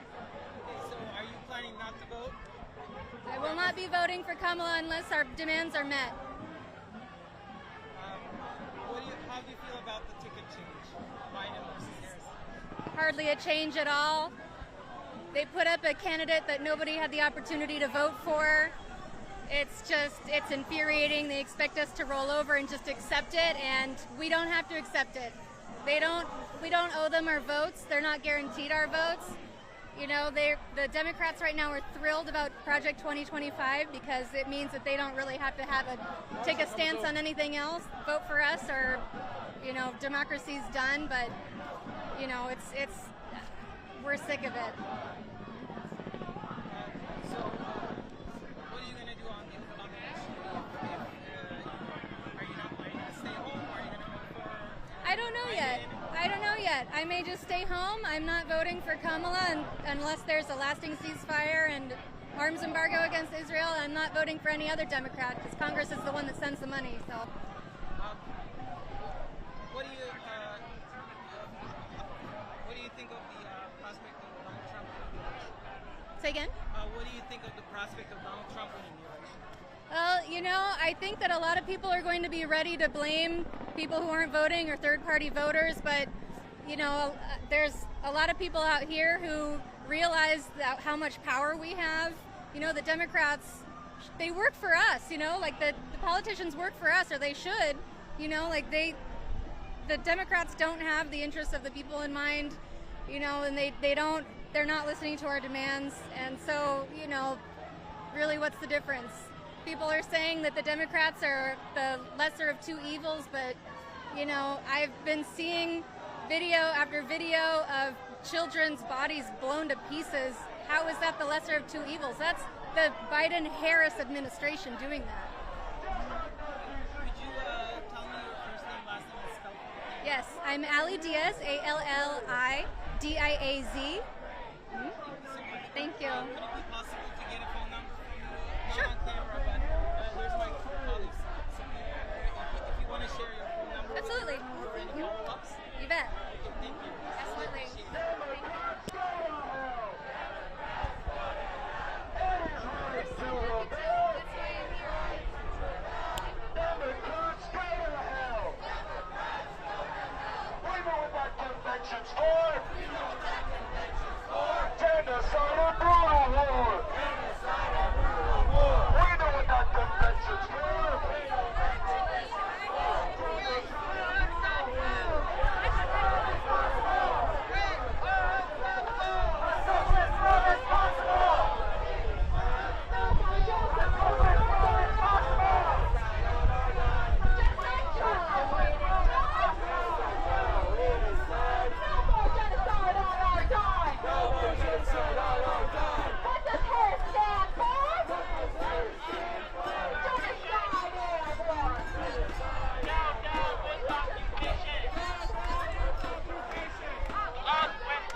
Yes.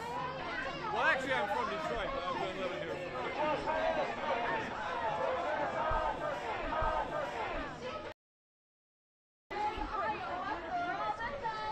Because they're killing innocent people, children and women, and it's a horrible genocide.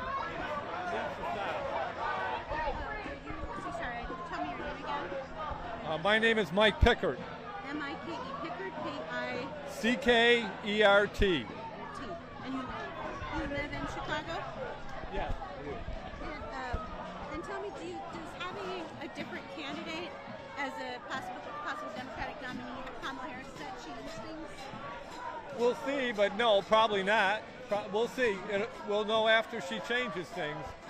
It looks like lip service right now. What does that affect how you're going to vote? Do you think you still support her? Maybe, but I hate to say it. You know, I'm going to be anti-Trump voter no matter what happens. Do you think your message is, being heard today? I hope so, and I think so. I mean, there's a lot of people here, and they need the support of these people, the Democrats do, to win. How do you think today has gone? I think it's been great. I think people are having fun. I think it's a great protest. It's a large turnout, and hopefully it'll resonate with the Democrats. Resonate with the Democrats. What would you like to see them do? I would like to see them have a ceasefire, and I would like to see them get supplies into the people of Gaza.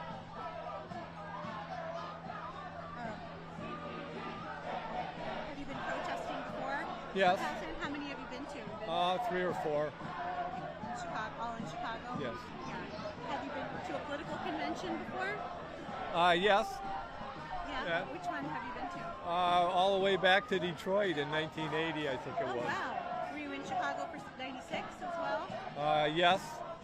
How does this one differ from those other ones that you've been to? Well, there's a lot more at stake right now. There's a lot more at stake. This is a very important election. If Trump gets in, we're all screwed.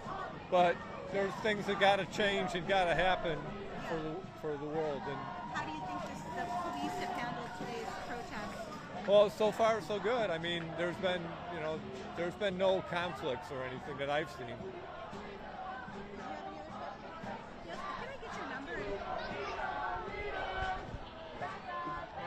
Yeah, we're. Could you please say your first name, last name, and spell for the camera? Mike Pickert.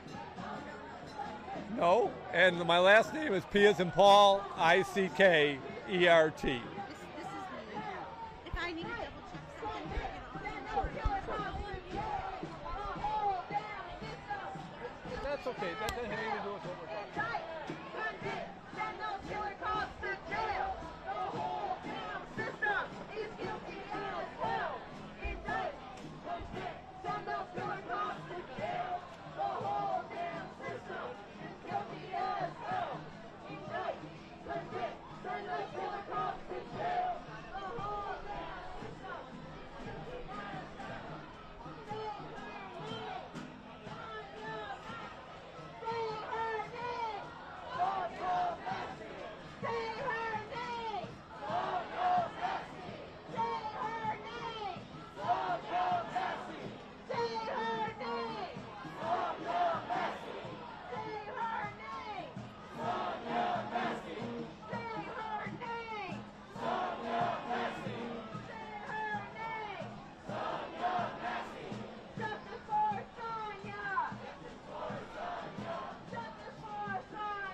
Alright, follow the directions of the marshals of the people behind the blue and yellow flag.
Stand up, fight back!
freedom. Back up, back up. We want freedom, freedom. All these racist ass cops, we don't need them, need them. Get back, get back. We want freedom, freedom. All these racist ass cops, we don't need them, need them. Get back, get back. We want freedom, freedom. All these racist ass cops, we don't need them, need them. Get back, get back. We want freedom, freedom. All these racist ass cops, we don't need them, need them. Get back.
appreciate your energy, my friend.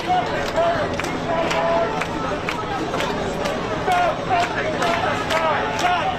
genocide!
Julio's in here too. I've not seen Frank.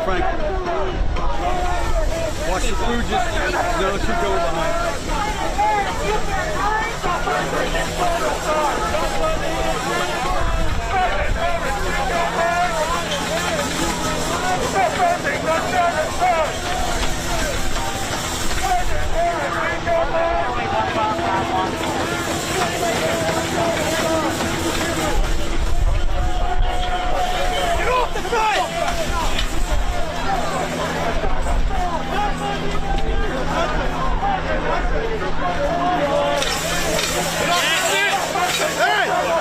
Get back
genocide!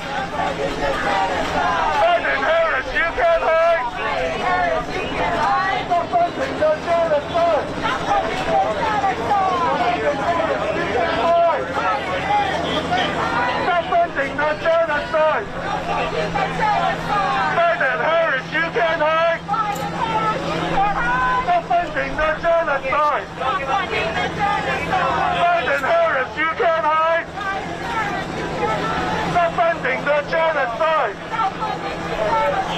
Fight the terrorists, you can't hide!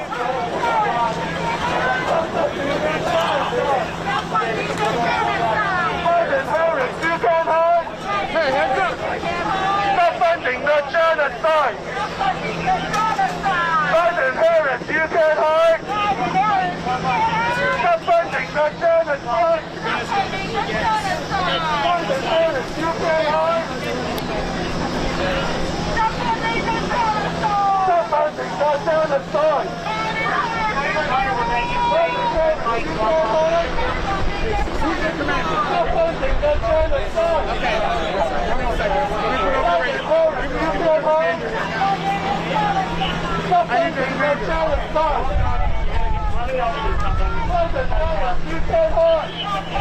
I need the commander. Stop funding the genocide.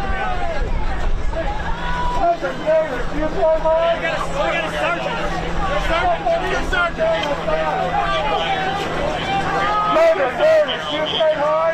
Not ours, theirs. Stop funding the genocide.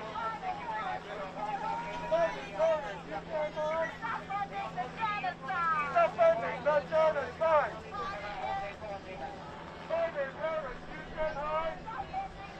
I have a skate helmet. Stop funding the genocide.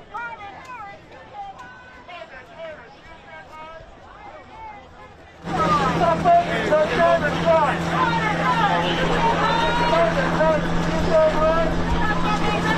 Stand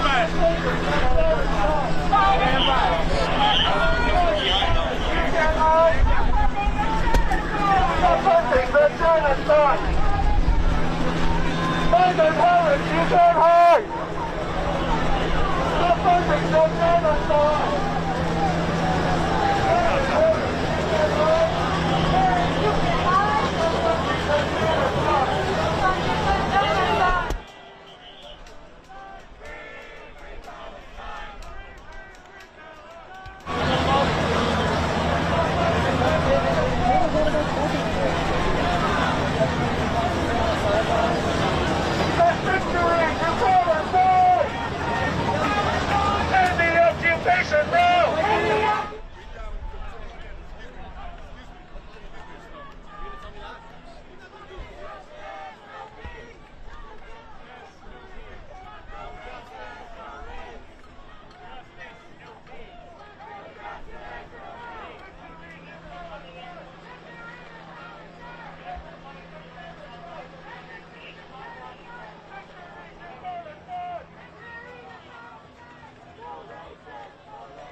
Genocide!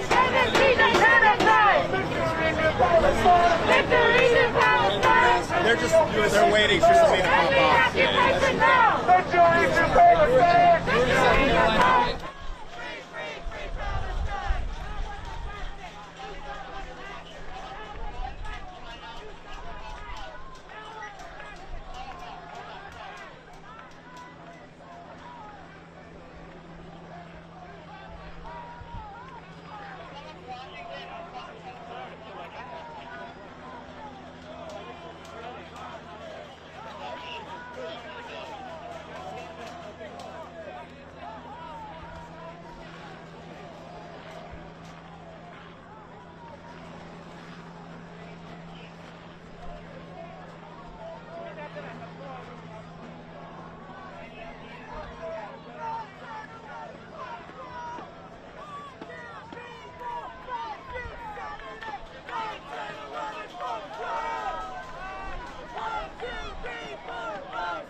pass in the back. Let's get a fight with the cameras.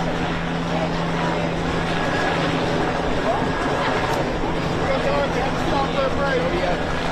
They were running in. They got tired. They had to take one break. Little less donuts.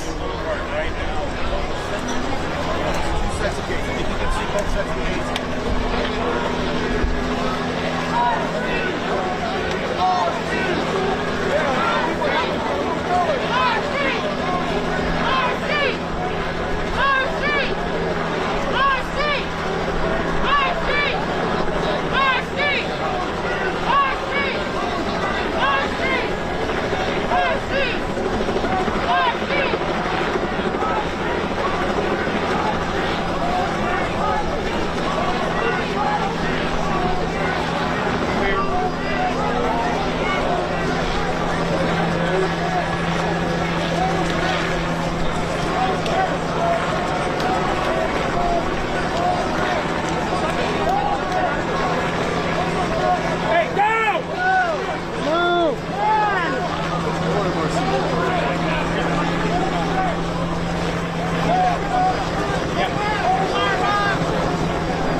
Let's see how they... Victory to Palestine! End the occupation now! End the occupation now!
Thank you very much.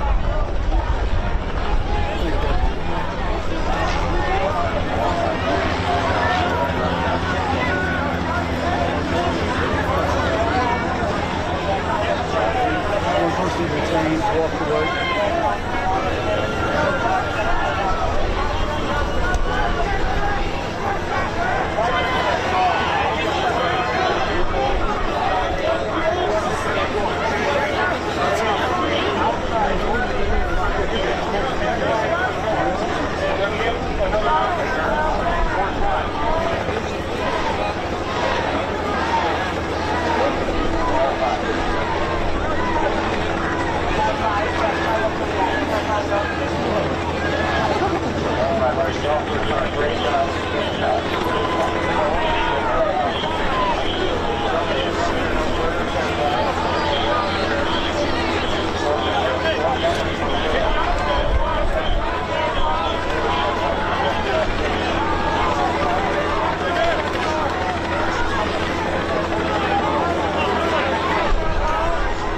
Frank, look left. Frank.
Every day, 100 people. Every day, 100 people die in Gaza.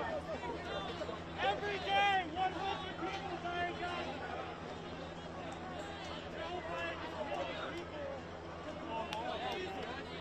That's a terrorist. We put protecting a terrorist. Multiple terrorists.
CPD, LKK, IRS are all the same. CPD, KKK, IRS are all the same.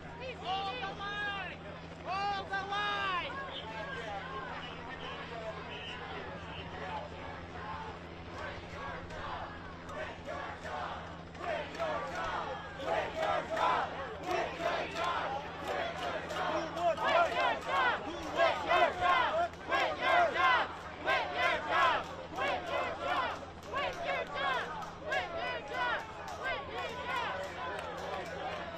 My company, we will post as backup in case that we use that's going to come in from the backup. Mark me right.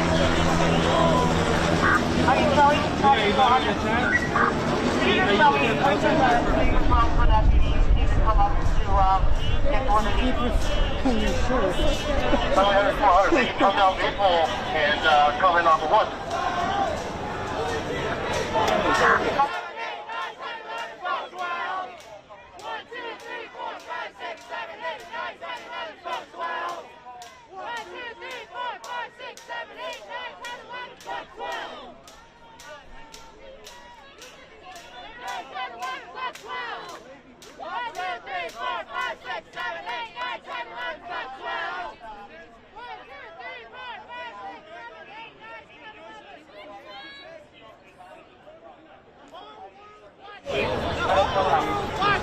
The whole world is watching. The whole world is watching. The whole world is watching. The whole world is watching. The whole world is watching.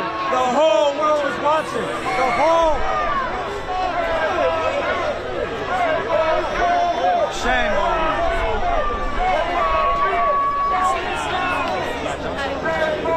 Pigs go home. Pigs go home. Pigs go home. Pigs go home. Pigs go home. Pigs go home. 9400.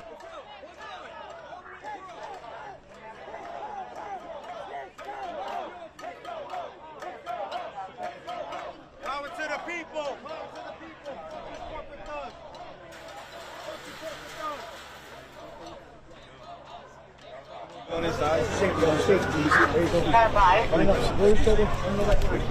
Rebel platoon come from Lake and Walcott, moving west.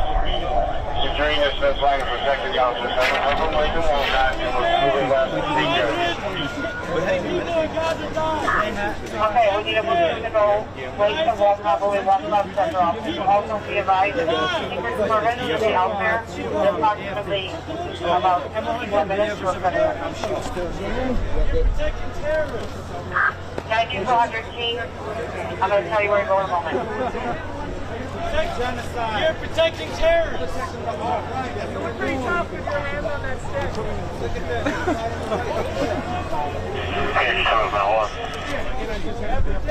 Every day, people gather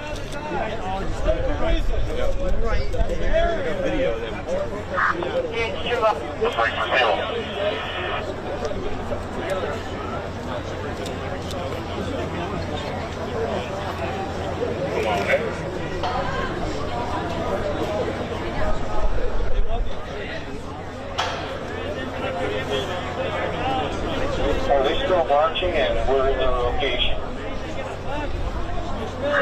9400 King. 9400 King.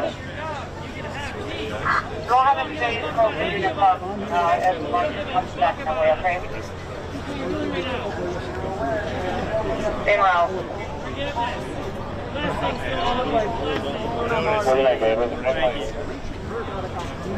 Hello, officer. Why are we here today? Looks like no comment. Are we having a good day? Point the camera at me. Every day, 100 Gazans die for political reasons. That's terrorism. You're protecting terrorism. Stop the bomb. You're protecting terrorists. Stop killing children.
I'm helping people. You have no idea how many cops are behind us. Okay, that's fine. What are you doing?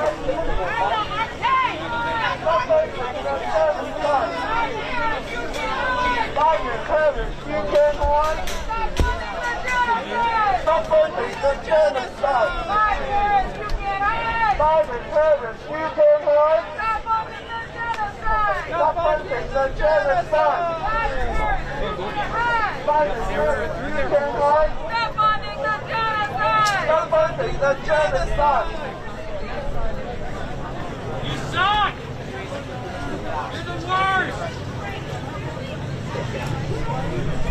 Get a better job! My family's favorite pastime is getting arrested by the CPD.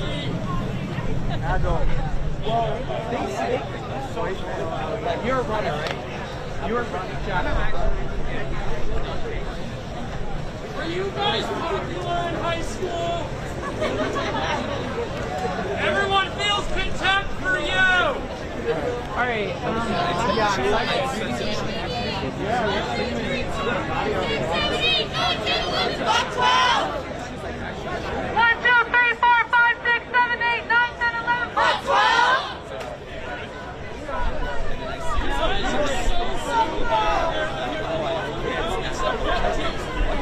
Not gay enough! Yeah, we've been like working Not with gay enough! Take it off! Yes, yeah, I'm on the national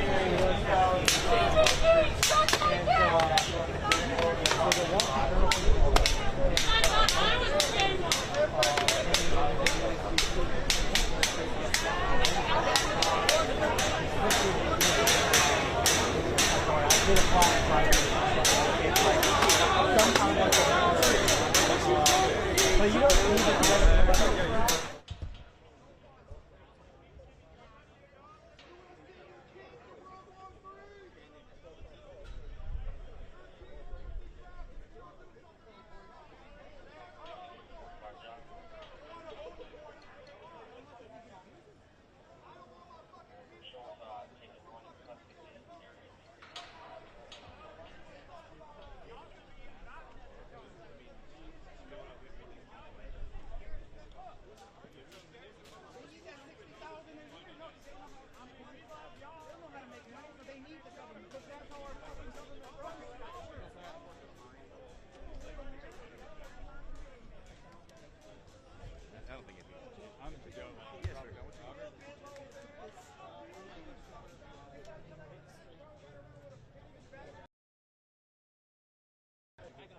Let me get you some water because you can't reach back there.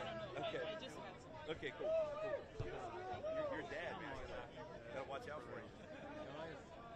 stick around.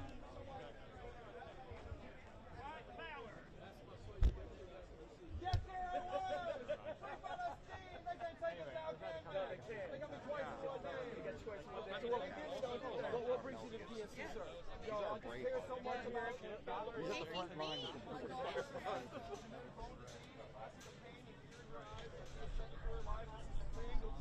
Fear and pain in the Palestinian children's eyes. They are my children that are hurting. Those are my families that they are hurting. We talk to them every fucking day. That's all I gotta say. Free Palestine, fuck fascism, fuck imperialism and colonialism. That's right. I mean, yeah, I'm tired of my family sending $5,000 every time they make a new aid package to send bombs to Israel to bomb babies that I talk to. These families, I just talked to a woman last night. She lost 7 of her family members overnight. Just like, it happens every day. It's become the normal thing. We have dehumanized them to the point to where Israel is our ally. I don't think so. They probably got so much blackmail on these politicians over here in this building that we can't do anything about it. We already know they're paying them so much that they can't back out of the deal. So yeah, I don't know what to do. At this point, we're just trying to free Gaza. That's all I know. Free Palestine! Hell yeah, free Palestine! Save the children, stop the genocide! Like we've been doing for years. I mean, y'all worry about the Holocaust. It's happening again. War, that's all you want is war. There's homeless people out here. People that need jobs. Take care of our people. You want to bomb children, and these guys are complicit to it. Look how silent they are against it. These are the same people they're protecting to drop bombs. You literally fight against homeless people every day. We pay to get homeless people off the street of Israel. Look at the veterans in our country, how they're treated. But yeah, we're going to send trillions of dollars overseas to kill babies. What are they going to do?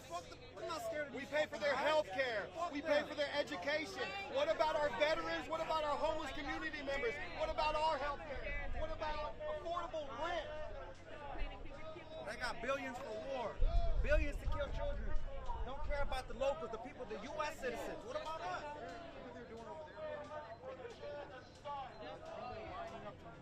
Oh, look at that. They're waiting to tear him off. They're about to tear his ass off.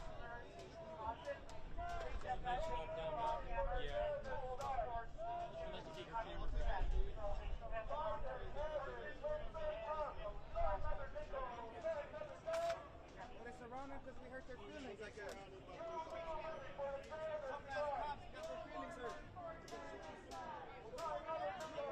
Another day. Not another nickel. Not another dime. No more money for the genocide. No more money for the genocide. Biden, Harris, listen up. Not another nickel. Not another dime. Not another nickel. Not another dime. No more money for the genocide. No more money for the genocide. Not another nickel. Not another dime. Not another nickel. Not another dime. No more money for the genocide. No more money for the genocide. Get your tank. Go get your tank.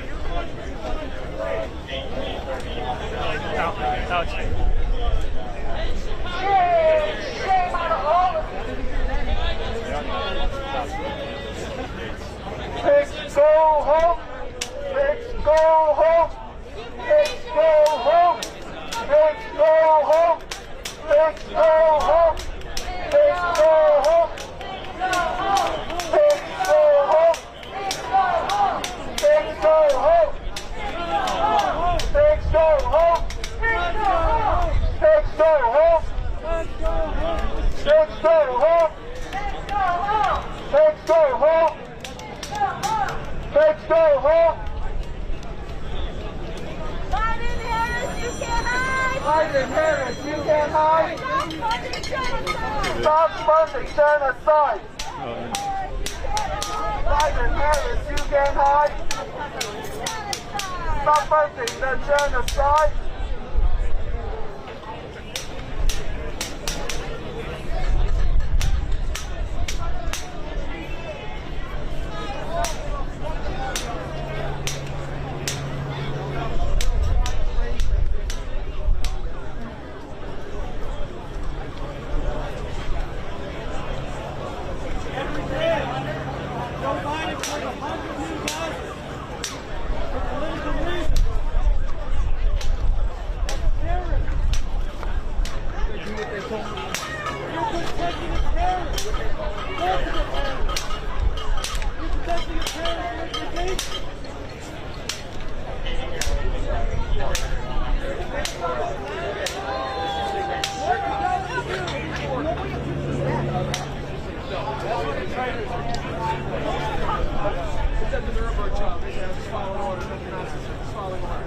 Defender of fascism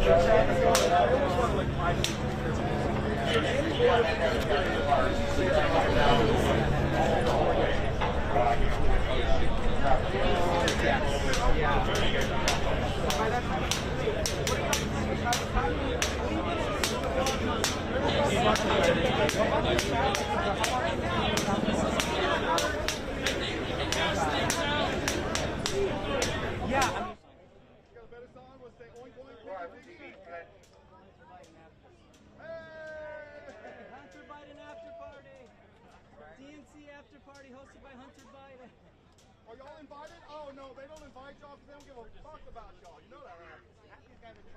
Why would they invite the people that helped them get there? They don't care about you. Just like the top boss, they don't give a fuck about the people underneath them. They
and 3.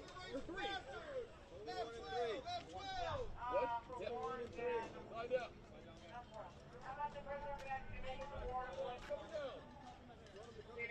Squad 1 and squad 3.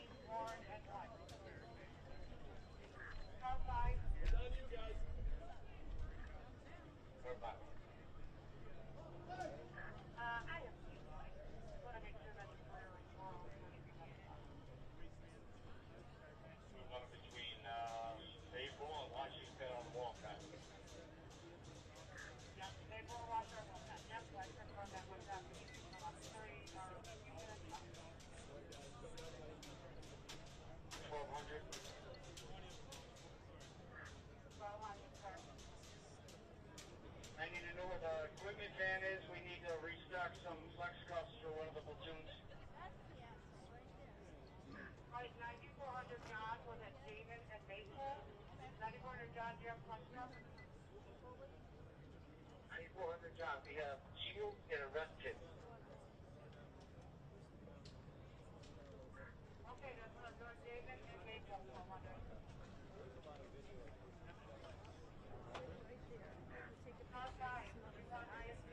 Mr. Ray's right there.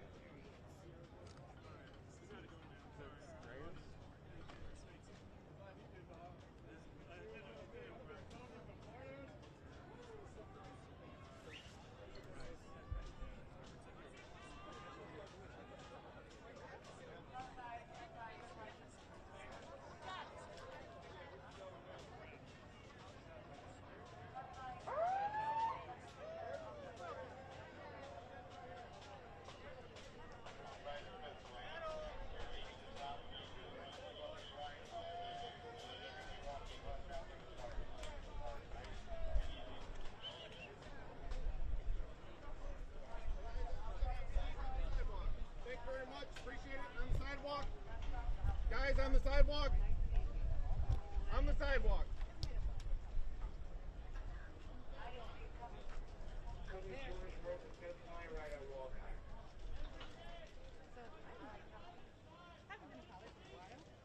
If that's okay.